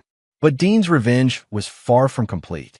Prison would punish them for their crimes, but it wouldn't teach them what it felt like to be helpless and afraid. That lesson would come later, when they least expected it and when they had no power to defend themselves. Dean Harrington had never forgotten a wrong, and he never forgave those who hurt his family. The legal system would handle their official punishment, but their personal reckoning was just beginning. Chapter 7. The Systematic Destruction. 6 months after the arrests, Dean's enemies had learned that legal consequences were only the beginning of their punishment. From his command center in the basement, Dean orchestrated a campaign of psychological and financial warfare that slowly dismantled every aspect of their remaining lives. Ramon Mercado, once a respected businessman, found himself serving a 25-year sentence for conspiracy to commit murder, child abuse, and racketeering. But prison was only the start of his suffering. Dean had carefully researched the power dynamics within the Nevada State Penitentiary and ensured that Ramon's reputation preceded him. Word spread quickly through the prison population that Ramon was a child abuser who had tortured a 12-year-old boy. In the brutal hierarchy of prison justice, crimes against children marked a man for special attention from his fellow inmates. Ramon lasted 3 weeks in general population before requesting protective custody, but even that couldn't protect him from the systematic harassment Dean had arranged. Every letter Ramon sent was intercepted and scrutinized. Every phone call was monitored and recorded. Every commissary purchase was delayed or lost by guards who had been carefully informed about his crimes. The wealthy businessman who had once commanded respect and fear found himself reduced to a target of contempt and violence. Beatrice Moyer faced similar treatment at the Women's Correctional Facility, but Dean's campaign against her was more sophisticated. He had discovered that her greatest fear was public humiliation, so he ensured that her crimes became the subject of extensive media coverage. Local news stations received anonymous tips about the wealthy socialite who tortured children, complete with security footage and court documents. Her carefully constructed social reputation crumbled within weeks. Former friends distanced themselves, charity organizations revoked her memberships, and the country club, where she'd held court for decades, banned her permanently. Even in prison, she received letters from former acquaintances expressing their disgust and disbelief. But Dean's masterpiece was his destruction of Cassandra's life. His ex-wife received a 15-year sentence for child abuse, conspiracy, and attempted murder, but her real punishment was psychological. Dean arranged for her to be housed with women who had lost children to abuse, creating a daily reminder of the harm she had caused. More cruelly, Dean ensured that Cassandra received regular updates about Nicholas's recovery and success. She learned that the boy she had tortured was thriving in therapy, excelling in school, and showing remarkable resilience in overcoming his trauma. Every achievement Nicholas made was a reminder of what Cassandra had tried to destroy and a testament to her failure as both a stepmother and a human being. Lewis Pratt, who received a 10-year sentence for his role in the conspiracy, faced the most creative punishment. Dean had discovered that Lewis's gambling addiction was compulsive and uncontrollable, so he arranged for the man to receive constant exposure to opportunities he couldn't access. Fake lottery tickets appeared in his cell with winning numbers that would have paid millions. Casino brochures arrived in his mail, advertising jackpots and promotions. Other inmates were coached to discuss gambling strategies and big wins, creating a constant psychological pressure that drove Lewis to attempt several unsuccessful escape attempts. But Dean's most sophisticated revenge was reserved for the criminal network that had enabled the conspiracy. He systematically destroyed the offshore banking system the Mercado family had used, working with federal agents to identify and prosecute dozens of money launderers, tax evaders, and criminal financiers. The ripple effect spread throughout Las Vegas's criminal underworld. Businesses that had seemed legitimate were exposed as fronts for illegal activities. Politicians who had taken bribes found themselves under investigation. The entire ecosystem of corruption that had protected families like the Mercados was dismantled piece by piece. Dean's campaign was so thorough that it became a case study for law enforcement agencies across the country. The methodical destruction of a criminal organization through legal means, combined with psychological warfare that broke the spirits of individual criminals, was unprecedented in its scope and effectiveness. But the most satisfying aspect of Dean's revenge was watching his enemies turn against each other as their situations became desperate. Cassandra blamed her parents for involving her in their crimes. Ramon blamed Louis for being weak and unreliable. Beatrice blamed everyone except herself, maintaining her delusions of innocence, even as evidence of her cruelty was broadcast on national television. Their unity, which had once made them dangerous, became their weakness as desperation made them selfish. Each member of the conspiracy tried to reduce their own sentence by providing information about the others, creating a cascade of additional charges and extending their prison terms. Meanwhile, Nicholas continued to recover and thrive under Dean's protection. The boy had testified against his abusers with remarkable courage, his quiet dignity in the courtroom moving several jurors to tears. The scars on his face from the perfume attack would fade with time, but the inner strength he had developed would last forever. "Dad," Nicholas said one evening as they worked together in Dean's rebuilt garage, "do you think they understand now why what they did was wrong?" Dean considered the question carefully. Through his monitoring of their prison communications, he knew that his enemies were consumed with self-pity and rage rather than genuine remorse. They understood that they were being punished, but they still didn't accept responsibility for their crimes. "Understanding and accepting are different things," Dean replied. "They understand that their actions had consequences. Whether they accept that those consequences were deserved is between them and their consciences." Nicholas nodded thoughtfully. At 13, he was beginning to understand the complexities of justice and human nature. "Will you keep watching them?" "For as long as it takes," Dean promised. "Some people need constant supervision to ensure they don't hurt others. We're providing that supervision." The monitoring would continue indefinitely. Dean had built a surveillance network that would track his enemies for the rest of their lives, ensuring that they could never again operate in the shadows or find new victims to exploit. Every job application, every housing request, every attempt to rebuild their lives would be scrutinized and sabotaged if necessary. It was a level of control that some would consider excessive, but Dean's philosophy was simple. People who chose to hurt children forfeited their right to privacy, freedom, and second chances. His enemies would spend the rest of their lives paying for their crimes, and Dean would be there to collect every installment of that debt. The systematic destruction was complete, but Dean's revenge was not finished. The final phase would be the most personal and the most permanent. Chapter 8: The Final Judgment. 2 years after the trials, Dean received notification that Cassandra was eligible for parole. Her sentence had been reduced for good behavior and cooperation with ongoing investigations, a development that Dean had anticipated and prepared for extensively.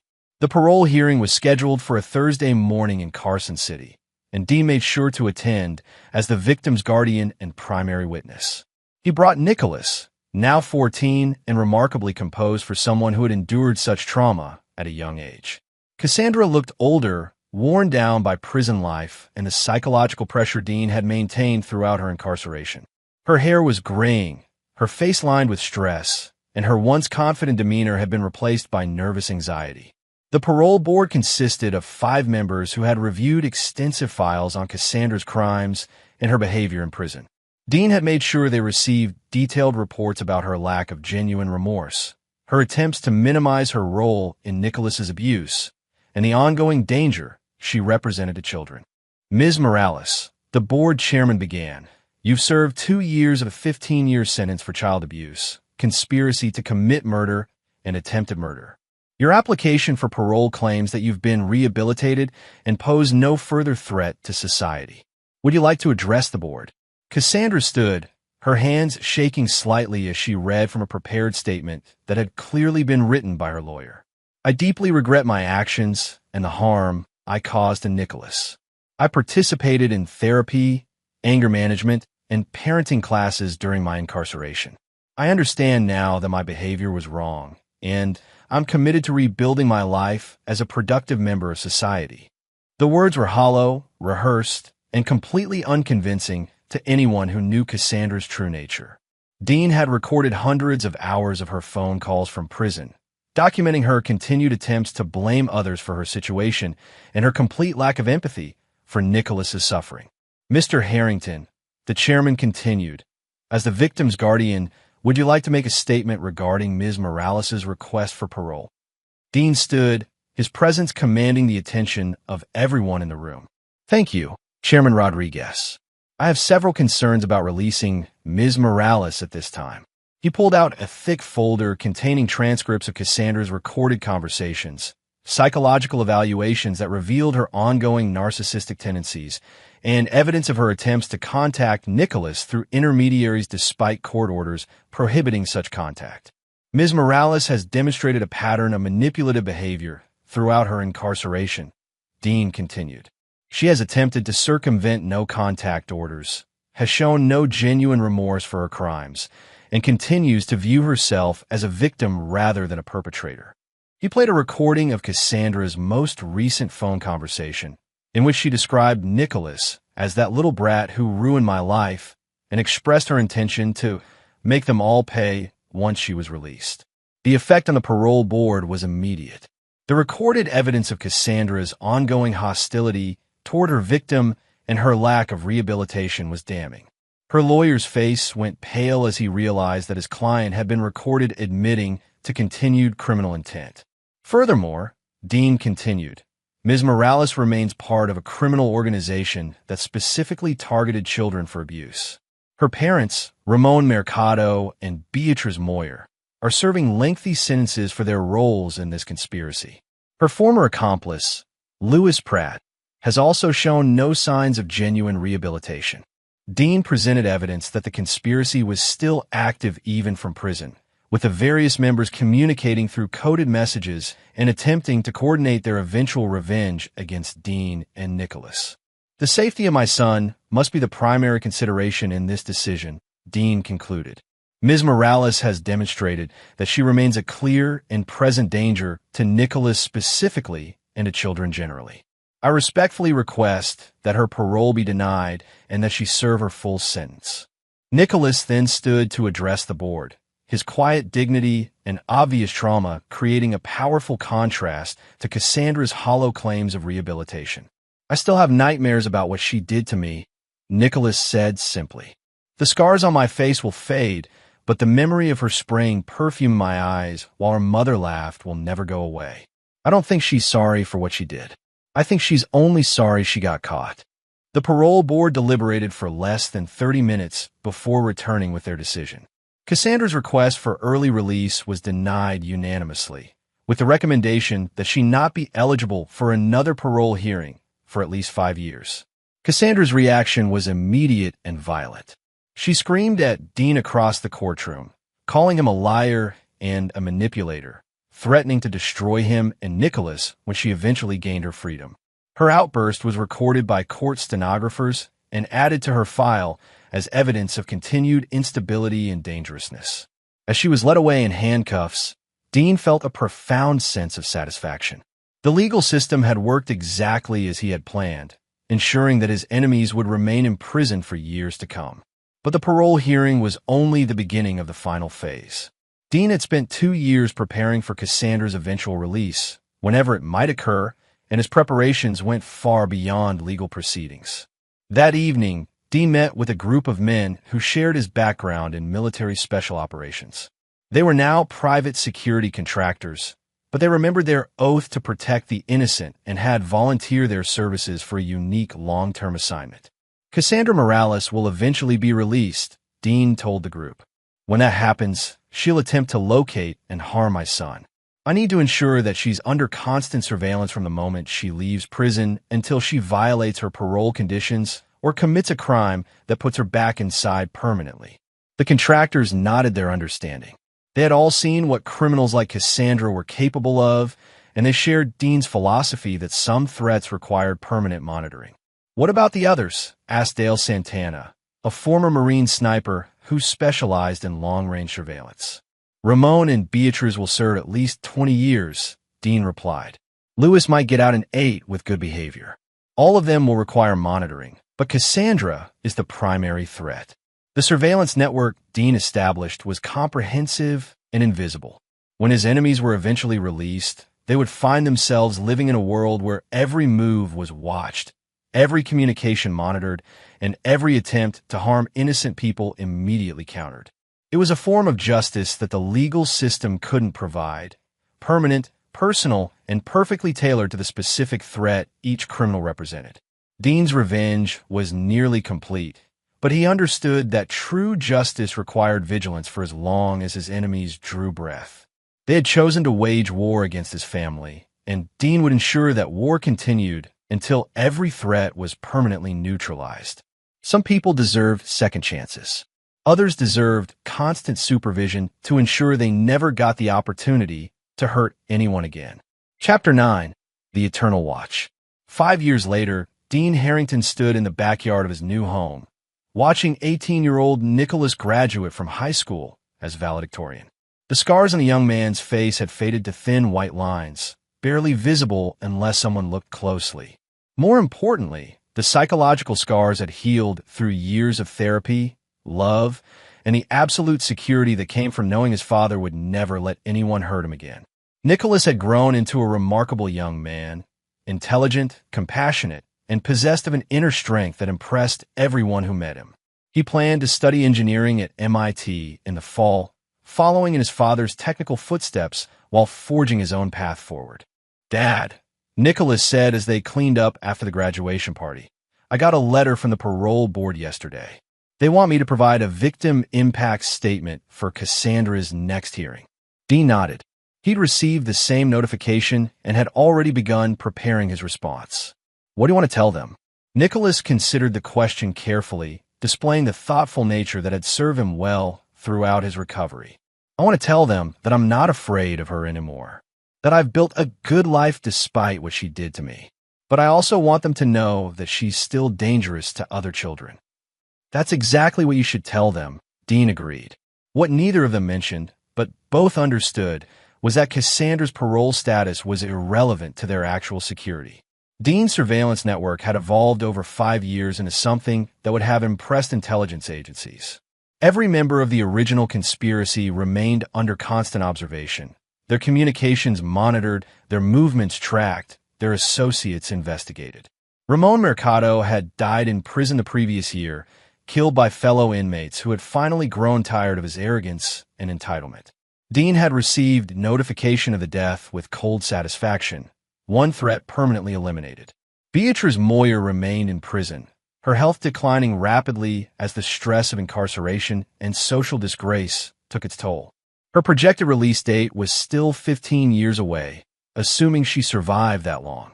Lewis Pratt had been released on parole 8 months ago, but Dean's monitoring had immediately detected his return to gambling and criminal activity. Anonymous tips to his parole officer had resulted in Lewis being returned to prison within weeks, his parole revoked, and his sentence extended. Cassandra remained the primary threat, though her psychological profile suggested that years of imprisonment had broken her spirit more thoroughly than Dean had originally hoped. His recorded surveillance of her phone calls revealed a woman consumed with bitterness and rage, but lacking the energy or resources to act on her violent fantasies. Still, Dean maintained his vigilance. Some threats diminished with time, but others merely waited for the right opportunity to resurface. That evening, Dean received encrypted communication from Dale Santana, who is currently stationed near the women's correctional facility where Cassandra was serving her sentence. Target attempted to establish contact with known gang members. The message read, "Intercepted communications suggest she's trying to arrange post-release assistance with locating your son. Recommend immediate intervention." Dean smiled grimly. Even after 5 years, Cassandra was still plotting revenge against Nicholas. Her inability to accept responsibility for her crimes and move forward with her life had made her predictable, and predictable enemies were vulnerable enemies. Within hours, prison authorities received anonymous tips about Cassandra's gang communications, supported by recorded evidence that Dean's surveillance team had gathered. Her parole eligibility was revoked, additional charges were filed, and her sentence was extended by another 10 years. The communication network she had tried to establish was systematically dismantled, with several gang members facing their own criminal charges for conspiracy and racketeering. Cassandra found herself in solitary confinement, her remaining connections to the outside world severed completely. Problem solved, Dean reported to Nicholas over dinner. Cassandra won't be eligible for parole again until she's 65, and her health record suggests she's unlikely to survive that long in prison. Nicholas nodded thoughtfully. Do you think she'll ever understand what she did wrong? Dean considered the question seriously. Through 5 years of surveillance, he had watched Cassandra's mental state deteriorate steadily. She remained consumed with self-pity and rage, unable to process the reality that her crimes had consequences or that her victims deserved justice. Some people are incapable of genuine remorse, Dean replied. They can learn to fear consequences, but they can't learn to feel empathy for their victims. Cassandra is one of those people. Then the monitoring will continue forever? Until the threat is permanently eliminated, yes. Nicholas accepted this reality with the same quiet courage he had shown throughout his ordeal. He understood that some forms of evil required eternal vigilance, and that his father's protection came with the price of constant awareness. As Nicholas prepared to leave for college, Dean reflected on the completeness of his victory. The conspiracy that had tortured his son was destroyed, its members dead, imprisoned, or broken beyond repair. The criminal network that had enabled their crimes was dismantled. The legal system had provided official justice, while Dean's personal campaign had provided personal satisfaction. Most importantly, Nicholas had not merely survived his trauma. He had thrived despite it, becoming a young man of remarkable character and achievement. The abusers who had tried to break him had only made him stronger. Dean's phone buzzed with another encrypted message, this one from a contact at MIT. Security arrangements confirmed. Target will be under discreet surveillance throughout his college years. Any attempts at contact or harassment will be immediately countered. The protective network would follow Nicholas to college and beyond, ensuring that he could live freely while remaining safe from any residual threats. Dean's revenge had evolved into something more sophisticated than simple punishment. It had become a comprehensive system for protecting the innocent while monitoring the guilty. That night, as Dean reviewed the latest surveillance reports from his basement command center, he felt the deep satisfaction that came from a mission accomplished. His enemies were defeated, his son was safe, and justice had been served with mathematical precision. Some fathers taught their children about forgiveness and second chances. Dean had taught Nicholas about loyalty, protection, and the reality that some people choose to be evil and must be treated accordingly. It was a harsh lesson, but it was an honest one. In a world where predators targeted the innocent, survival sometimes required becoming a predator yourself, one dedicated to hunting those who hunted others. Dean Harrington had never forgotten a wrong, never forgiven those who hurt his family, and never stopped protecting what mattered most. The war that began with perfume sprayed in a child's eyes had ended with the complete destruction of everyone who had participated in that cruelty. The watch would continue forever, ensuring that Nicholas could build his life in safety while his enemies served their sentences in fear. It was justice, perfectly balanced and eternally maintained. And there you have it. Another story comes to an end. What did you think? I'd love to hear your thoughts in the comments below. If you enjoy this story, consider joining our community by subscribing. It means the world to us. For more stories like this one, check out the recommended videos on screen. And I'll see you there. Welcome back to another story on Infidelity Tales Lab. Before we begin, tell us, where in the world are you watching from? Now, let's dive into today's story. Chapter 1, The Perfect Facade. Alexander Beck adjusted his tie as he walked through the marble lobby of Meridian Capital, the investment firm he'd built from nothing over the past 15 years. At 43, he commanded respect in every boardroom from Manhattan to Los Angeles, his reputation for orchestrating complex mergers preceding him like a force of nature. What most people didn't know was that his expertise in corporate warfare came from an earlier education in actual warfare. 8 years in Army intelligence had taught him to read people, anticipate their moves, and strike when they least expected it. The Hartley-Davidson merger had taken 3 months to finalize, requiring delicate negotiations between two pharmaceutical giants whose mutual hatred ran deeper than their desire for profit. Alexander had spent the last 72 hours in Chicago, managing egos and maneuvering around obstacles that would have destroyed lesser dealmakers. Now, finally it was done.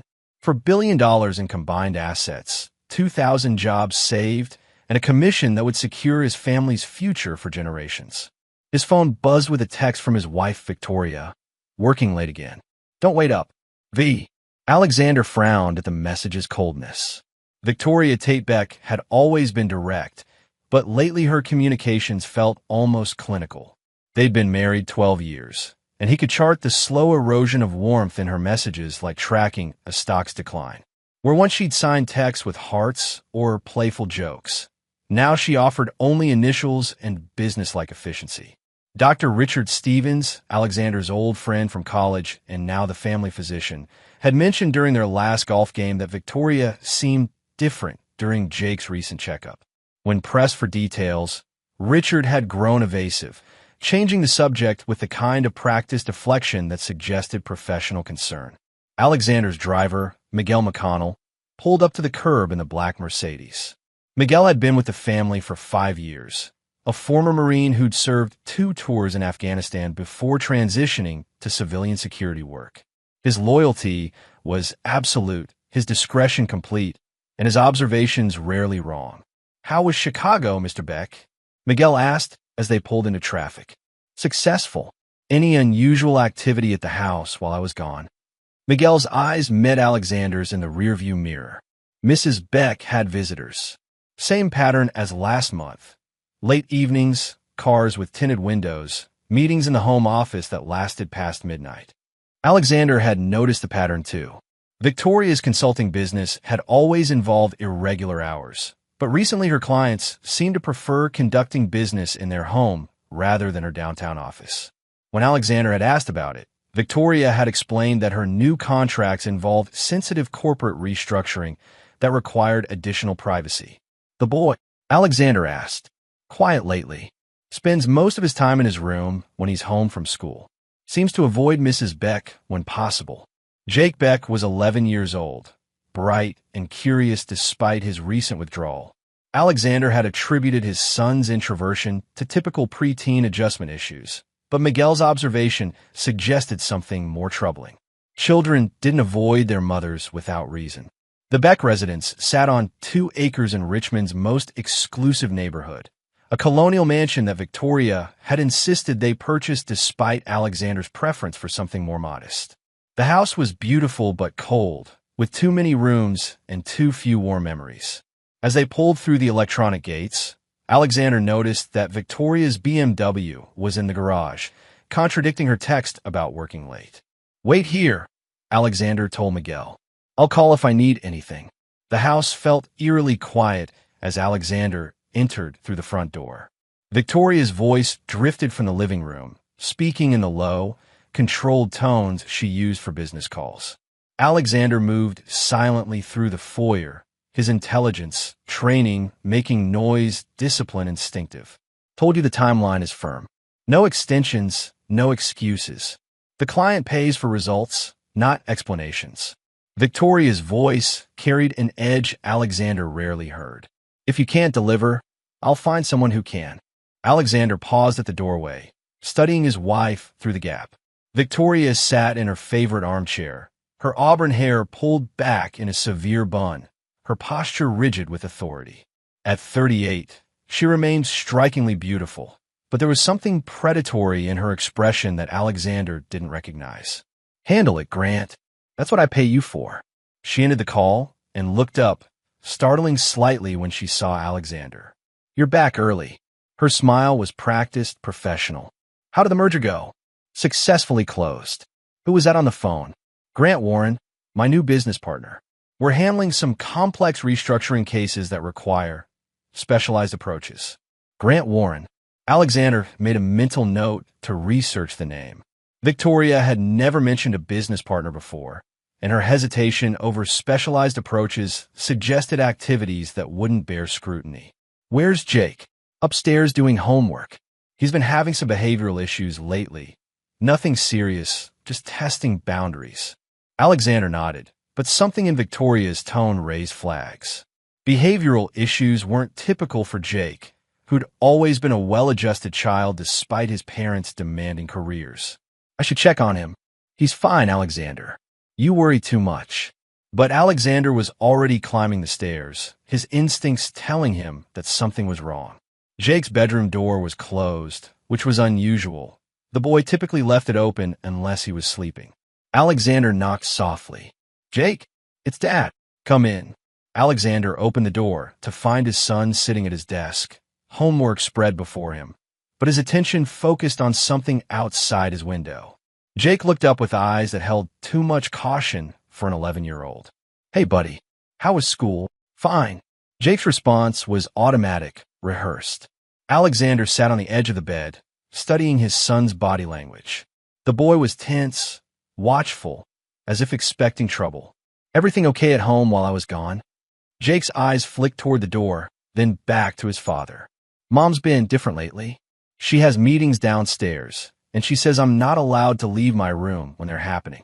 "What kind of meetings?" "I don't know, but sometimes there are kids there. Kids I don't recognize. And they look—" Jake struggled for words. "They look scared, Dad."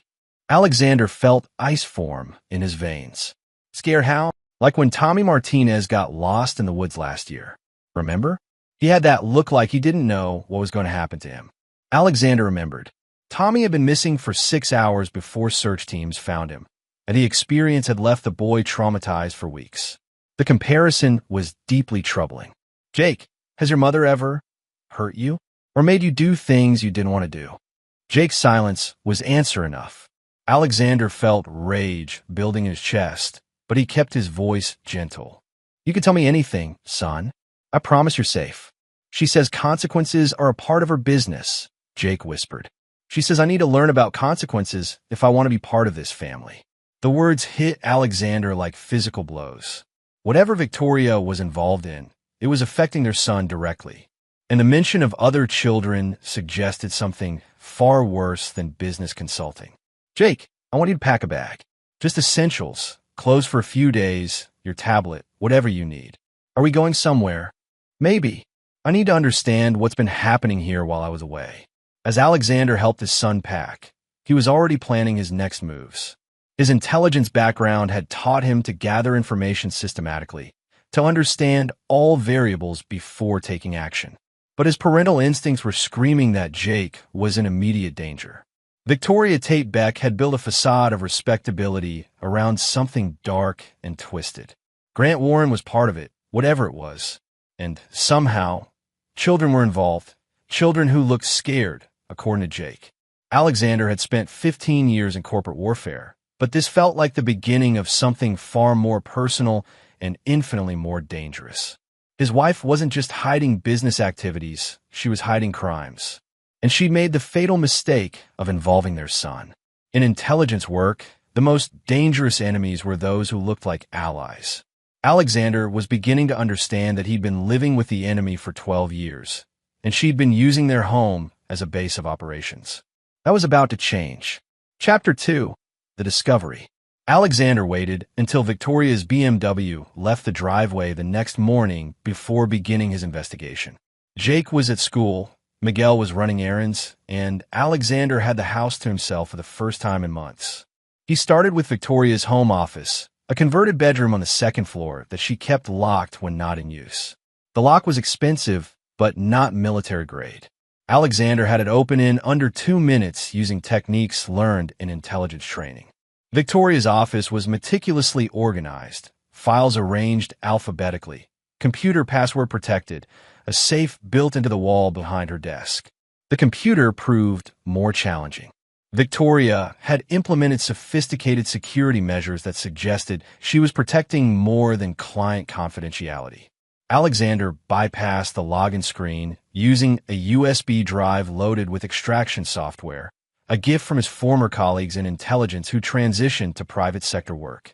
What he found made his blood run cold. Financial records showed payments from offshore accounts totaling over $2 million in the past 18 months. The money came from shell companies registered in countries known for lax banking oversight.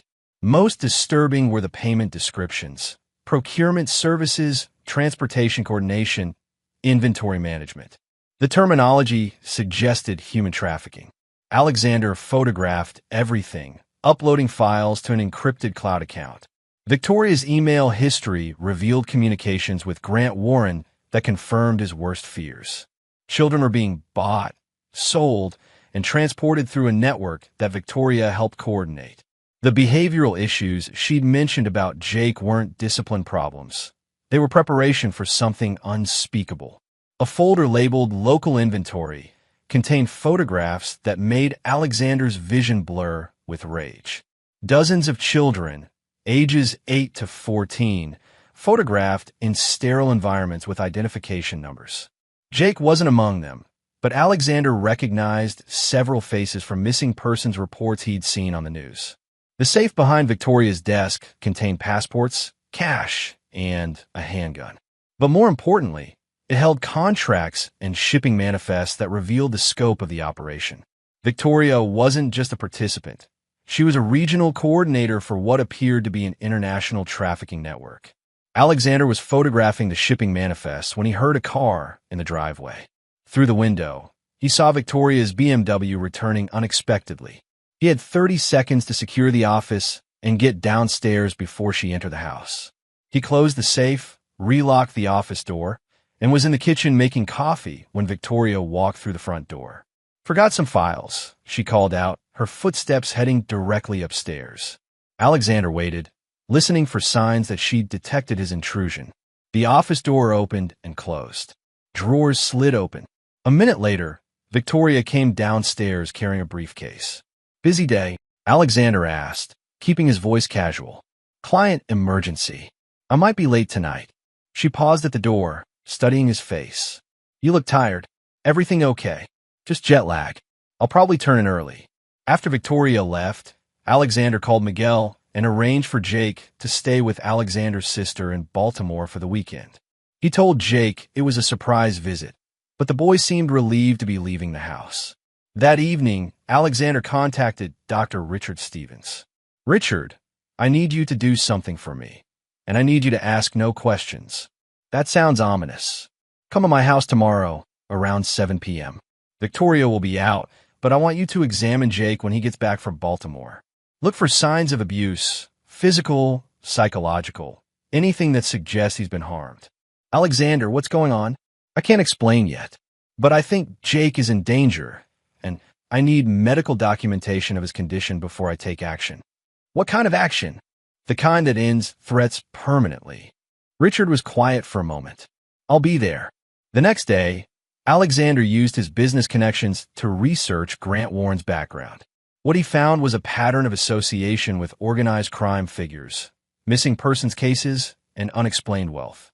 Warren had been arrested twice for human trafficking, but never convicted. His charges mysteriously dropped due to insufficient evidence and procedural errors. More disturbing was Warren's connection to a network of wealthy clients who paid premium prices for specialized services involving children. The network operated internationally, using legitimate businesses as fronts for trafficking operations. Victoria's consulting firm was one of those fronts. Alexander was studying financial records when Miguel called with an update. "Mr. Beck, Mrs. Beck just left the house with several suitcases. She told me she'd be away on business for the next few days." "Did she say where?" "Chicago." "But sir, I followed her to the airport. She didn't board a commercial flight. Private jet, no flight plan filed." Victoria was running, which meant she'd either detected Alexander's investigation or received warning from someone in her network. Either way, Alexander's window for gathering evidence was closing. He called Richard Stevens and asked him to come immediately rather than waiting for evening. "Bring your medical bag and be prepared to document everything you see. This might be the only chance we get." Richard arrived 30 minutes later, his expression grim. "Alexander, I need to tell you something before we continue. I've been concerned about Jake for months. During his last checkup, I noticed signs of psychological trauma, hypervigilance, difficulty sleeping, anxiety responses to certain questions. What kind of questions? Questions about his home life, about his relationship with his mother. When I asked if he felt safe at home, he shut down completely. Alexander felt the last pieces of restraint crumble. What else? Physical signs that suggested stress-induced illness. Stomach problems, headaches, changes in appetite. Classic symptoms of a child living in fear. But you didn't report it. I had no proof of abuse, and Victoria convinced me it was related to school stress and your travel schedule. I should have trusted my instincts. Alexander led Richard upstairs to Jake's room, pointing out details he'd noticed during his investigation. A lock on the inside of Jake's door that was clearly installed recently, blackout curtains that blocked outside view, and a small camera hidden in the ceiling light fixture. She was monitoring him, Alexander said, keeping him isolated and under surveillance. Richard examined the camera with growing horror. This isn't parental concern. This is containment. They were discussing the implications when Alexander's phone rang. Jake's school was calling. Mr. Beck? This is Principal Chapman. I'm afraid there's been an incident involving Jake. What kind of incident? He collapsed during lunch. He's conscious now, but he seems disoriented and frightened. We've called an ambulance. Alexander felt the world shift around him. We'll meet you at the hospital. As they drove to the hospital, Richard made an observation that would prove prophetic. Alexander, if Victoria is involved in trafficking and if she was preparing Jake for that network, his collapse might not be medical. It might be a response to whatever they've been doing to condition him. What do you mean? Psychological breaking, physical conditioning, drug administration. Children in trafficking situations are often subjected to systematic abuse designed to make them compliant. Alexander's vision went red. How long would that process take? Months, maybe longer, depending on the child's resistance. Which meant Victoria had been abusing their son systematically while Alexander was traveling for business, believing his family was safe at home. The hospital came into view, and Alexander made a silent promise. By the time this was over, Victoria Tate Beck and Grant Warren would wish they'd never heard the name Jake Beck. But first, he needed to make sure his son survived whatever they'd done to him. Chapter 3. The Unveiling. Alexander burst through the emergency room doors with Dr. Stevens close behind, his heart hammering against his ribs. A nurse directed them to Room 7, where Jake lay on a hospital bed, looking small and fragile against the white sheets. His face was pale, and his eyes held a glassy quality that Alexander recognized from his intelligence days. The look of someone who'd been chemically sedated. Dad! Jake's voice was weak, confused. I'm here, buddy. You're safe now. Dr. Emily Woodward, the attending physician, approached with a clipboard and a concerned expression. Mr. Beck? I'm Dr. Woodward. Jake is stable, but I need to discuss his condition with you privately. Alexander squeezed his son's hand. Dr. Stevens will stay with Jake. He's our family physician. In the hallway, Dr. Woodward's expression was grave. Mr. Beck, Jake's blood work shows traces of several substances that are extremely concerning. Benzodiazepines, mild hallucinogens, and what appears to be a custom pharmaceutical cocktail designed to induce compliance and suppress resistance. Are you saying he was drugged? I'm saying he was systematically poisoned over an extended period. The levels suggest regular administration, probably disguised in food or drinks. These substances are commonly used in. She paused, choosing her words carefully. In situations where someone wants to control another person's behavior and mental state. Alexander felt rage building in his chest like a nuclear reaction. How long? Based on the blood chemistry, I'd estimate several months of regular exposure. Mr. Beck, I'm required by law to report this to Child Protective Services and law enforcement. Do it. I want everything documented. When they returned to Jake's room, Dr. Stevens was conducting his own examination while Jake dozed fitfully. Stevens' face was tight with controlled fury. Alexander, we need to talk. Now. They stepped into the hallway where Stevens spoke in low, urgent tones. The drug cocktail isn't random. It's a specific combination used by trafficking networks to condition children for transport and for client use. Jake shows signs of systematic psychological conditioning, responses to verbal cues, physical reactions to certain stimuli. Someone has been preparing your son for something unspeakable. Alexander's world tilted. How do you know about trafficking methods? I volunteer with an organization that helps trafficking survivors. I've seen these patterns before. Stevens grabbed Alexander's arm, his voice trembling. Sir, you need to call the cops before your wife, before she completes whatever process she started. The words hit Alexander like physical blows. His wife, the woman he'd shared a bed with for 12 years, had been systematically abusing their son in preparation for selling him to sexual predators. There's more, Stevens continued. Jake mentioned something while you were talking to Dr. Woodward.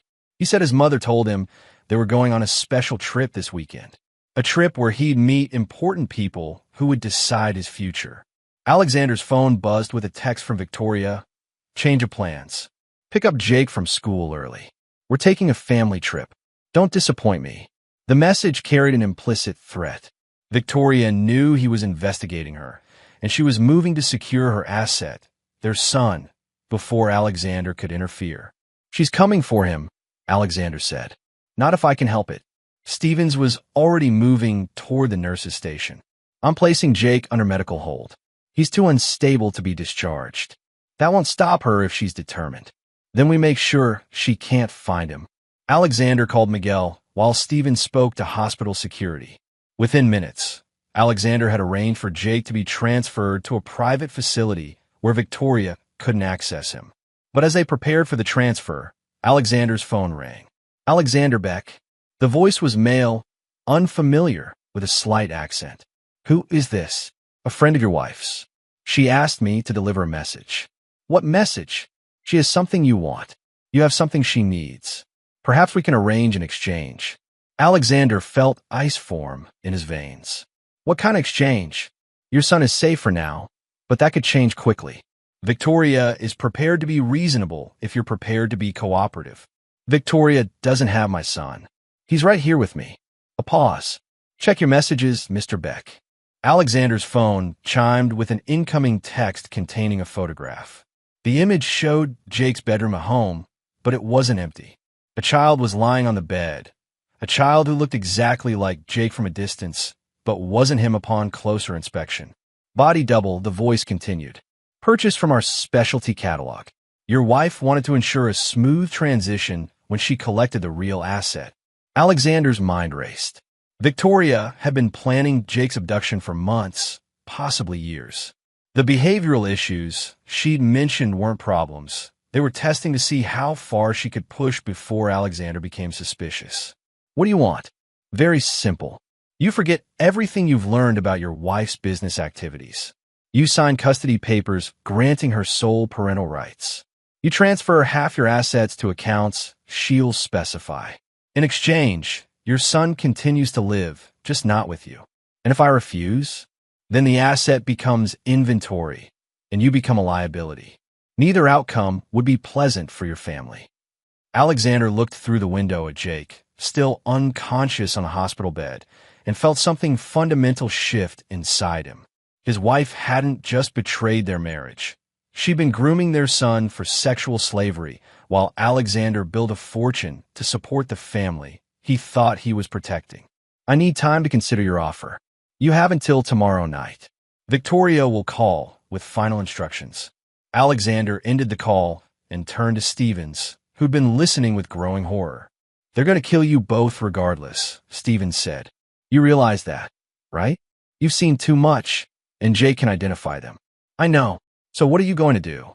Alexander looked at his unconscious son, thinking about the years of business trips while Victoria had unlimited access to systematically abuse Jake.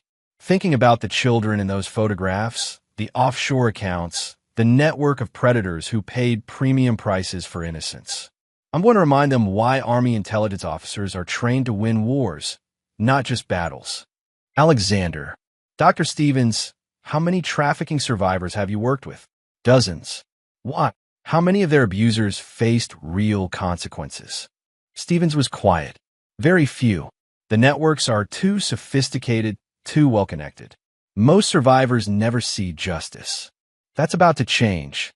Alexander pulled out his phone and began making calls. The first was to his former commanding officer, Colonel Rodney Cooper, now retired and running a private security firm. Rodney? It's Alexander Beck. I need a favor, and I need it off the books. What kind of favor? The kind that involves ending threats to children. Permanently. Within an hour, Alexander had assembled a team of former intelligence operatives and special forces personnel who specialized in what the government couldn't officially handle. Victoria Tate Beck and Grant Warren had built their network using money, fear, and the assumption that their victims would be too powerless to fight back. They were about to learn the difference between being powerful and being dangerous. And Alexander Beck had never been more dangerous in his life. Chapter 4. The Network Exposed. Alexander established his command center in a secure location 40 miles outside Richmond, a decommissioned military facility that Colonel Cooper's security firm used for training exercises. The building's soundproofed rooms and sophisticated surveillance equipment made it perfect for the kind of operation Alexander was planning. His team consisted of 5 specialists: Colonel Cooper himself, an expert in psychological warfare; Phil Bailey, a former NSA analyst who could penetrate any digital security system; Mitch Simon, a demolitions expert with a talent for making problems disappear; Peter Chapman, a master of surveillance and infiltration; and Loren Root, whose expertise in interrogation techniques had made him legendary in intelligence circles. What we're dealing with, Alexander explained to his team, is a trafficking network that's been operating for at least 3 years. My wife, Victoria, coordinates regional operations.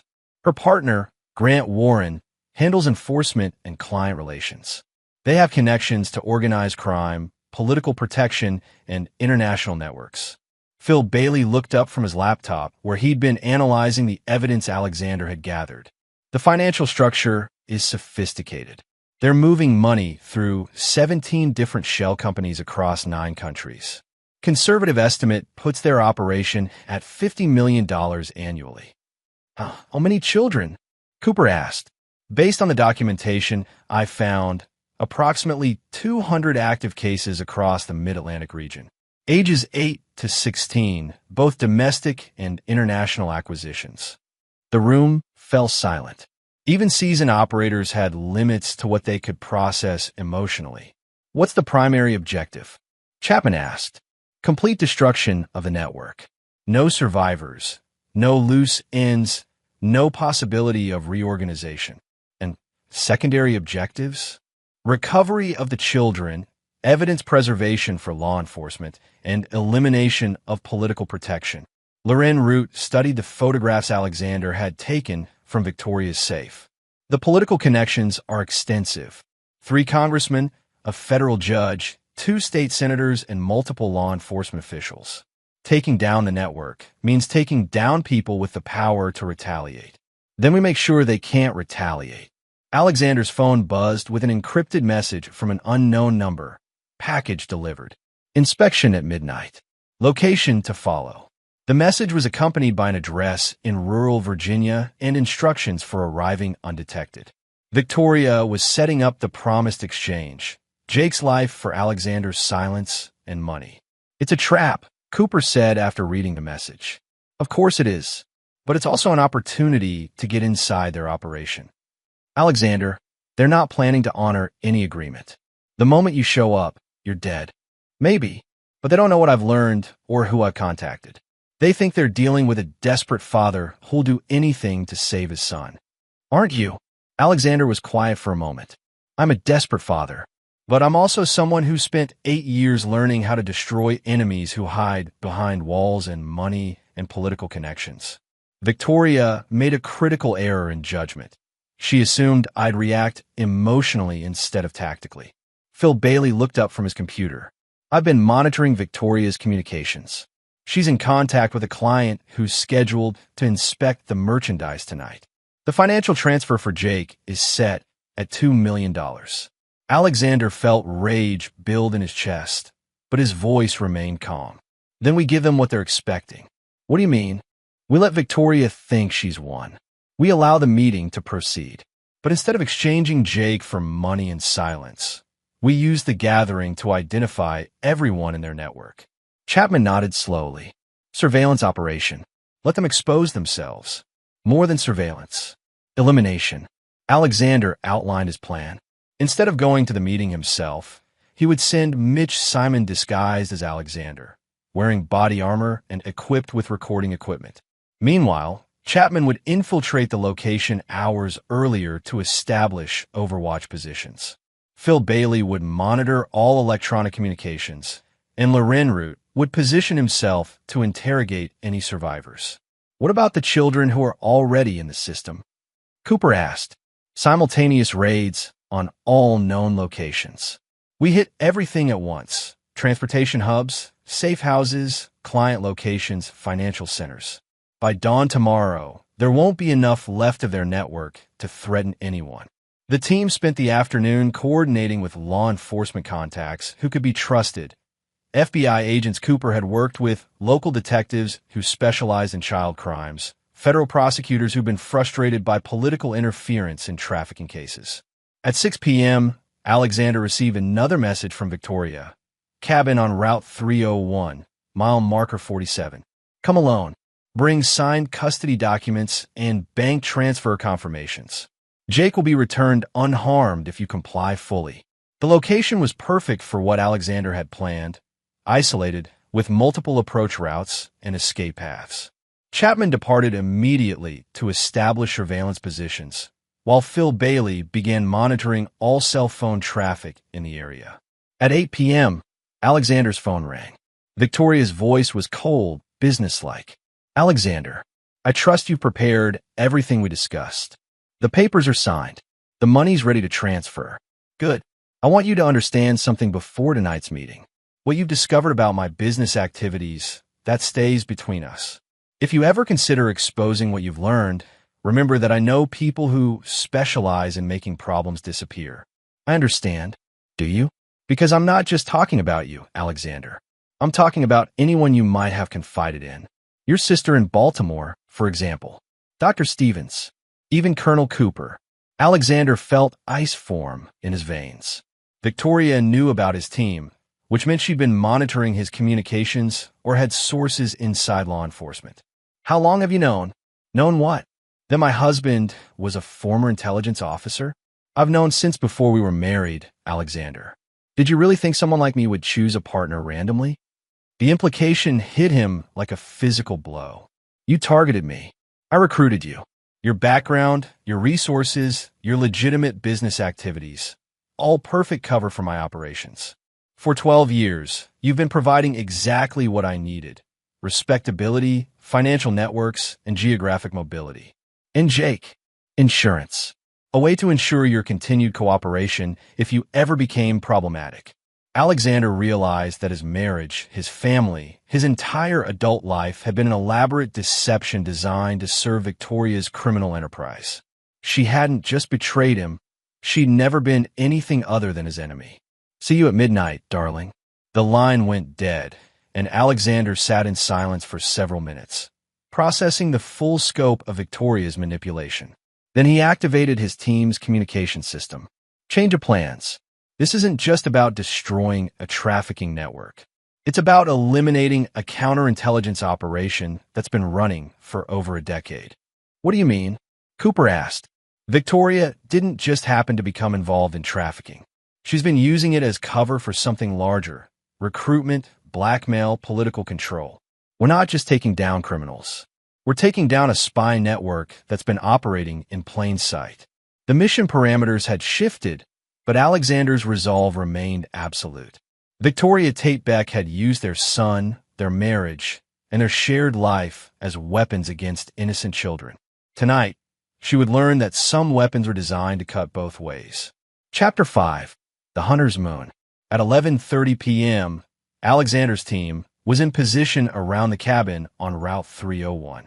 Chapman had established overwatch from a tree line 300 yards east, with clear sight lines to all approaches. Phil Bailey monitored electronic communications from a van parked 2 miles away, tracking every cell phone and radio transmission within a 5-mile radius. Loren Root had positioned himself near the access road, ready to intercept anyone attempting to escape. Mitch Simon, wearing body armor beneath clothes identical to Alexander's, approached the cabin according to the specified timeline. Hidden cameras and recording equipment would capture everything that happened inside, while Cooper coordinated the operation from the command vehicle. Alexander remained at the secure facility with Jake, who was recovering well from the drug treatments but still needed medical supervision. Dr. Stevens had agreed to stay with the boy while Alexander finished what Victoria had started. At 11:47 p.m., Chapman's voice crackled through the communication system. 3 vehicles approaching from the north. For occupants total, looks like Victoria, Grant Warren, and 2 unknown males. Alexander watched through the hidden cameras as Victoria entered the cabin, followed by Warren and 2 men who carried themselves like professional security. Victoria looked confident, predatory, wearing the expression of someone who believed she held all the advantages. "Where's Beck?" Warren asked, scanning the shadows outside. "He'll be here." Alexander's nothing if not punctual. At exactly midnight, Mitch Simon emerged from the tree line, walking toward the cabin with the measured pace of someone trying to control their fear. Through the hidden cameras, Alexander watched Victoria's face light up with satisfaction. "Alexander, come in. We have much to discuss." Mitch entered the cabin, and Alexander's recording equipment captured everything that followed. "Where's my son?" Mitch asked, using Alexander's voice patterns. "Safe. For now." Victoria gestured to a laptop on the cabin's table. "Real-time video feed from our holding facility. As you can see, Jake is comfortable and well cared for." The screen showed a child lying on a bed in what appeared to be a medical facility. The child looked like Jake from a distance, but Alexander could tell it was the body double Victoria had mentioned. "The custody papers?" Victoria extended her hand. Mitch handed over documents that Phil Bailey had prepared, legally worthless forgeries that would satisfy Victoria's immediate needs while providing no actual authority.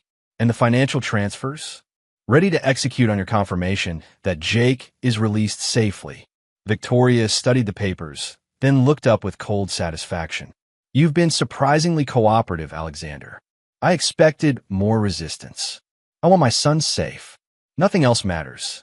Nothing else should matter. But I know you, Alexander. I know how your mind works. You've spent the last week investigating my business activities, gathering information, probably planning some dramatic confrontation."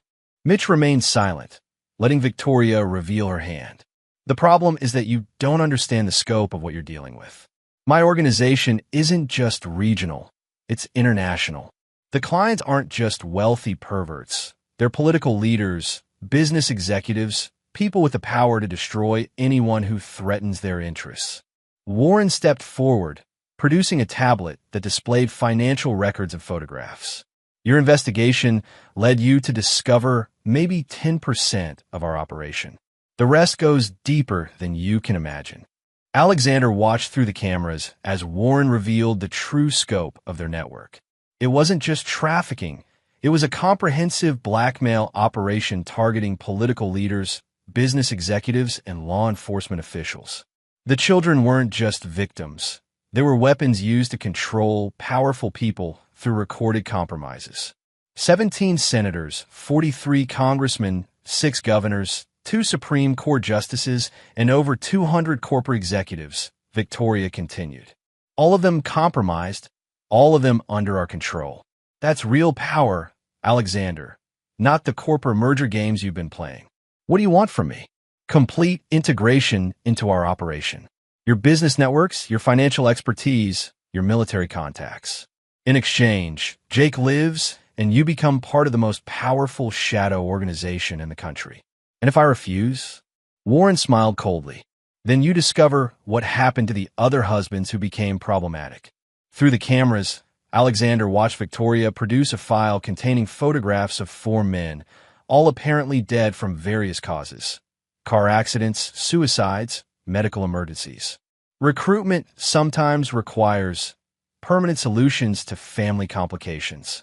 Alexander felt rage building, but he forced himself to remain analytical. Victoria and Warren were revealing everything. apparently confident that Mitch/Alexander had no choice but to accept their terms. "I need guarantees," Mitch said. "Protection for my son, legal immunity, financial security. You'll have all of that and more. But first, you need to prove your commitment to our organization." Victoria produced another laptop, this one displaying live video from what appeared to be a warehouse. Alexander's blood turned to ice as he recognized the location. It was one of the addresses from Victoria's shipping manifests, and it contained dozens of children in various stages of processing. "Tomorrow night, we have a special event for our most exclusive clients. You're going to coordinate security for the gathering." "What kind of gathering?" "The kind that generates enough compromising material to control a federal judge for the rest of his career." Alexander had heard enough. Through his communication system, he activated the final phase of his operation. "All teams, execute." Chapman's voice came through immediately. Multiple targets acquired. Beginning elimination sequence. Phil Bailey reported. Electronic communications jammed. No signals getting in or out. Loren route confirmed. Access road secured. No one leaves alive. Alexander's team moved with precision born from years of combat experience. Warren and his security personnel were eliminated before they could draw weapons. Victoria found herself surrounded by operatives who materialized from shadows like death itself. Through the cameras, Alexander watched Victoria's confidence crumble as she realized the scope of her miscalculation. "You're not Alexander Beck," she said to Mitch. "No." Alexander's voice came through hidden speakers. "But I am." Alexander entered the cabin wearing full tactical gear, followed by Cooper and 3 additional operators. Victoria backed against the wall, her composure finally cracking. "This is impossible. My contacts, my protection. Your contacts are under federal arrest as we speak. Your protection just learned what happens when they shield child traffickers from military intelligence operations." Phil Bailey's voice crackled through the communication system. Primary target location secure. 47 children recovered alive. Network infrastructure completely destroyed. Alexander looked at his wife, the woman who had manipulated him for 12 years, who had systematically abused their son, who had built an empire on the suffering of children. "Victoria Tate Beck, you're under arrest for human trafficking, child abuse, conspiracy, and treason." Treason. The blackmail operation targeting federal officials constitutes espionage against the United States government. That carries special penalties. As federal agents entered the cabin to process the crime scene, Alexander felt a grim satisfaction. Victoria's network was destroyed, the children were safe, and the political officials who had enabled the operation were facing their own reckonings. But the night wasn't over yet. Alexander had one final message to deliver to anyone who might consider rebuilding what Victoria had created. Some lessons needed to be taught with permanent clarity. Chapter 6. Aftermath and Reckoning. Dawn broke over the Richmond skyline as Alexander sat in the FBI field office, watching through one-way glass as Victoria underwent her initial interrogation. She had maintained her composure through the arrest and processing, but Alexander could see cracks in her facade as the full scope of the federal charges became clear. Special Agent Roy Keller, who was leading the trafficking investigation, emerged from the interrogation room with a thick file of documents. "She's not talking," Keller said, demanded a lawyer and invoking her right to silence. "What about Warren's associates? Singing like canaries." Apparently, their loyalty only extended as far as their paychecks. Keller sat down across from Alexander, his expression grim. "Mr. Beck, what we've uncovered in the past 8 hours goes beyond anything we've seen before. The blackmail network your wife was running compromised officials at every level of government." Alexander had spent the night coordinating with federal agencies as they systematically dismantled Victoria's operation. Raids on 17 locations had recovered 93 children and arrested 47 adults involved in trafficking, transportation, and client services. The political fallout was only beginning. How many officials are implicated? Initial counts suggests over 200 federal, state, and local figures. We're talking about senators, judges, police chiefs, prosecutors, people who should have been protecting children instead of exploiting them. Alexander thought about Jake, who was still recovering at the secure medical facility. Dr. Stevens had reported that the boy was making progress, but the psychological damage from months of systematic abuse would require extensive therapy. What about my son's case specifically? Victoria and Warren face federal charges for child abuse, trafficking conspiracy, and attempted sale of a minor. The evidence you gathered provides clear documentation of their intent to sell Jake to their client network. Keller paused, studying Alexander's expression. There's something else. During our raids, we discovered documentation suggesting Victoria had been planning this for years, possibly since before Jake was born. What do you mean? Medical records showing she had been administering mild sedatives to Jake since he was 6 years old. Psychological conditioning programs designed to make him compliant. Educational modifications to isolate him from potential support networks. Keller's voice hardened. Your wife wasn't just abusing your son. She was systematically preparing him for sexual slavery from early childhood. Alexander felt rage building in his chest, but he kept his voice level. How is that possible? I would have noticed. She was careful. The drugs were administered in doses small enough to seem like normal childhood illnesses. The psychological conditioning was disguised as discipline and educational structure. You were traveling frequently for business, and she had complete control over Jake's daily routine. The implications were staggering. Alexander had spent years building a fortune to support his family, while Victoria used his absence to systematically destroy their son's psychological defenses. Mr. Beck, I need to ask you something directly. Keller leaned forward. The operation you conducted last night, it was extremely sophisticated, almost like it was planned by someone with extensive intelligence training. I had help from some former colleagues. I assumed as much, but I want you to understand that while we appreciate the results, the methods you used crossed several legal boundaries. Alexander met Keller's gaze directly. Are you planning to prosecute me for stopping child traffickers? I'm planning to ensure that justice is served through proper legal channels from this point forward. What about the political officials who were being blackmailed? Are they facing charges?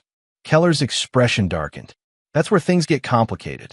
Some of them were unwilling victims, people who were compromised through coercion or deception. Others appear to have been willing participants who used the network's services regularly. And you can tell the difference. Financial records, communication logs, frequency of contact.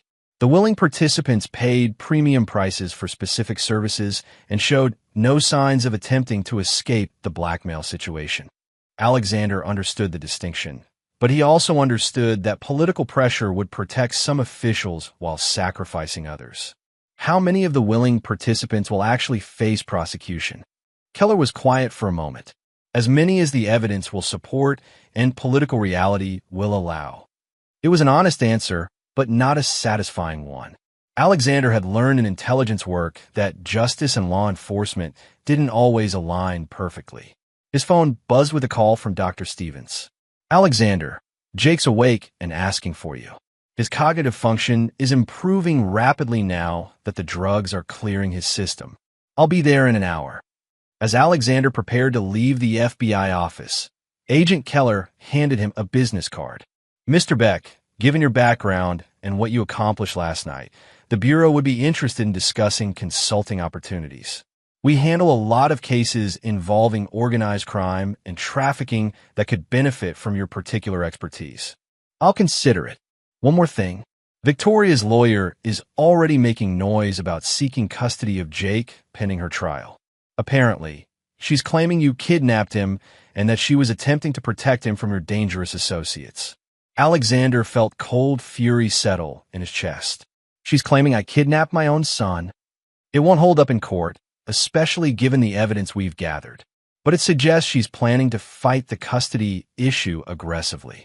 Then she's going to learn that some battles are decided outside courtrooms. Alexander left the FBI office and drove to the medical facility where Jake was recovering. His son looked smaller than usual in the hospital bed, but his eyes were clearer than they'd been in months. Dad? Are you okay? You look really tired. Alexander sat beside the bed, taking Jake's hand. I'm fine, buddy. How are you feeling? Better. Dr. Stevens says the medicine that was making me sick is almost gone from my body. What do you remember about the last few months? Jake was quiet for a moment. Mom was giving me special vitamins that made me sleepy. She said they would help me grow stronger, but they made me feel weird and confused. What else? She had friends over a lot. They would look at me like I was something they wanted to buy. It made me scared, but when I tried to tell you, the words wouldn't come out right. Alexander felt rage building again, but he kept his voice gentle. You're safe now, Jake. Mom can't hurt you anymore. What's going to happen to her? She's going to face consequences for the things she did. To you, and to other children. Jake nodded, processing this with the kind of seriousness that no 11-year-old should need to possess. Dad, I'm glad you came home when you did. I think something really bad was about to happen to me. Alexander squeezed his son's hand, making a promise that would define the rest of their lives together. Nothing bad will ever happen to you again, Jake. I promise you that. But even as he made the promise, Alexander was planning his next moves. Victoria's trial would take months, maybe years. During that time, she would have access to lawyers, appeals, and potentially corrupt officials who might arrange for her early release or case dismissal. Alexander had spent 20 years learning that some enemies were too dangerous to leave alive, regardless of what legal systems might decide. Victoria Tate Beck had made a career of destroying children's lives. She had systematically abused his son while manipulating their marriage for criminal purposes. The legal system would provide due process. Alexander would provide justice. And there was a significant difference between the two. Chapter 7. The Trap Unfolds. 3 weeks after Victoria's arrest, Alexander received an unexpected visitor at his home. Miguel had been screening all contacts since the FBI raids, but the woman who appeared at their gate carried credentials that demanded attention. Federal Judge Patricia Gates, one of the officials Alexander had seen on Victoria's blackmail list. Alexander met her in his study, noting how she kept her hands visible and her voice carefully modulated, the behavior of someone who knew she was being recorded. Mr. Beck, I need to discuss a matter of mutual concern. What kind of matter? Your wife's case. More specifically, certain complications that have arisen during the legal proceedings. Alexander waited, letting silence pressure her to reveal more than she intended. Victoria's attorney has presented evidence suggesting that her trafficking operation was actually an undercover investigation into political corruption. She claims to have been working with federal agencies to expose officials who were exploiting children. The lie was sophisticated, but Alexander had expected something like this. Victoria had spent years building relationships with corrupt officials. Using those relationships to create an escape route was predictable. What kind of evidence? Documentation that appears to show communication with FBI and CIA handlers. Financial records that could be interpreted as operational funding rather than criminal profits. Testimony from associates claiming they were undercover operatives. Alexander recognized the pattern from his intelligence days. When caught, operatives often claimed they were working for the other side. Sometimes it was even true. What do you want from me, Judge Gates? Victoria's attorney is claiming that you compromised a federal investigation through unauthorized vigilante action. They're seeking to have all evidence dismissed based on illegal interference with law enforcement operations. And you're here because... Judge Gates was quiet for a long moment. Because if Victoria's claims are true, then the federal investigation that exposed over 200 officials was itself compromised. Every case, every arrest, every conviction could be overturned on appeal. Alexander understood the implication. Whether Victoria was lying or telling the truth, her claims could destroy the entire legal proceeding against the trafficking network. What's your assessment of her claims? Personally, I think she's lying. But professionally, I have to consider the possibility that we're dealing with a counterintelligence operation that went bad. Or a counterintelligence operation that was always designed to protect trafficking networks rather than expose them. Judge Gates nodded grimly. Which brings me to why I'm really here.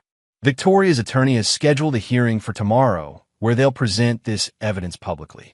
If successful, Victoria walks free, and every official on her blackmail list claims they were victims of an unauthorized federal sting operation.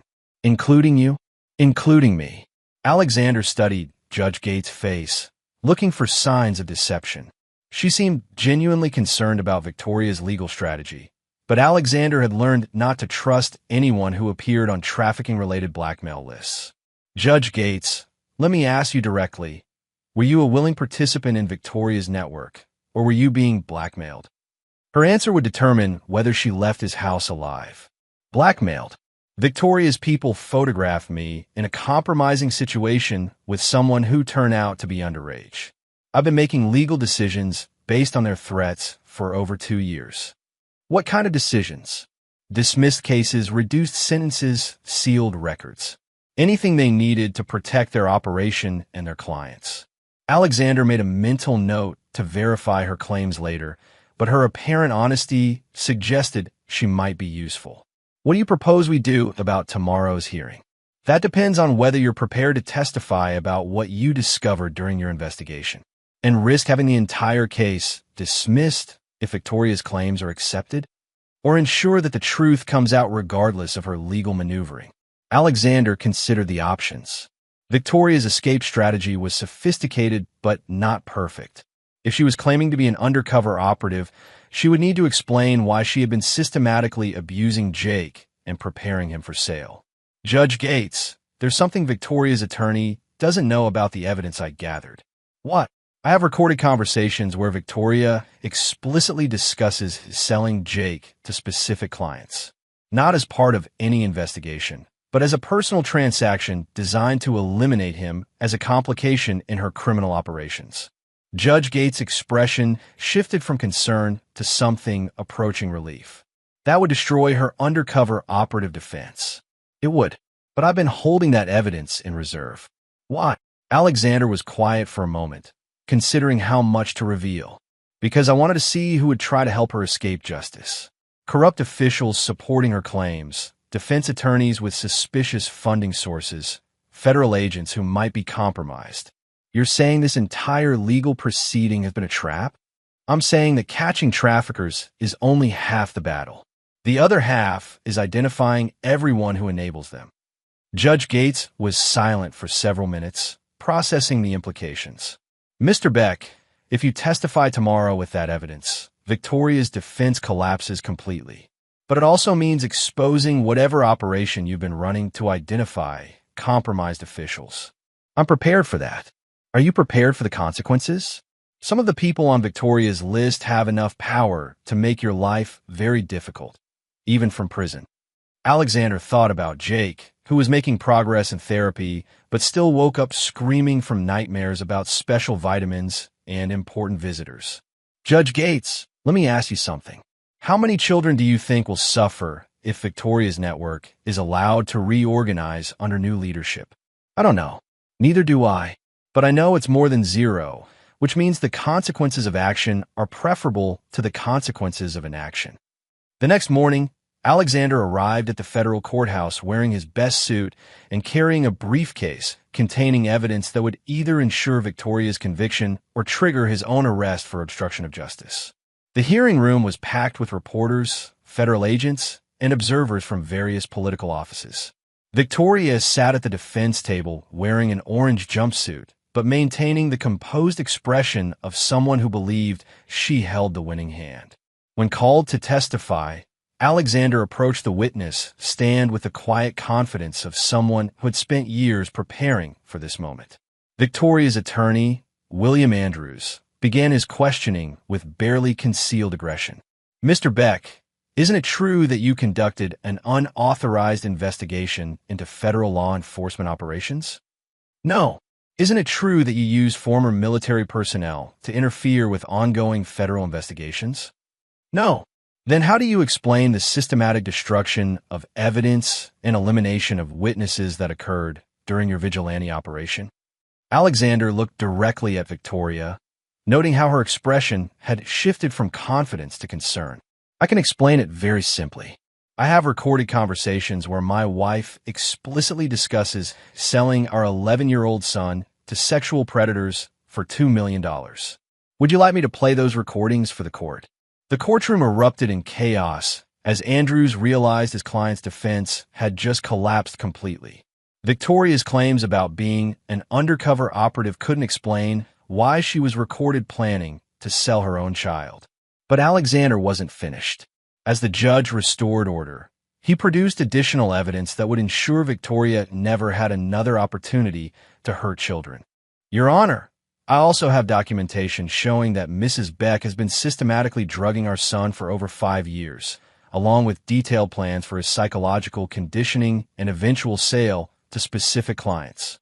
Victoria's face went white as she realized the scope of Alexander's evidence. Her attorney was frantically flipping through papers, looking for some way to salvage a defense that had just been obliterated. Alexander continued his testimony for 3 hours, methodically destroying every aspect of Victoria's claims while presenting irrefutable evidence of her crimes. By the time he stepped down from the witness stand, Victoria's fate was sealed.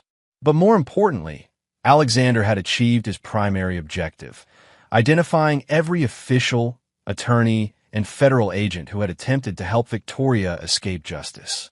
The trap had worked perfectly. Now came the consequences. Chapter 8. Justice Served. The verdicts came down exactly 6 months after Alexander's testimony. Victoria Tate Beck, life in prison without possibility of parole on 47 counts of human trafficking, child abuse, and conspiracy. Grant Warren, death penalty for murder during trafficking operations. 17 political officials, sentences ranging from 10 years to life, depending on their level of participation. Alexander sat in the courthouse gallery as each verdict was read, feeling a grim satisfaction as the legal system finally delivered consequences for crimes that had destroyed hundreds of lives. Victoria showed no emotion as her sentence was announced, maintaining the cold composure that had defined their 12-year marriage. But Alexander's work wasn't finished. During the 6 months of legal proceedings, he had continued gathering intelligence on the broader network that had enabled Victoria's operations. What he discovered was a system of corruption that extended far beyond individual criminals to include institutional failures at every level. Federal agencies had ignored warnings about trafficking operations. Political officials had traded votes for protection. Law enforcement had deliberately misdirected investigations to shield wealthy clients. The legal system had provided justice for Victoria and her immediate associates, but the structures that had enabled them remained largely intact. Alexander had decided that those structures needed to be dismantled permanently. His opportunity came when Special Agent Keller contacted him about consulting on a new trafficking case in Baltimore. The investigation involved a network similar to Victoria's, but with different leadership and different political connections. We could use your expertise in understanding how these operations function, Keller explained during their meeting. Your insights into Victoria's network helped us develop new investigative protocols. What kind of consulting are you looking for? Undercover work. These networks only trust people with specific backgrounds and connections.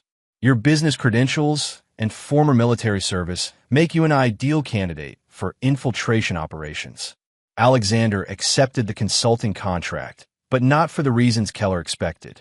Instead of simply gathering evidence for legal prosecution, Alexander planned to use his access to systematically destroy trafficking networks through methods that would ensure permanent results.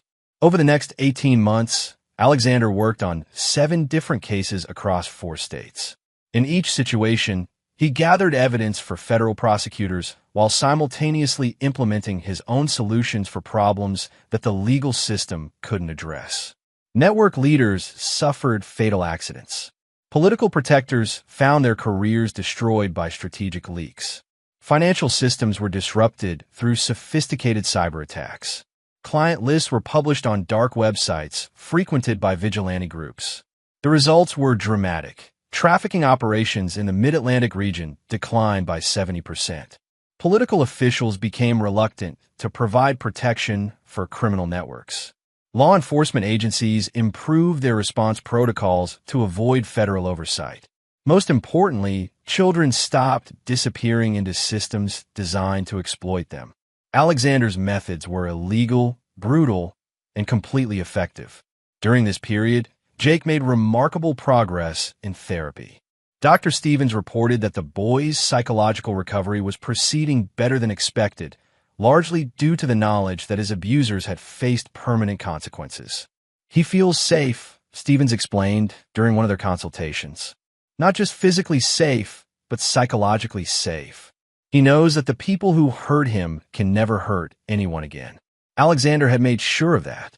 On the second anniversary of Victoria's arrest, Alexander received a visit from Colonel Cooper, who had helped coordinate the original operation against Victoria's network. "Alexander, we need to talk about your consulting work." "What about it?" "Federal agencies are starting to notice patterns. Trafficking operations you investigate tend to suffer catastrophic failures that go beyond normal law enforcement outcomes. Criminals make enemies. Sometimes those enemies take action that the legal system can't. And sometimes former intelligence officers decide that permanent solutions are preferable to legal complications." Alexander met Cooper's gaze directly. "Are you concerned about my methods?" "I'm concerned about your exposure. What you're doing is necessary, but it's also extremely dangerous. If federal agencies decide you're operating outside legal boundaries, they'll have no choice but to prosecute. What do you recommend?" "Retire from consulting. Focus on raising Jake. Let other people handle the next phase of this work." Alexander considered Cooper's advice, but he also thought about the hundreds of children who were safe because trafficking networks no longer operated with impunity. His work had created a climate of fear among predators who had previously felt untouchable. "One more case," Alexander said. "Then I'll step back." The final case involved a network operating in Washington, D.C. that specialized in providing children to political figures. The investigation had stalled due to political interference, and federal agents suspected that high-ranking officials were actively protecting the operation. Alexander accepted the assignment, knowing it would be his most dangerous, but also potentially his most important. If successful, he could dismantle the political protection systems that enabled trafficking networks to operate with institutional support. The operation took 4 months to plan and execute. Alexander infiltrated the network by posing as a wealthy businessman seeking specialized services for political associates. His military background and legitimate business credentials provided perfect cover for accessing the highest levels of the organization. What he discovered was worse than anything he had seen in Victoria's network. The Washington operation didn't just traffic children. It used them as weapons in political warfare. Compromising photographs and recordings were used to control senators, judges, and cabinet officials. The network had effectively captured significant portions of the federal government through systematic blackmail. Alexander's solution was correspondingly comprehensive. On a single night in December, 17 network leaders died in apparent accidents. A massive cyber attack destroyed all electronic records and financial systems. Client lists were simultaneously released to major news organizations and law enforcement agencies. Political officials found themselves facing federal investigations they couldn't suppress or influence. Within 72 hours, the entire network had collapsed. The political fallout lasted for months. 23 federal officials resigned in disgrace. 37 faced criminal charges. Congress passed emergency legislation increasing penalties for trafficking crimes and eliminating political immunity for related offenses. Most importantly, the institutional protection systems that had enabled trafficking networks were permanently disrupted. Alexander's consulting career ended as quietly as it had begun.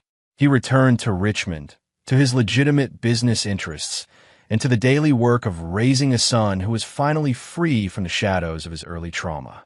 But the message had been sent and received throughout the criminal underworld. Children were no longer unprotected victims.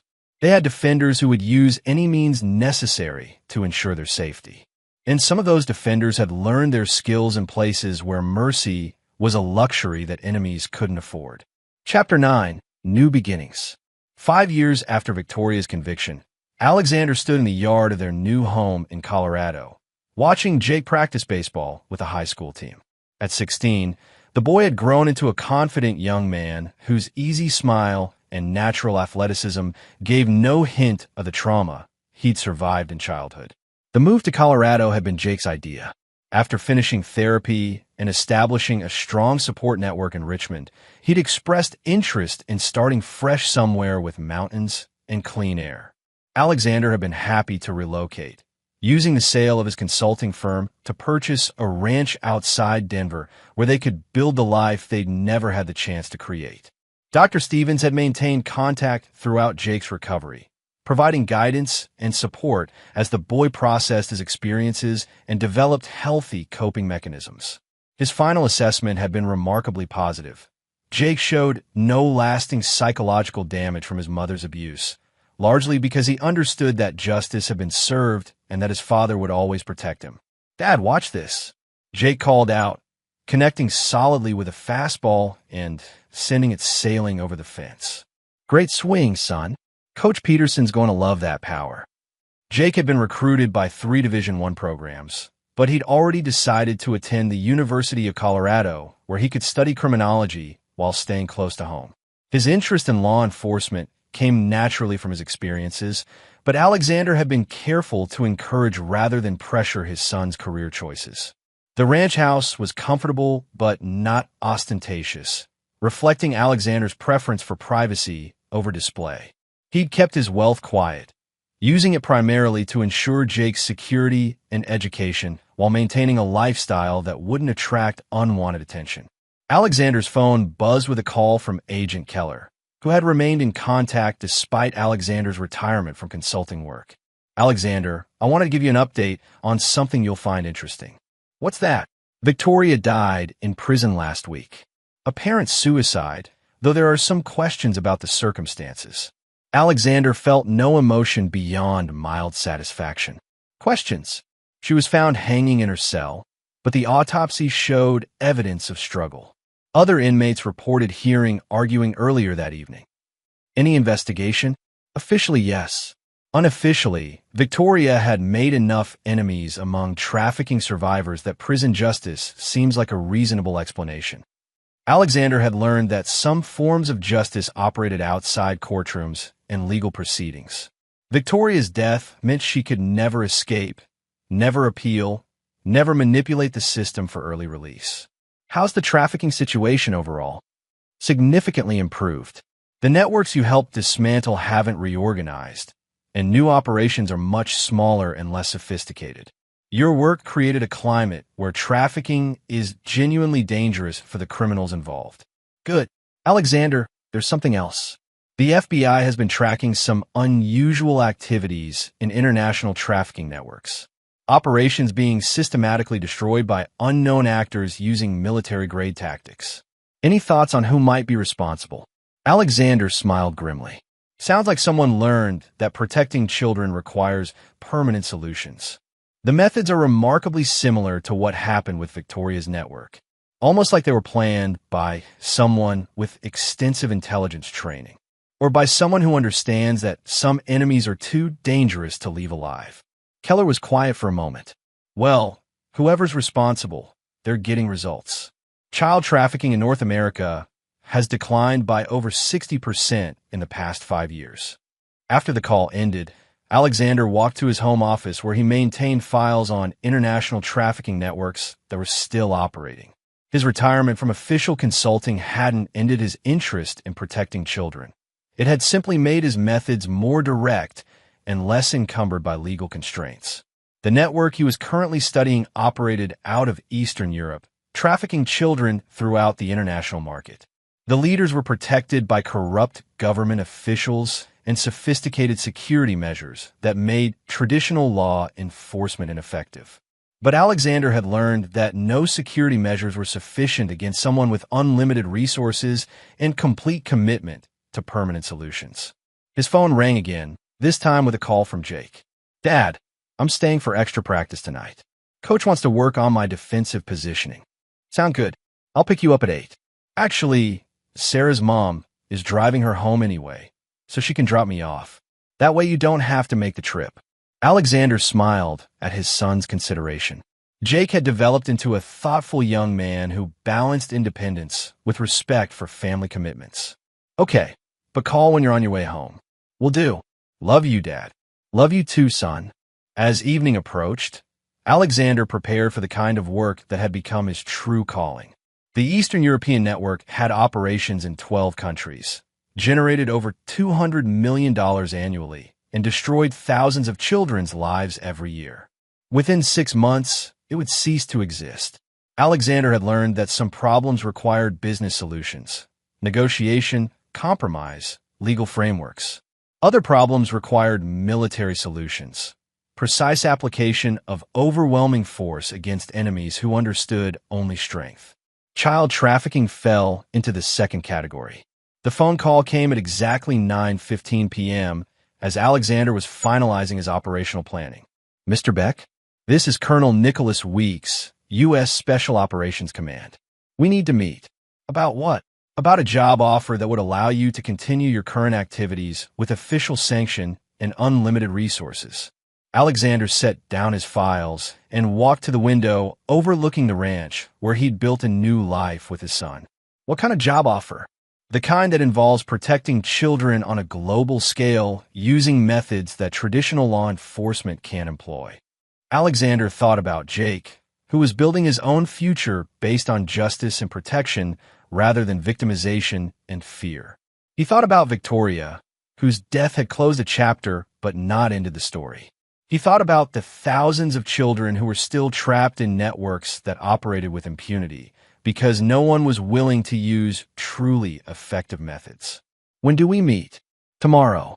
There's a situation in Thailand that requires immediate attention. Alexander looked at the files on his desk. Intelligence on trafficking networks that would continue destroying lives until someone with sufficient commitment decided to end them permanently. I'll be there. As he prepared for what would likely be his final transition from private citizen to active operator, Alexander felt the same certainty that had guided him through Victoria's destruction and everything that followed. Some enemies could be negotiated with, some could be reformed, some could be contained through legal measures. Others simply needed to be eliminated. Alexander Beck had become very good at making those distinctions, and even better at implementing the solutions that each situation required. The war for children's safety would never truly end, but Alexander had learned that some battles could be won so decisively that the enemy never recovered. Tomorrow, he would begin winning a new set of battles. Tonight, he would enjoy dinner with his son, secure in the knowledge that their life together had been built on a foundation of justice that no enemy could ever destroy. Some stories ended with forgiveness and reconciliation. This one ended with the understanding that evil required permanent consequences, and that some fathers were willing to become whatever was necessary to protect the children who depended on them. Alexander Beck had found his true calling, and it would define the rest of his life. 10 years later, Jake Beck would graduate from the FBI Academy and begin his own career protecting children from predators. He would never know the full extent of his father's international activities, but he would understand that some forms of justice operated outside courtrooms and legal systems. Alexander Beck's official record would show a successful businessman who consulted occasionally on federal trafficking cases. His unofficial record would be written in the destroyed networks and eliminated threats that made the world safer for innocent children. Victoria Tate Beck's network would never be rebuilt.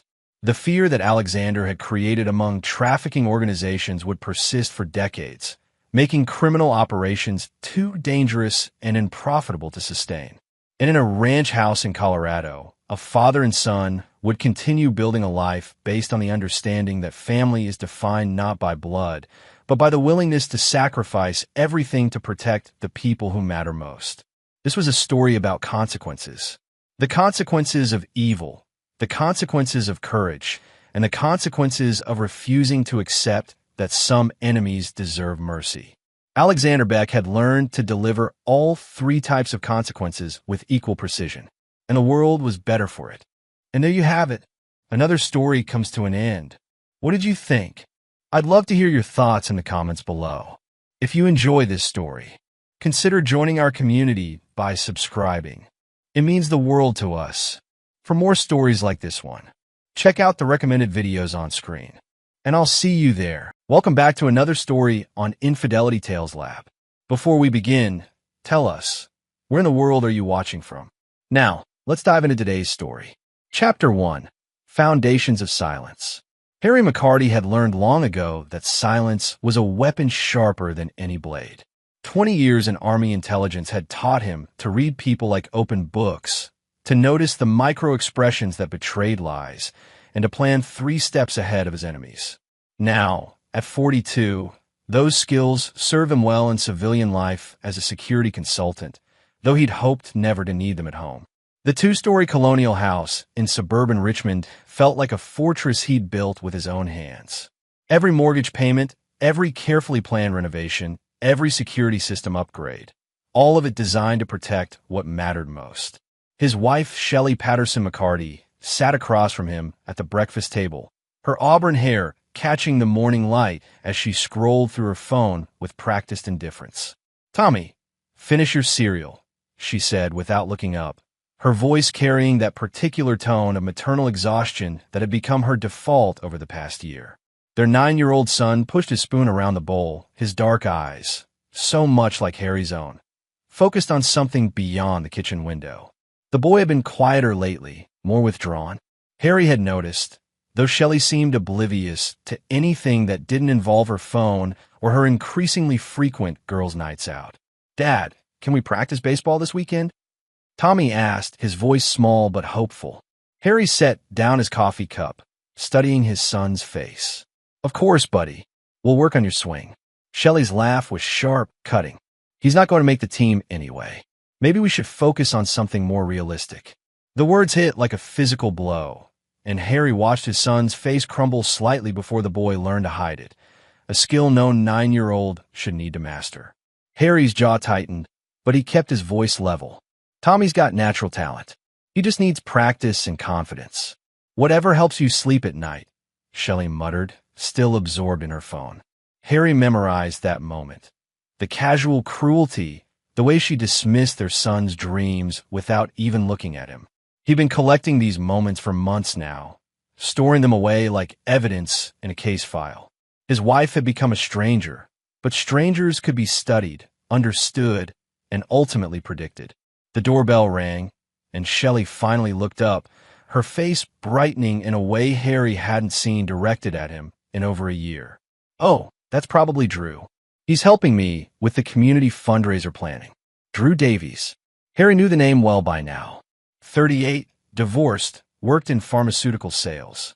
Drove a red Mustang convertible that he probably thought made him look younger than his receding hairline suggested.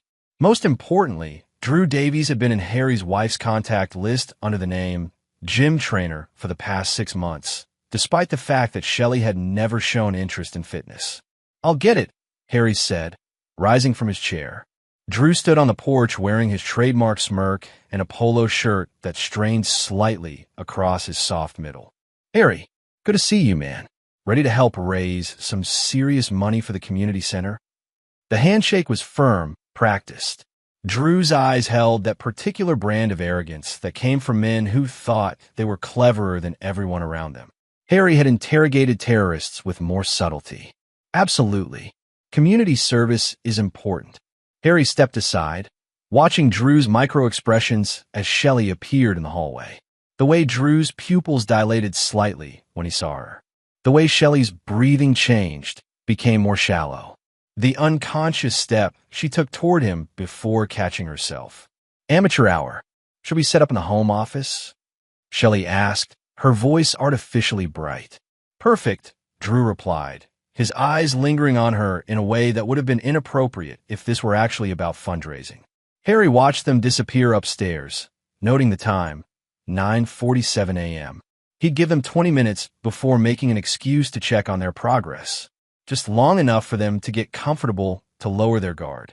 Tommy finished his cereal and looked up at his father. "Dad, why doesn't Mom like me anymore?" The question hit Harry like a sniper's bullet. Unexpected, precise, devastating. He knelt beside his son's chair, seeing too much understanding in those young eyes. Your mother loves you, Tommy. She's just going through a difficult time. Is it because I'm not good at things? Harry's hands clenched into fists, but his voice remained gentle. You're good at things. You're smart, kind, and braver than you know. Don't ever let anyone tell you different. The sound of Shelley's laughter drifted down from upstairs, light and carefree in a way Harry hadn't heard in their own bedroom for months. He made another mental note. She could still laugh. She could still be happy. Just not with him or their son. Go get ready for school, buddy. I'll drive you today. As Tommy ran upstairs, Harry remained in the kitchen, listening to the muffled voices above. 20 years of intelligence work had taught him patience, but it had also taught him when patience became complicity. His marriage was ending, had been ending for months, but he wouldn't let it end on their terms. He pulled out his phone and scrolled to a contact he hadn't called in 3 years. Felix Atkinson, former Special Forces, now running a private investigation firm. Some skills, once learned, never left you. And some debts, once owed, never expired. The phone rang twice before Felix's gravelly voice answered. Harry McCarty. I was wondering when you'd call. I need a favor, Felix. A quiet one. Personal or professional? Harry looked up at the ceiling, where his wife's voice mixed with another man's in what they thought was private conversation. Both. Chapter 2. Family Gatherings. The Patterson family home loomed like a Gothic monument to old money and older grudges. Every Sunday dinner at Lester and Hilda Patterson's estate felt like entering enemy territory, though Harry had only recently begun to understand just how accurate that assessment was. Tommy, wipe your feet, Hilda Patterson commanded before the boy had even stepped fully inside. At 68, Shelley's mother possessed the kind of sharp-edged authority that could slice through steel. Her silver hair was pulled back in a severe bun, and her pale blue eyes missed nothing, except, apparently, her own daughter's moral failings. Yes, ma'am, Tommy mumbled, carefully cleaning his sneakers on the mat. Lester Patterson emerged from his study, a bear of a man at 71, with hands that still bore the calluses of his construction empire. He'd built half of Richmond's commercial district, and he carried that accomplishment like a crown. Harry boy, how's business? Steady. Can't complain. Harry shook his father-in-law's hand, noting the man's grip was still strong enough to crush bone. Lester Patterson had never liked him, a nobody from nowhere who'd married above his station, in the old man's view. Good. Shelley's in the kitchen with her sister-in-law, getting dinner ready. The Patterson family had a way of making everything sound like a military operation. Dinner would be served at precisely 6 o'clock. Drinks would be offered at 5:30. Conversation would follow approved topics: business, weather, community affairs. Personal problems were to be kept personal. Tommy disappeared into the backyard where his cousin Krista was playing. At 11, Krista Patterson was 2 years older than Tommy and possessed her grandmother's sharp tongue without any of the accompanying wisdom. She was the daughter of Shelley's brother Brian Patterson, who died in a car accident 3 years ago, leaving Krista to be raised by her grandparents. Harry followed the sound of voices to the kitchen, where Shelley was laughing at something her sister-in-law Diana Patterson was saying. Diana had married into the family shortly before Brian's death, and her loyalty to the Patterson name was absolute, perhaps because she had the most to lose if she fell from grace. Harry, Diana greeted him with the kind of smile that never quite reached her eyes. How are you holding up with all of Shelley's community work? She's so dedicated. She certainly is. Harry watched his wife, noting how she avoided his gaze. The fundraiser seems to be taking up a lot of her time. Well, when you're working with someone as committed as Drew Davies, things tend to move quickly, Diana replied, and Harry caught the slight emphasis on Davies' name. So they knew, or suspected. The Patterson family protected their own, which meant they'd already decided whose side they were on. Drew's been very helpful, Shelley said, finally looking at Harry. There was something in her expression, defiance mixed with guilt, like a teenager caught sneaking out. Dinner proceeded with military precision. Lester held court at the head of the table, discussing a new development project with the kind of enthusiasm most men reserve for sports or women. Hilda managed the conversation like a conductor, ensuring everyone spoke their assigned parts at the proper moments. Tommy sat quietly, picking at his food until Krista decided to entertain herself. Tommy's team lost again yesterday, she announced with malicious glee. Coach says he might not make the cut for next season. Krista, Diana warned half-heartedly. It's true, right, Tommy? You struck out 3 times. Harry watched his son's face redden, saw the boy's hands clench on his fork. Practice makes perfect, Harry said calmly. Tommy's improving every game. Improvement requires natural ability, Lester said, not looking up from his roast beef. Can't make a racehorse out of a mule. The words hung in the air like poison gas. Harry felt something cold and dangerous unfurling in his chest, but he kept his expression neutral. 20 years of military training had taught him to separate emotion from tactical thinking.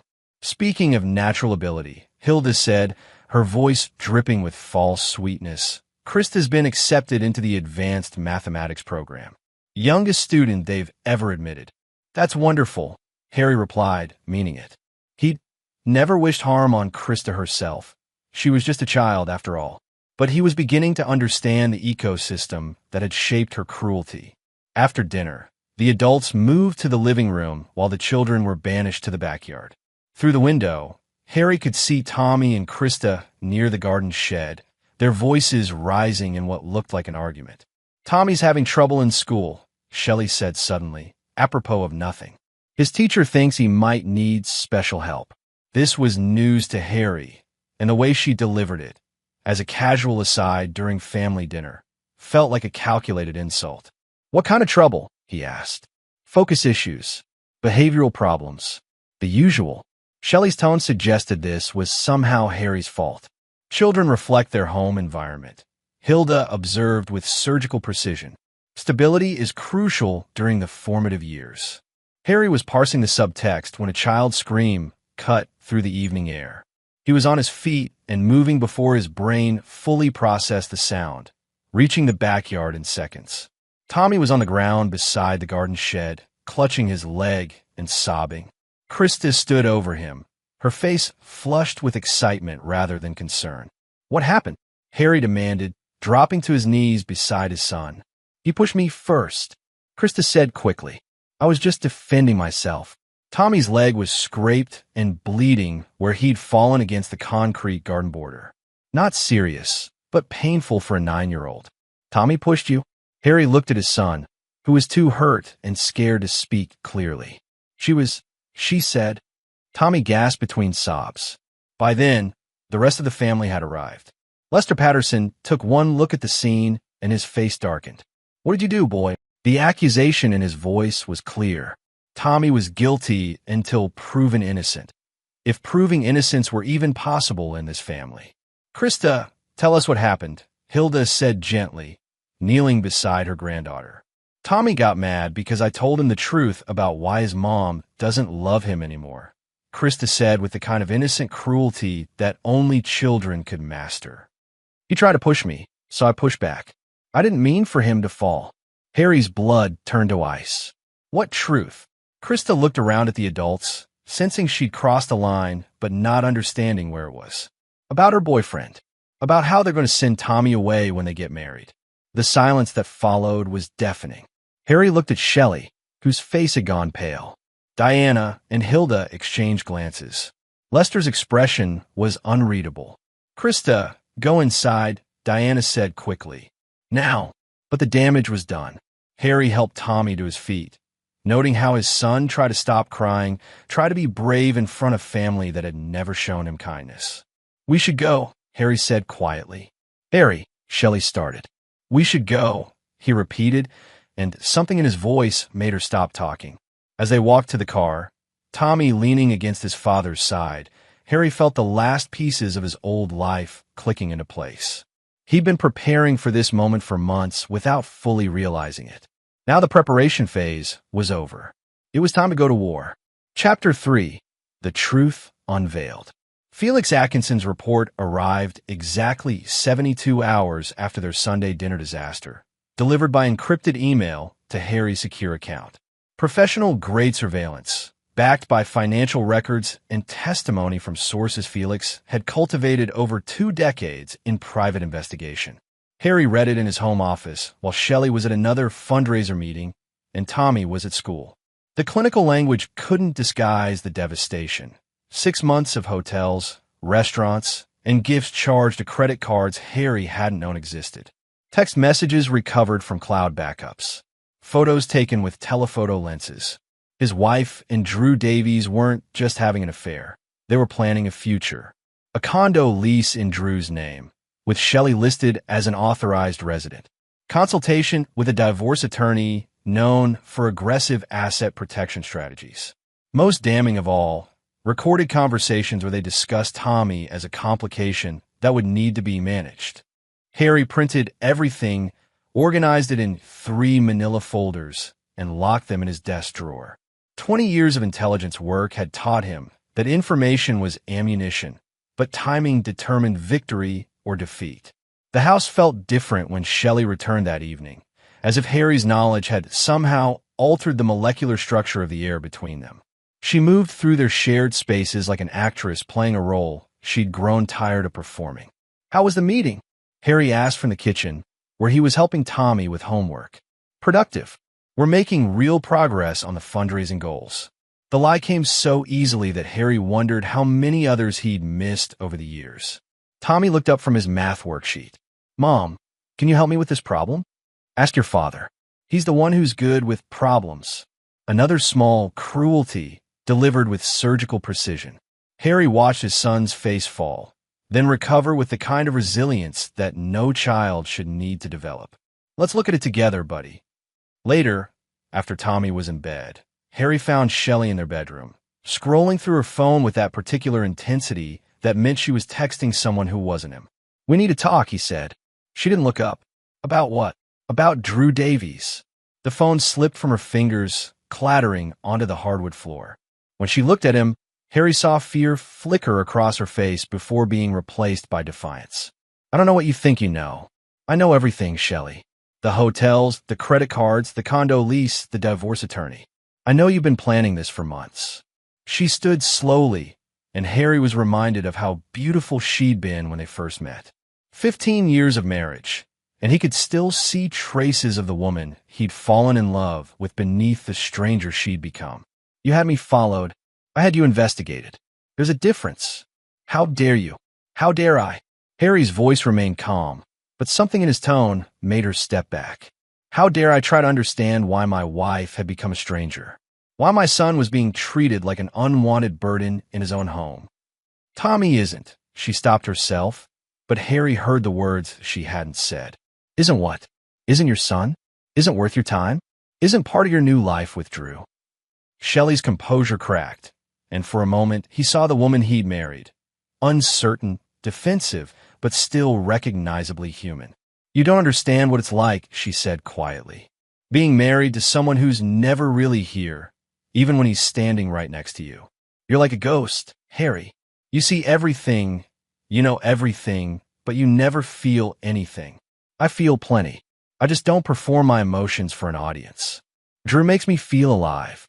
Drew makes you feel young. There's a difference."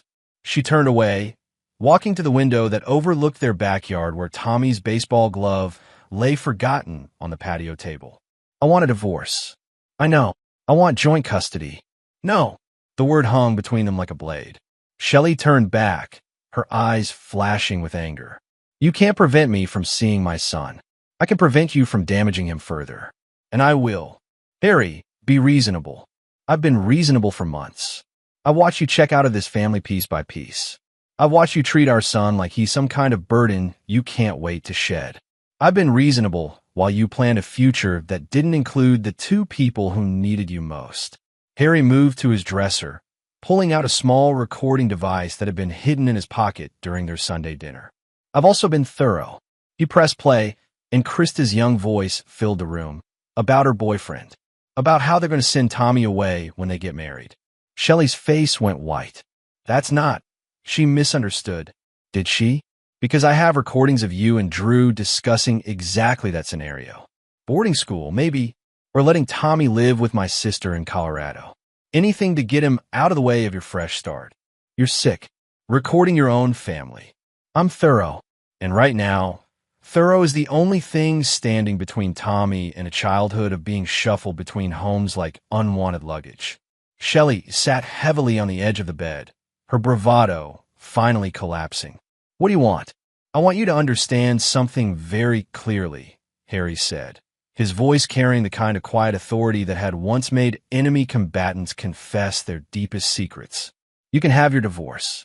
You can have your new life with Drew. But you will not take my son, and you will not damage him any further than you already have. He's my son, too. Is he?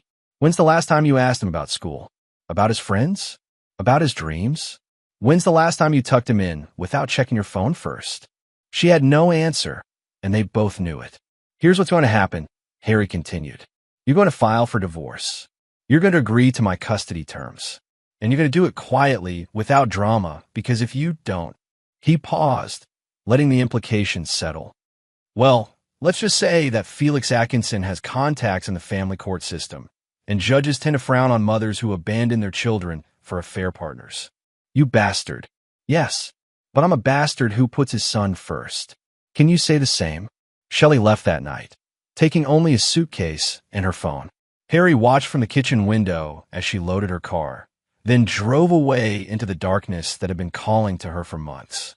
Upstairs, Tommy slept peacefully, unaware that his family had just imploded with surgical precision. Tomorrow, Harry would begin the process of rebuilding their life, just the two of them. But tonight, he allowed himself a moment of quiet satisfaction. The first phase was complete. Shelley was out of the house, out of their daily life, and soon to be out of their legal entanglements. But the other players in this drama, the Patterson family who had enabled her betrayal and Drew Davies who had encouraged it, they were still on the board. Harry had learned patience in the military, but he'd also learned that some enemies required more creative solutions than others. The Patterson family thought they understood him, thought he was just another son-in-law they could dismiss and discard. They were about to learn how wrong they were. Chapter 4. Breaking Point. 3 weeks after Shelley moved out, Harry stood in the kitchen making Tommy's lunch when his phone rang. The caller ID showed Hilda Patterson's number, and Harry briefly considered letting it go to voicemail. But intelligence gathering was a full-time job, even when it involved your soon-to-be former in-laws. Harry, we need to talk. Hilda's voice carried its usual imperious tone, as if summoning a subordinate. About what? About this ridiculous custody arrangement you're forcing on Shelley. The child needs his mother. Harry carefully placed a sandwich in Tommy's lunchbox, taking time to consider his response. Tommy has a father who's been present every day of his life. He'll be fine. Don't be selfish, Harry. This is about what's best for the boy. The irony was breathtaking. I agree completely, which is why I'm ensuring he has stability and consistency. We're having Sunday dinner this week, and we expect Tommy to be there. Shelley will be joining us. Tommy has baseball practice on Sundays now. Cancel it. No. The silence stretched long enough for Harry to hear Hilda's sharp intake of breath. In her world, people didn't say no to Patterson family commands. Harry, you're being unreasonable.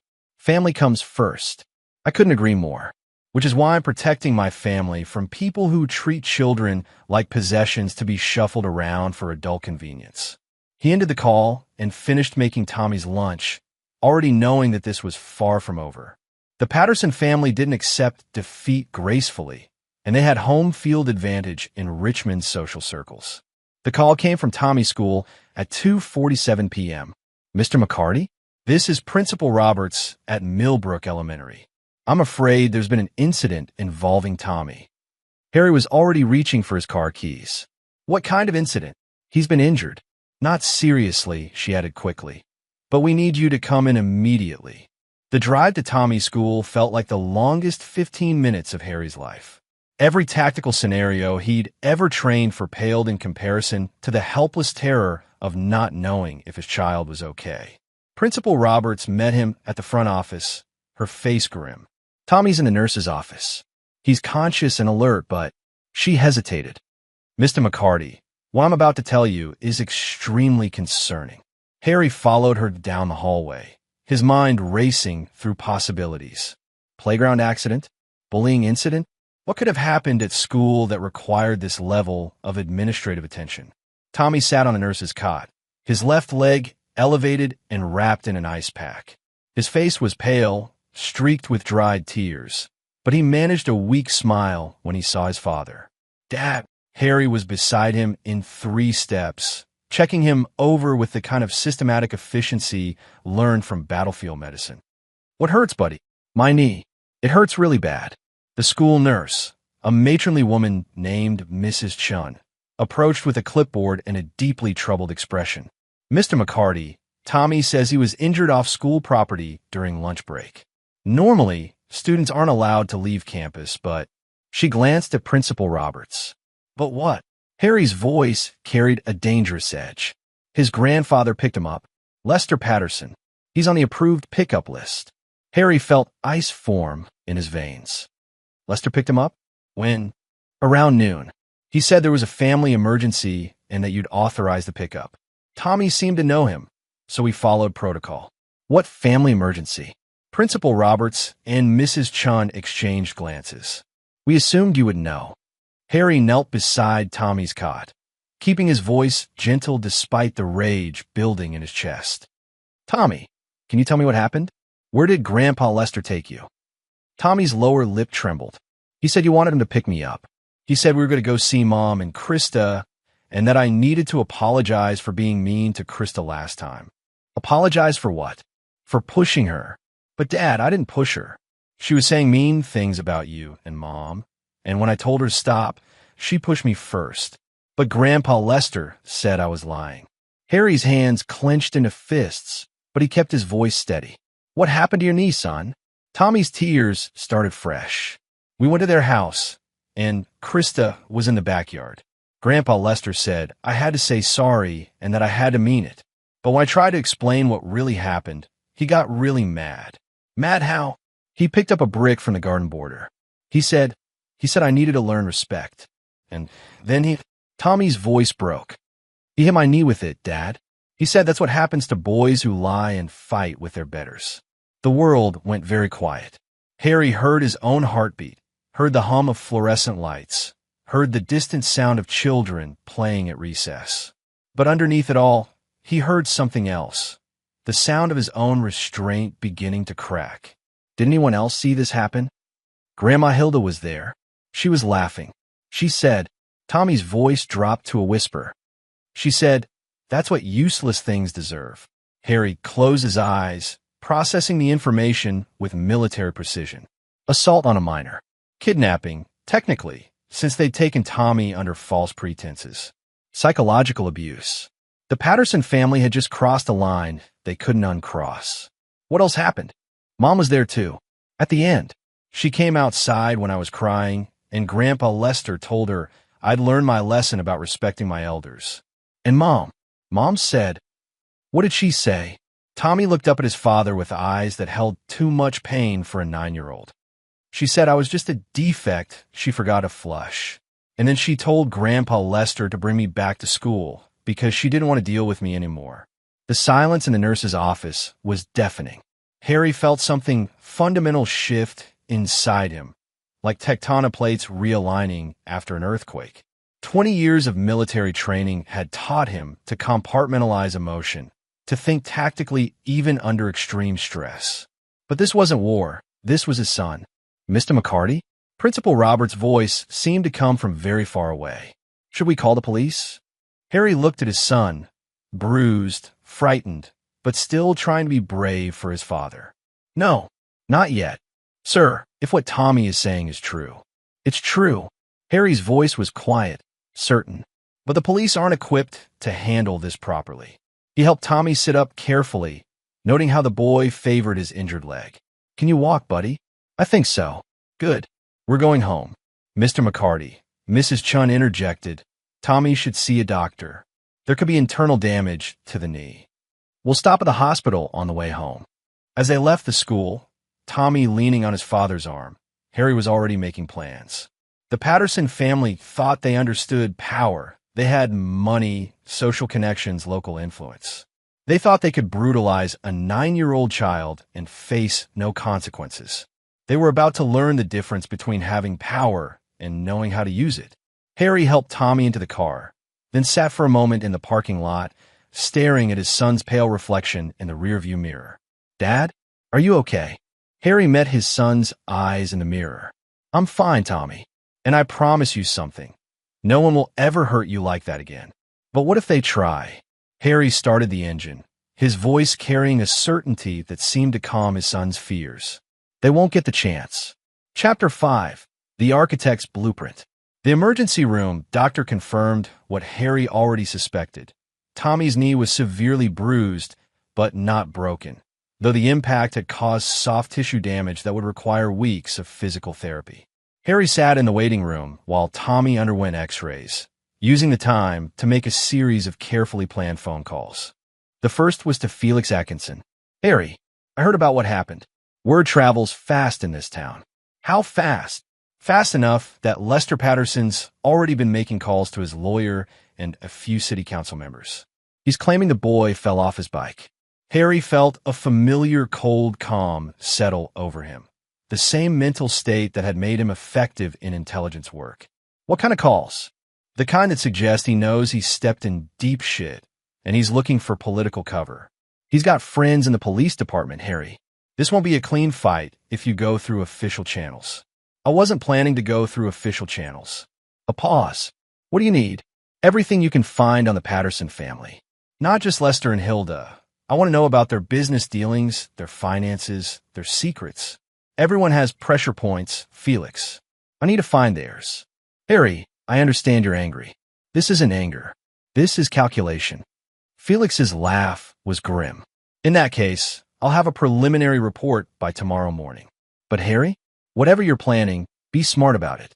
Lester Patterson didn't build his construction empire by playing fair, and he's got more experience with dirty politics than you do." "Maybe, but I have experience with a different kind of warfare." The second call was to Colonel Jessica Morrison, his former commanding officer in Army intelligence. Morrison had retired 2 years ago and now ran a private security firm that specialized in corporate investigations. More importantly, she owed Harry a favor from their time in Afghanistan. "Harry McCarty, this is unexpected. How's civilian life treating you?" "It's complicated. I need a favor, Colonel." "It's Jessica now, and favors come with details." Harry explained the situation in clinical terms, focusing on facts rather than emotions. Morrison listened without interruption, her silence growing more ominous as the story progressed. "Jesus Christ, Harry, they did this to your kid." "They did. What do you need?" "I need to know everything there is to know about Drew Davies and his connections to the Patterson family. Financial, personal, professional. I need to understand their relationship beyond what's obvious." "You think there's more to this than just your wife's affair?" "I think coincidences are rare in my experience. Drew Davies appeared in my wife's life 6 months ago, right around the time she started distancing herself from Tommy. The Patterson family welcomed him like a long-lost son. Either Drew is the most charming salesman in Virginia, or there's something else connecting these people. I'll have my team run a deep background check. Should have something for you in 48 hours. The third call was the most difficult. Harry dialed his sister Sarah's number in Colorado, knowing that what he was about to ask would worry her. "Harry, what a nice surprise. How are you and Tommy doing?" "We're managing." "Sarah, I need to ask you something, and I need you to trust me without asking too many questions." His sister's voice immediately shifted to concern. "What's wrong?" "I might need you to take Tommy for a few weeks. Maybe longer. There's a situation here that I need to handle, and I want him somewhere safe while I deal with it." "Of course. You know I love having Tommy here." "But Harry, what kind of situation?" "The kind that requires my full attention. I'll explain everything when I can, but right now I just need to know that you're willing to help." "Always. You know that. But please be careful, whatever you're doing." "I will." By the time Tommy was discharged from the hospital, Harry had the beginning of a plan. It would take time to gather all the intelligence he needed, but time was something he could afford. The Patterson family thought they'd sent a message about power and consequences. They were right about the message. They just misunderstood who was receiving it. That evening, Harry sat in his home office while Tommy slept upstairs, his injured leg elevated and wrapped in ice. The house felt different now. Not like a home under siege, but like a command center in preparation for war. He opened his laptop and began typing a detailed timeline of events, starting with Shelley's emotional withdrawal 18 months ago and ending with Tommy's assault that afternoon. Every conversation, every incident, every seemingly innocent comment that had served to isolate Tommy from his own family. The pattern was clear once he mapped it out. This hadn't been random cruelty. It had been systematic, deliberate. The Patterson family had been grooming Tommy for abandonment, conditioning him to accept that he was unwanted, unloved, disposable. The question was why? What did they gain from destroying a 9-year-old's self-worth? What was so important about Shelley's new relationship that they were willing to sacrifice their own grandson's emotional well-being? Harry's phone buzzed with a text message from an unknown number. This doesn't have to get complicated. Call me. L.P. Lester Patterson, making his opening move. Probably assuming that Harry would be intimidated by his connections, his money, his local influence. The old man had no idea who he was dealing with. Harry deleted the message without responding. In intelligence work, silence was often the most powerful response. Let them wonder what he was thinking, what he was planning. Let them make assumptions and mistakes while he gathered information and positioned his pieces. Tomorrow, Felix would begin providing detailed intelligence on the Patterson family's vulnerabilities. In 48 hours, Jessica Morrison's team would deliver a comprehensive analysis of Drew Davies' background. Within a week, Harry would understand exactly what he was up against and how to dismantle it. But tonight, he had a simpler task. He climbed the stairs to Tommy's room, where his son was lying awake despite the pain medication. "Dad, what's going to happen now?" Harry sat on the edge of the bed, careful not to jostle Tommy's injured leg. "Now we get you better, and we make sure this never happens again. Will I have to see them again? Grandpa Lester and Grandma Hilda?" "Not unless you want to, and I don't think you'll want to." Tommy was quiet for a moment. "Dad, why do they hate me so much?" The question cut deeper than any physical wound could have. Harry chose his words carefully. "They don't hate you, Tommy. They're angry about adult things that have nothing to do with you, and they're taking that anger out on the wrong person. That's not your fault, and it's not something you can fix. But you can fix it." Harry met his son's eyes, seeing trust there that he didn't feel worthy of carrying. "Yes, I can fix it." How? By reminding them that some people fight back. Chapter 6. Gathering Storms. Felix Atkinson's report arrived at dawn, delivered by courier to Harry's front door along with his morning newspaper. 47 pages of financial records, property deeds, business partnerships, and personal history that painted a detailed portrait of the Patterson family empire. Harry read it over coffee while Tommy slept upstairs, his ankle still elevated and wrapped. The boy's physical injuries were healing, but the psychological damage would take longer to address. Every time Tommy woke up confused or frightened, Harry felt his resolve harden another degree. The Patterson Construction Company was more complex than its regional reputation suggested. Beyond the obvious commercial development projects, Lester Patterson had fingers in municipal contracting, low-income housing initiatives, and land speculation. More interesting were his partnerships, shell companies registered in Delaware, consulting agreements with out-of-state firms, and a web of financial relationships that suggested someone was working very hard to obscure the money trail. 3 names appeared repeatedly throughout the documentation. Roy Newton, a city planning commissioner who'd rubber-stamped several Patterson projects. Hal Bentley, a state environmental inspector whose reports had cleared questionable construction sites.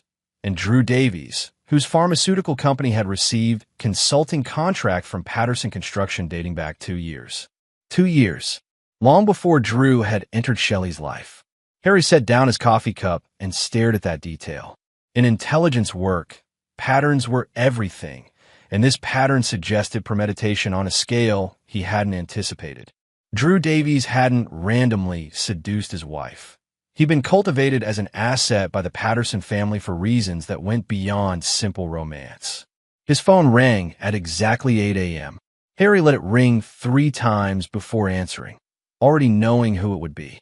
Mr. McCarty, this is Ronald Hansen from Hansen, Keller and Associates. I represent the Patterson family. Congratulations. I'm calling to discuss a resolution to yesterday's unfortunate incident. My clients are prepared to make a generous offer to avoid any unnecessary legal complications. What kind of offer? Full medical expenses for your son's injury, plus a substantial settlement to compensate for any pain and suffering. In exchange, you would agree to certain confidentiality provisions and acknowledge that the incident was accidental. Harry had interrogated enough liars to recognize the careful phrasing. How substantial? $50,000. Cash payment. No reporting requirements. $50,000 to pretend that Lester Patterson hadn't deliberately assaulted a 9-year-old child. It was insulting, but it was also revealing. The Patterson family was more worried about exposure than they were letting on. I'll need to think about it. Of course.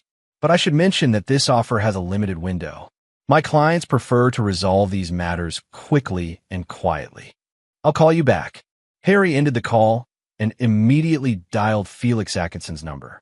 They offered you money, Felix said without preamble. $50,000. How did you know? Because Lester Patterson's been making calls all morning, trying to line up character witnesses and alibis. He's scared, Harry. That's a lot of money for something he claims was an accident. What kind of alibis? The kind that suggest he's done this before. I talked to a source in family services. There have been 3 complaints about Lester Patterson's treatment of children over the past 5 years. All dismissed due to lack of evidence or witness credibility issues. Harry felt something cold and sharp settle in his chest. What kind of complaints? Physical discipline that crossed the line. Always family members. Always children who couldn't or wouldn't testify effectively. The pattern suggests someone who knows exactly how far he can push without facing consequences. Until now. Harry, I've got more intelligence coming in, but I want to know something first. How far are you planning to take this? It was a fair question. In the military, rules of engagement were clearly defined. In civilian life, the boundaries were more fluid, more dependent on personal judgment. As far as necessary. That's not an answer. It's the only answer I can give you right now. Harry hung up and checked on Tommy, who was awake and trying to get dressed for school despite his injured leg. I don't think you're ready for school yet, buddy, but I'll miss the math test. And we're supposed to start reading groups today. The determination in his son's voice was heartbreaking. Despite everything that had happened, Tommy was still trying to be a good student, still worried about disappointing his teachers. I'll call the school and explain. They'll work with us. Dad? The lawyer called, didn't he? Harry paused in the doorway. How did you know about the lawyer? I heard you talking. Are they trying to get in trouble for hurting me? The simple question demanded a complex answer. Harry sat on the edge of Tommy's bed, choosing his words carefully. They're trying to make the problem go away by giving us money. Sometimes adults do that when they've done something wrong and they don't want to face consequences. Are you going to take the money? What do you think I should do? Tommy considered this with the kind of seriousness that no 9-year-old should need to possess. I think if you take the money, then they'll think it's okay to hurt other kids. You're probably right. So you're not going to take it? No, I'm not going to take it. Tommy nodded, satisfied with this decision. Good. Money can't fix everything. Harry spent the rest of the morning making preparations. He called Tommy's school to arrange for temporary home instruction. He contacted a locksmith to upgrade the security on their house. He transferred a significant portion of his savings to an account at a different bank, one where the Patterson family's influence would be minimal. At noon, Jessica Morrison called from Colorado. Harry, I've got your background check on Drew Davies. You're not going to like what I found. Tell me, Davies isn't just some random pharmaceutical salesman. He's got connections to organized crime families in Philadelphia and Baltimore. Nothing prosecutable, but enough to suggest he's done work for people who don't advertise their services. What kind of work? Financial consulting. Money laundering, most likely. His company provides legitimate cover for moving dirty money through pharmaceutical supply chains. Harry felt another piece of the puzzle click into place. So, the Patterson family isn't just corrupt, they're working with organized crime. It gets worse. I found evidence of a shell company that connects Davies to at least 3 unsolved murders in the past 18 months. All business rivals of various construction companies. Jesus. Harry, you need to understand what you're dealing with here. This isn't just about your marriage or your son's assault.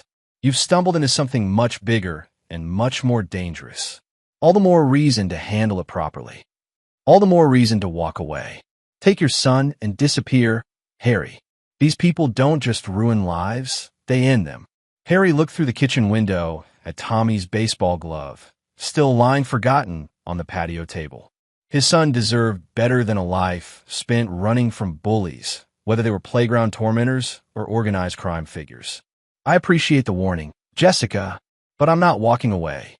Then be very, very careful. And Harry, if you need backup, you call me. Don't try to handle this alone. That evening, Harry called the Patterson family's lawyer and delivered his response to their settlement offer. $50,000 isn't enough, he said simply. What would be enough? Hanson asked, and Harry could hear the relief in the man's voice. I'll let you know. Harry hung up before the lawyer could respond. Let them think he was negotiating in good faith. Let them believe that money could solve this problem. Meanwhile, he would continue gathering intelligence, building his case, and preparing for a conflict that would require every skill he'd learned in 20 years of warfare. The Patterson family had made a critical error in judgment. They'd assumed they were dealing with a grieving father who could be bought, intimidated, or discredited. They were about to learn that some enemies couldn't be purchased, and some wounds couldn't be healed with money. Chapter 7. The Art of War. 2 weeks after Tommy's assault, Harry received an unexpected visitor. Diana Patterson stood on his front porch at 9 o'clock on a Tuesday morning, looking like she'd rather be anywhere else in the world. Harry, we need to talk. He studied his former sister-in-law through the security system's camera before opening the door. Diana looked exhausted, her usually perfect makeup unable to hide the dark circles under her eyes. About what? About Krista. About what she saw that day. Harry stepped aside to let her in, noting how she glanced nervously around the house, as if expecting surveillance equipment. She wasn't wrong. Felix Atkinson had helped him install a comprehensive security system that would record any conversation in the living room. Tommy's upstairs doing physical therapy exercises, Harry said. Keep your voice down. Diana nodded, perching on the edge of the sofa like a bird ready to take flight. Harry, I know what Lester did was wrong. I know it was... She struggled for words. It was unforgivable. Then why are you here instead of calling the police? Because it's complicated. Because there are things you don't understand about our family, about the business, about... She stopped, shaking her head. God, I never thought it would come to this. Harry sat across from her, employing the patient silence he'd learned in interrogation training. Diana was cracking under pressure, and scared people often revealed more than they intended. Krista won't stop talking about it, she finally continued. She keeps asking why Grandpa Lester hurt Tommy, why Grandma Hilda laughed, why her Aunt Shelley said those terrible things. I don't know how to answer her. Try the truth. The truth. Diana's laugh was bitter. The truth is that this family destroys everything it touches. The truth is that I've been trapped in this nightmare for 3 years, ever since Brian died. What do you mean trapped? Diana looked toward the stairs, as if checking to make sure Tommy couldn't hear. When Brian was killed, I was supposed to inherit his share of the construction company. 40% ownership, worth about $12 million. Supposed to? There was a clause in the partnership agreement. If Brian died under questionable circumstances, his shares would revert to the surviving partners, pending investigation. Harry felt his tactical instincts sharpen. Brian's death wasn't an accident. The police said it was. Single car crash, no other vehicles involved. Brian had been drinking at a company party, lost control on a dark road. Diana's voice was hollow. But Brian didn't drink and drive. Ever. It was the one thing he was absolutely rigid about. What did you do? What could I do? I had no proof, just suspicions. And Lester made it clear that if I caused problems, I'd lose everything. My home, Krista's inheritance, even visitation rights. He had lawyers, money, influence. I had a dead husband and a traumatized 8-year-old daughter. Harry processed this information with growing understanding. The Patterson family hadn't just enabled Tommy's abuse. They'd been running a criminal enterprise for years, eliminating threats and silencing witnesses through intimidation and violence. Why are you telling me this now? Because Drew Davies was at that company party. Because he was the one who suggested Brian have just one drink to celebrate a successful project. Because 3 days after Brian died, Drew was hired as a consulting advisor to Patterson Construction. The pattern was becoming clear. Drew Davies wasn't just Shelley's affair partner. He was an enforcer, someone brought in to handle problems that required permanent solutions. And now he's positioning himself to take Brian's place in the family business, Harry said. More than that, he's positioning himself to take everything. Lester's getting old, Harry. He's been grooming Drew to take over operations, with Shelley as his partner. Once they're married, once she has legal claim to Patterson assets, they won't need you or Krista anymore. Diana nodded, tears finally spilling over. That's why Lester was so brutal with Tommy. He's sending a message. Anyone who threatens the new power structure will be dealt with. Your son was just the most convenient target. Harry stood and walked to the window, his mind racing through tactical possibilities. The situation was more complex than he'd realized, but complexity created opportunities for someone who understood how to exploit them. What do you want from me, Diana? Help. Protection. I have evidence, documents that Brian hid before he died, recordings of conversations, financial records that prove the company's been used for money laundering. But I can't use them alone. They'll kill me before I ever reach a courtroom. Why should I trust you? You've been part of this family for 3 years. You watched them isolate and abuse my son. Because I hate myself for it every day. Because I've been so scared of losing Krista that I let them turn me into someone I don't recognize. Because she looked up at him with desperate honesty. Because you're the first person who's ever stood up to them. And I think you might actually be able to stop them. Harry returned to his chair, studying Diana's face for signs of deception. Her fear was genuine, but fear could be manufactured. Her regret seemed real, but regret was easy to fake when circumstances demanded it. If I help you, I want everything. Every document, every recording, every piece of evidence Brian collected. And I want Krista's complete testimony about what she witnessed that day with Tommy. She's just a child. She's a witness. And she's in as much danger as the rest of us if we don't handle this properly. Diana was quiet for a long moment. If I do this, if I give you everything, there's no going back. They'll know I betrayed them. There's already no going back. The only question is whether you face them as an enemy with powerful allies, or as a victim with no protection. And Tommy? What happens to him? Harry's voice was cold, certain. Tommy will be safe. That's not negotiable. Okay. Diana stood, her decision made. Okay, I'll get you the evidence. But Harry, when this is over, when they're all in prison or dead or whatever you're planning, promise me that Krista will be safe. Promise me she won't pay for her family's crimes. Krista will be fine. She's innocent in this. And Shelley? Harry's expression didn't change. Shelley made her choices. She'll live with the consequences. After Diana left, Harry called Felix Atkinson with an update. The new intelligence changed everything. This wasn't just about revenge for Tommy's assault. This was about bringing down a criminal organization that had been operating with impunity for years. How reliable is Diana Patterson? Felix asked, scared enough to be honest. And she's got evidence that could put the whole family away. What about Drew Davies? If he's as connected as Jessica thinks, taking him down won't be simple. Then we don't take him down simply. We get creative. Harry spent the rest of the day planning.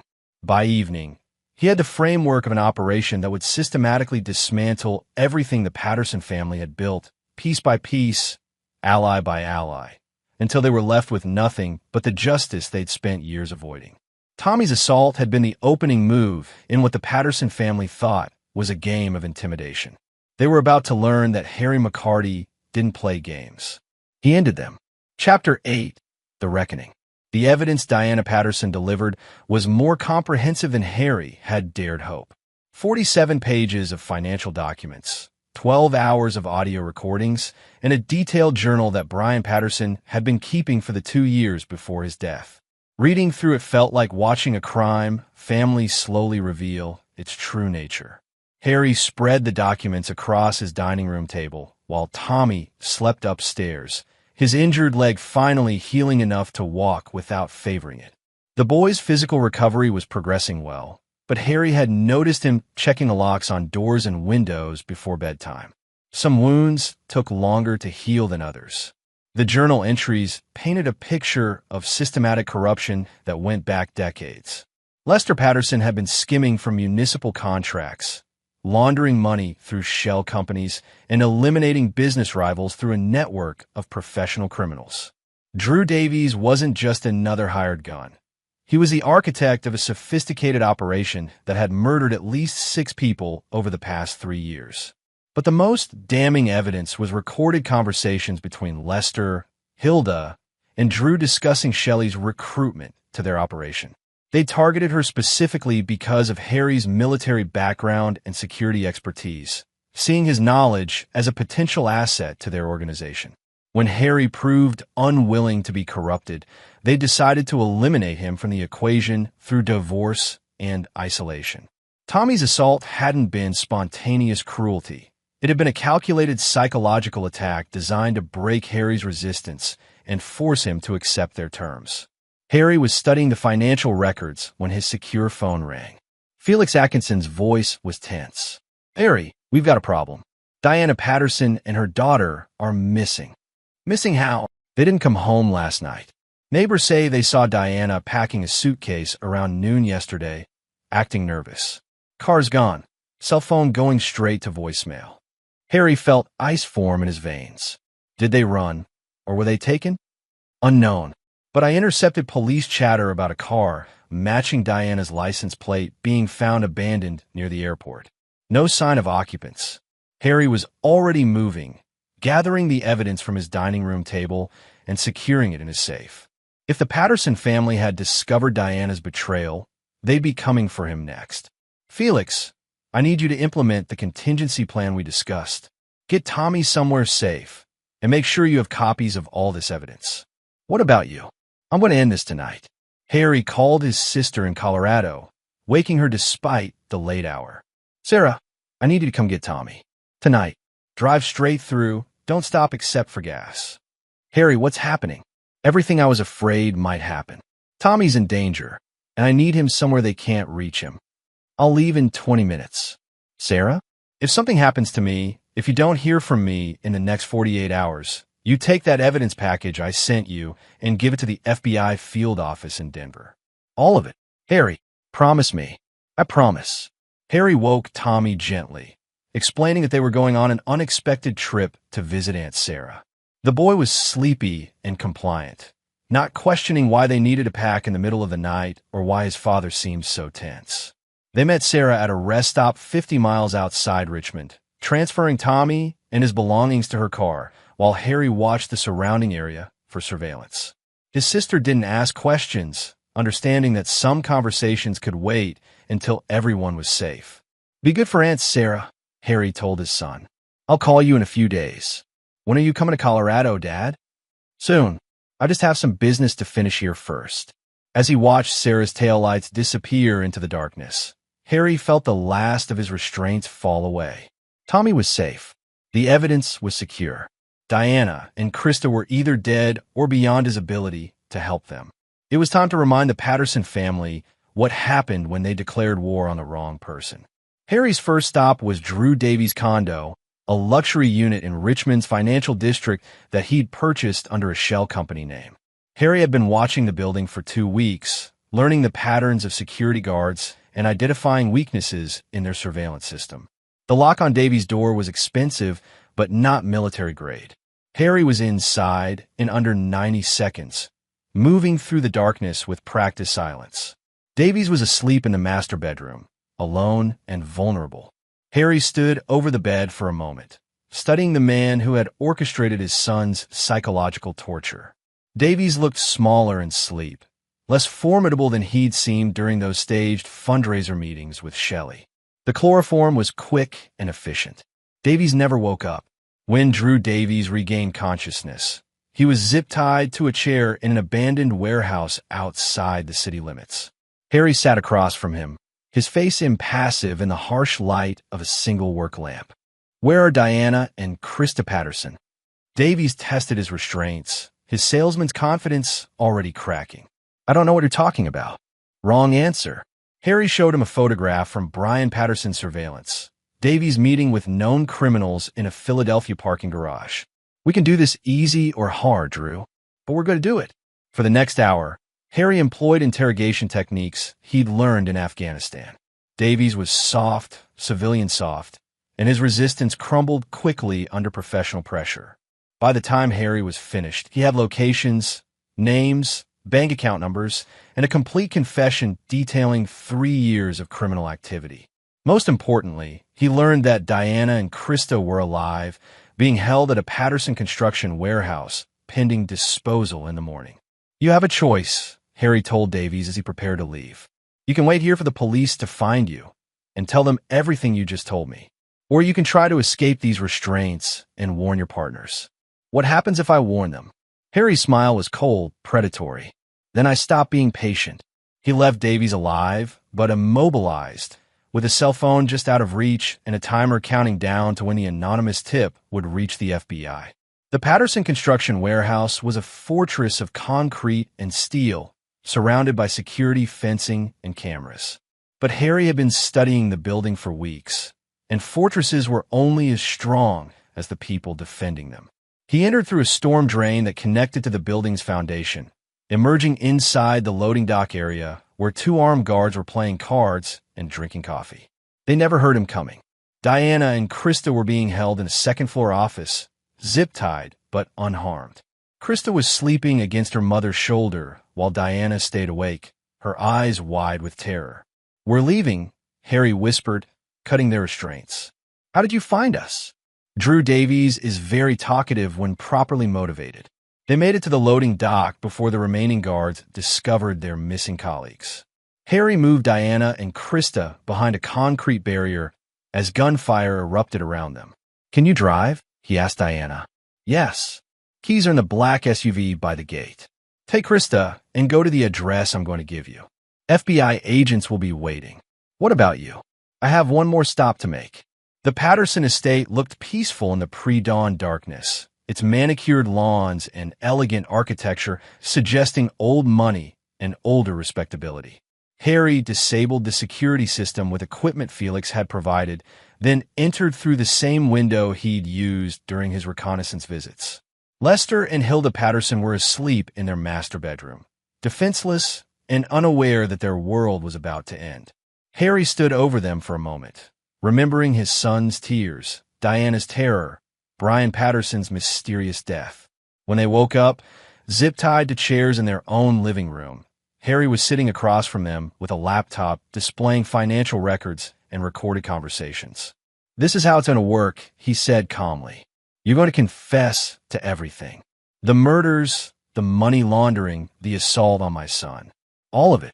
"You're insane," Lester snarled. "Do you have any idea who you're dealing with?" "Yes. I'm dealing with criminals who made the mistake of targeting my family." "You have no proof."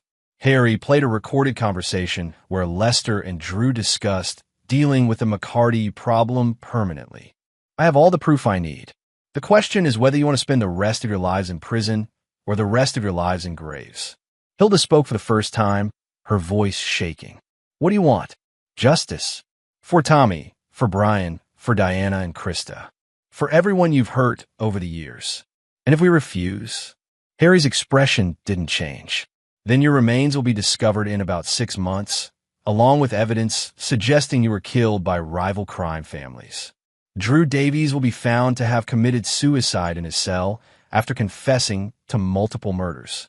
And I'll disappear with my son to start a new life somewhere far from here." The silence stretched for several minutes. Finally, Lester Patterson's shoulders sagged in defeat. "What kind of deal are you offering?" "Life in prison instead of death. It's the only deal you're getting." By the time the FBI arrived, summoned by anonymous tips that led them to 3 separate crime scenes, the Patterson family's criminal empire had collapsed completely. Drew Davies had confessed to multiple murders. Lester and Hilda Patterson had signed detailed admissions of guilt. Diana Patterson was cooperating fully with federal investigators. And Harry McCarty had vanished as quietly as he'd begun his campaign of justice. Chapter 9. New Foundations. 6 months later, Harry stood in the front yard of a small ranch house in Montana, watching Tommy practice his swing with a new baseball bat. The boy's knee had healed completely, and his confidence was returning day by day. More importantly, he was sleeping through the night again, no longer checking locks or jumping at unexpected sounds. "Dad, watch this," Tommy called out, connecting solidly with the ball and sending it sailing across their new backyard. "Great swing, buddy. You're getting stronger every day." The news for Virginia had been everything Harry had hoped for. Lester Patterson had been sentenced to life in prison without parole. Hilda Patterson had received 25 years. Drew Davies had been found dead in his holding cell, officially a suicide, but more likely the result of organized crime figures eliminating a potential witness. Shelley had been arrested as an accessory to multiple crimes, though her lawyers were negotiating a plea deal that would probably result in supervised probation and community service. Harry felt no satisfaction in her downfall, only relief that she could no longer harm their son.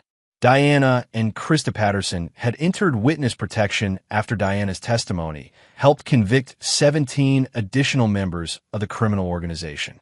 Krista was reportedly doing well in therapy, learning to process the trauma she'd witnessed and experienced. "Mr. McCarty?" Harry turned to see a woman approaching from the street. She was young, professional-looking, with the kind of alertness that suggested law enforcement training. "I'm Agent Andrea Hodges, FBI. I was hoping we could talk."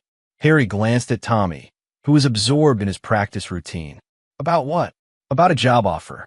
The Bureau is interested in your particular skill set. I'm retired from that kind of work." "Are you?" "Because what happened in Virginia suggests otherwise. That was some of the most precise intelligence work we've seen outside of federal operations." Harry studied the agent's face, looking for deception or ulterior motives. She seemed genuine, but Harry had learned to trust his instincts over appearances. "I have a son to raise." "We know, and we're prepared to offer a position that would allow you to work primarily from home, consulting on cases that require your specific expertise. Good pay, full benefits, and the satisfaction of bringing down people who hurt children." The offer was tempting, but Harry had made promises to himself and to Tommy about the kind of life they would build together. "I'll think about it." Agent Hodges handed him a business card. "Take your time.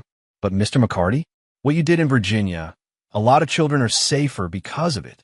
There are more situations like that out there, more families who need someone with your skills to fight for them." After she left, Harry found Tommy sitting on their front porch, his baseball glove in his lap. "Was that a police officer, Dad?" "FBI agent.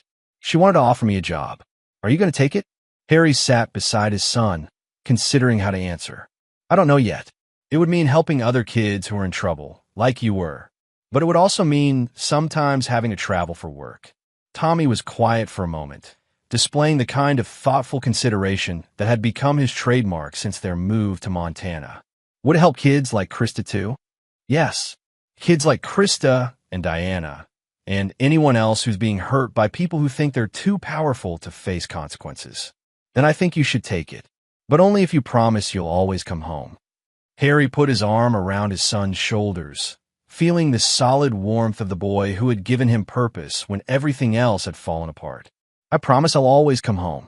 That evening, after Tommy was asleep, Harry sat on his back porch looking up at the Montana sky. The stars were clearer here than they'd ever been in Virginia, unspoiled by the light pollution of cities and the moral pollution of families who protected criminals. He thought about Shelley, probably serving her community service and wondering how her carefully planned future had collapsed so completely. He thought about Lester Patterson, spending his final years in a federal prison, finally facing consequences for decades of cruelty. He thought about Diana and Krista, learning to build new lives free from the fear that had defined their existence. But mostly, he thought about Tommy, sleeping peacefully in his new bedroom, surrounded by trophies from his Little League team and books about baseball heroes. The boy who had survived his family's betrayal and emerged stronger, kinder, more resilient than anyone had a right to expect. Harry pulled out Agent Hodge's business card and his cell phone. There were more children out there who needed protection, more families who deserved justice, more criminals who thought their power made them untouchable. He'd learned in the military that some battles were worth fighting regardless of the personal cost. His war with the Patterson family was over, but the larger war, the one against people who hurt children and destroy families, that war would never end. Harry dialed the number on the card. Agent Hodges? This is Harry McCarty. I'd like to discuss that job offer. As he talked, planning his return to the kind of work he'd been born to do, Harry felt something he hadn't experienced in years. Complete certainty about his purpose. He would build a new life with Tommy, but he would also use his skills to ensure that other children didn't have to endure what his son had survived. The Patterson family had taught him an important lesson. Some people only understood consequences when those consequences were delivered with overwhelming force.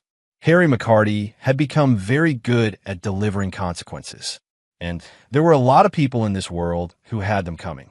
3 years later, Tommy McCarty would tell his high school guidance counselor that his father was the strongest person I know, not because he never gets scared, but because he does what's right even when it's scary. By then, Harry had helped the FBI bring down 4 major criminal organizations and rescued dozens of children from abusive situations. Shelley McCarty would serve 18 months of supervised probation and was required to undergo psychological counseling. She never attempted to contact her son. Lester Patterson died in federal prison 2 years into his sentence. Hilda Patterson remained incarcerated, showing no remorse for her crimes. Diana and Krista Patterson thrived in witness protection, with Krista eventually becoming a social worker specializing in trauma counseling for children. And in a small house in Montana, a father and son build a life based on trust, respect, and the understanding that family isn't defined by blood. It's defined by the choice to protect and cherish the people who matter most. Some stories end with revenge. The best ones end with redemption. This was one of the best ones. And there you have it. Another story comes to an end. What did you think? I'd love to hear your thoughts in the comments below. If you enjoy this story, consider joining our community by subscribing. It means the world to us. For more stories like this one, check out the recommended videos on screen, and I'll see you there.